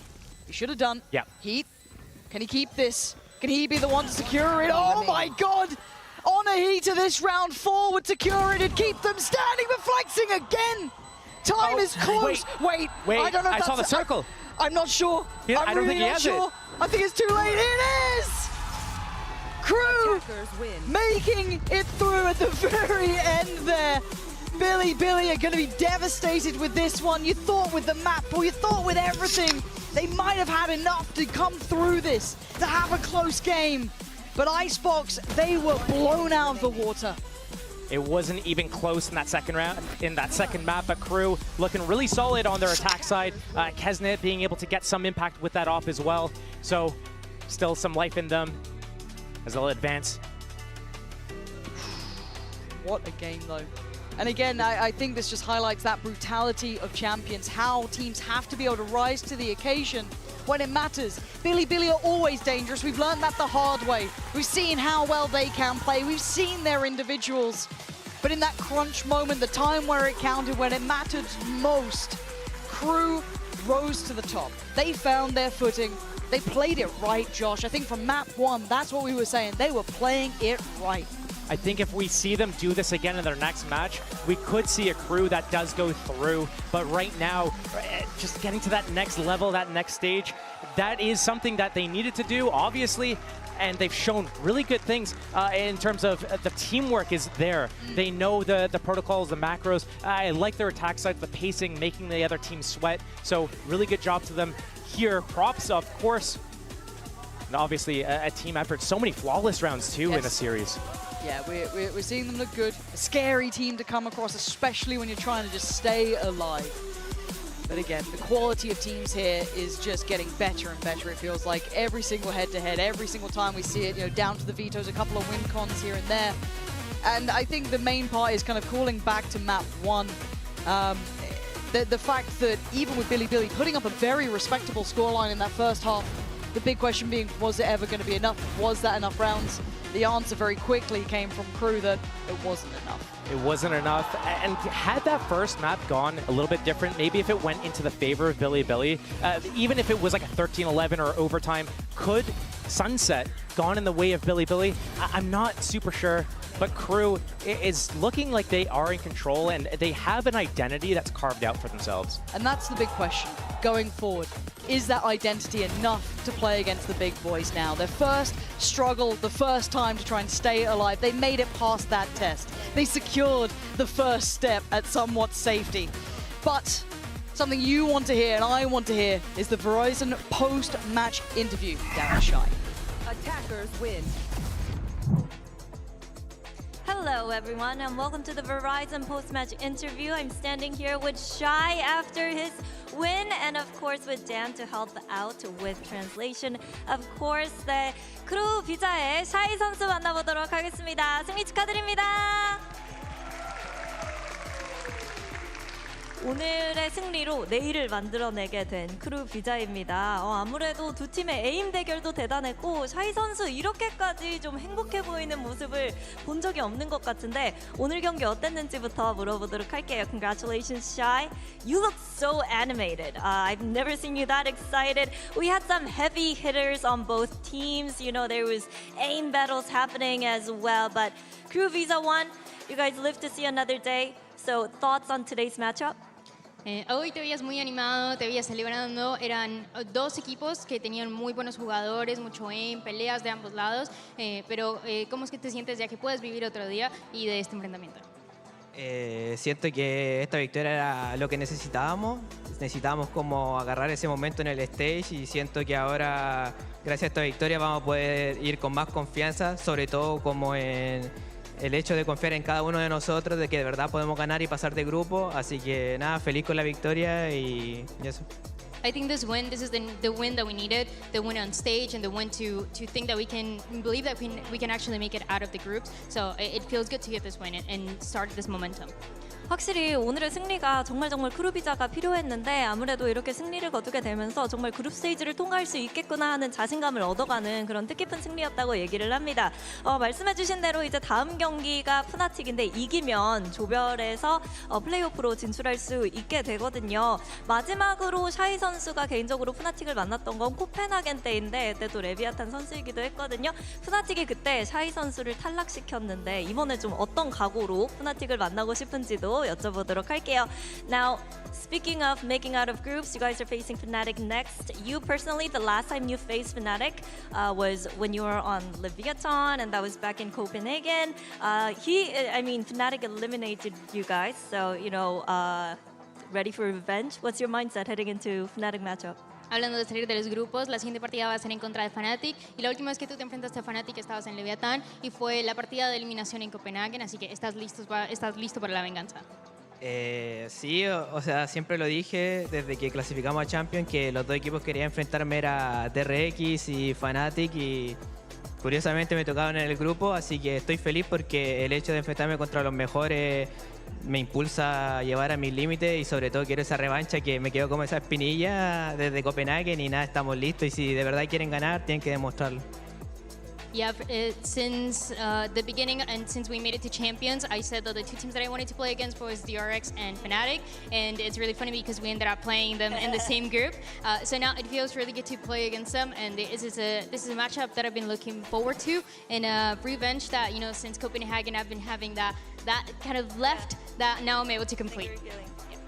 먼저 크루비자가 챔피언스 진출을 확정지었을 때 딱 샤이 선수가 DRX랑 푸나틱을 만나고 싶다라고 얘기를 했었는데 딱 어떻게 조가 이렇게 나와서 좀 경기의 이른 시작부터 이렇게 두 팀을 만나게 됐는데 이제 푸나틱을 상대로는 코펜하겐 때 뭔가 그 복수를 해주고 싶은 마음이 계속해서 남아 있었기 때문에 다음 경기 무척이나 기대가 된다고 하고요. 마지막으로 또 크루비자 하면 미라클런의 대표팀이잖아요. 미라클런의 시작일까요? Lastly, is Crew going on a run? Última pregunta, ¿van a ir en un run, Crew? ¿Cómo? Como si van a... Este es el inicio del run de Crew. Ah, sí, por supuesto. Siento que va a ser el comienzo para mí de algo histórico, así que vamos. Yeah, of course. This is going to be the beginning of something historical, so of course. 역사적인 크루의 미라클런의 시작이 바로 오늘이 아닐까라고 얘기를 했습니다. 이렇게 해서 샤이 선수 만나봤습니다. Vamos, 샤이! Vamos. And that's all we have for day 7 here at VALORANT Champions Seoul. Vamos, everybody, and we'll see you tomorrow. Vamos. Vamos. Indeed, indeed. Vamos, Crew. They pick up the win. We're all Are you vamosing. vamosing? Oh, I vamos every day. Are you vamosing? I am in a bro? perpetual state of vamosing. Constantly. You know what I'm saying? I'm always here, and wherever I am, I'm vamos. Vamos, Kesnit, vamos! I mean, I'm unironically crouping after this game. Yeah. It has been so long, the drought, since this team won an event at a global event. They didn't win one at Champions 2023. They didn't win a game at Lock-in. It's been like 700 days since the last time this team picked up a match win at a global event. And I honestly couldn't be happier for these guys to be able to do it here at Champs. 700? And 3 days. That's a lot of nuts. That's a lot of nuts. Basically 2 years. That's a lot of nuts. Wow, well, okay. Well, congratulations, Crew. They pick up a massive win, and, well, of course. What does that even mean? I'm dying. It's Kung Pao. Kung It's one of the Pao. greatest It's movies Kung ever Pao. created. It's a very good movie. Yes, You should watch it. Isn't that a type of It's chicken? a millennial classic. It's very good. Anyway, well, folks, unfortunately, we have to say goodbye to both Fun Plus Phoenix as well as Billy. FPX. First, we'll talk about these guys.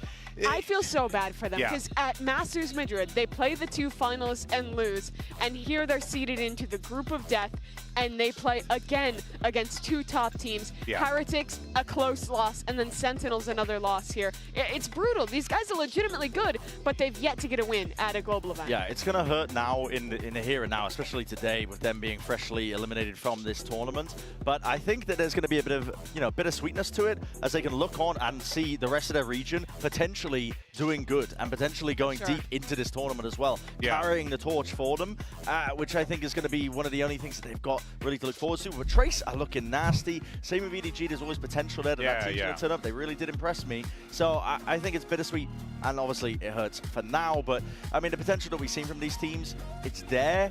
And maybe they'll be able to bring that back to the regionals for next year. Maybe they'll be able to improve upon it as well. Yeah. Because that's what it's all about with the global experience that you get at these tournaments is the improvements you can carry all the way back home. And I think we already saw that, right? When VCT went to Shanghai for a Masters event, how much the Chinese teams leveled up, getting able to get out of your region, scrim against international competition, get match experience on a stage like that is huge. And I think that has really been reflected in the amount that the Chinese region has leveled up. And that's no difference for these 2 teams that got eliminated today. Couldn't agree more. That's just the stuff that happens on the stage. Let's not forget that all these teams get opportunities to scrim. I mean, we, again, talking to IC, and bring it back from what we talked about this afternoon, but IC talking about how we played Trace, and we were like, dude, these guys are demons. If they get to an event, they're going to pop off, and look where we are now. I have no doubt in my mind that Billy's going to be putting that work forward. I hope, Coach Bao gets more time with the team, just continues to develop with them. And then for FPX, I want them to continue to maintain their uniqueness, maintain their identity, but hone in some things a little bit more, Mimi. And not to pull out too much, but I think it is also really just cool life experience to get to go and travel to another country and get to compete and have these different opportunities for FPX this year. Well, it didn't end without a real success globally. They got to play in front of their home crowd in Shanghai, and they got to play in front of more international competition here. And I think people are going to really remember how well they played in all of these games. They were really an unknown roster going into this year, and I think that should change for the 25 season. Yeah, I couldn't agree more. I mean, we were, talking about VCT China as a region, really being a one-team region at the time, but we're really starting to see this region develop and grow. Three-team region. Talent. We're waiting to get more. Three-team, and hey, we're probably going to get more next year. I mean, look at their trajectory. It's been absolutely phenomenal. But let's go ahead, though, and take a look at our pick'ems powered by AWS. And interesting thing I want to note here, only 3.2% of pick'ems had Trace That's Esports insane. in first. I mean, it's not insane. It's insane that they pulled off the upset and did it. It's insane that 3.2% people had Trace going in first. They were clearly privy to information and we were clueless Insider about. trading. There was some specific stuff about, I think it was a lot of, I think the majority of these came from the China region because somebody revealed some data regarding it as well, which is understandable, right? Because if your favorite team is Trace, you're going to be, predicting them to do quite well. But they have defied most people's expectations, especially mine, and they've just been going from strength to strength to strength to strength. I'm here for it, man. I keep saying it every time we get upsets, but this is what the global events is all about. I think seeing just the unexpected results, if it all went as you'd expect, nobody would be watching. I wouldn't be watching. Exactly. That's what makes this great. That's what makes this sport great, baby. Well, let's take a gander at the bracket and where we are right now in the competition, because with those eliminations now, we're going to see Crew Visa taking on Fnatic, and then Sentinels against Gen G, the run back, the salty run back. All right, little curly mustache accent. Look at that group. Yeah. That is a brutal group to be in, and only one of those teams gets to escape now. That's the Masters Shanghai and the Masters Madrid winners. Yes. About to eliminate one another. Yep. Ridiculous. That is that's where we're shenanigans. standing. It's unbelievable, the fact that listen, that group is stacked even from the get-go. Not many people, I think, even had Heretics coming out as the #1 seed in that group. I definitely didn't. Yeah. And I think everyone thought Gen G would. Yeah. I mean, it just seemed like a no-brainer watching how good they were. Yeah, well, here are going to be your matches for tomorrow. You got Talon going up against Vitality, and then Foot will be taking on Paper Rex. Remember, these are all elimination games. You lose here, you're done in this competition. And those games, genuinely don't know where they can go. There's so many interesting questions I have coming in with that. The opener for Vitality Talon is, can Talon still get the same value by playing those crazy compositions when a team's had time to actually sit down, VOD review, anti them? That's my big ask, I think, because those comps are great when you throw them out of the team and they are basically thrusted into finding out what the weaknesses are on the fly and adapting. But listen, Vitality have the luxury of just sitting back and watching a lot of VODs on their gameplay. But the question is also, how well can Vitality bounce back? They got punched in a big way in that opening game, going down into the lowers, getting upset in that match. Same for Foot. I mean, for that team and for Foot as well, coming to these international events, do they have what it takes to actually fight back and run the gauntlet to make it the playoffs? It's going to be tough, but that's what Champions is all about. This is where you need to show the world what you are made of. Otherwise, you'll be taking a trip to the sidelines and looking at someone else raise the trophy. But that's going to do it for us here today. We thank you so much for joining us yet again. It has been an absolute roller coaster, incredible games, top to bottom. Sentinels fans can breathe a sigh of relief. Hell, America's fans can breathe a sigh of relief. That's very, very true. You can breathe for a night. Yeah, for one night and one night only. And then we'll see what happens after that. But folks, thank you so much for tuning in. We'll catch you tomorrow right here, same time, same place, for more Champions action live from Seoul, South Korea.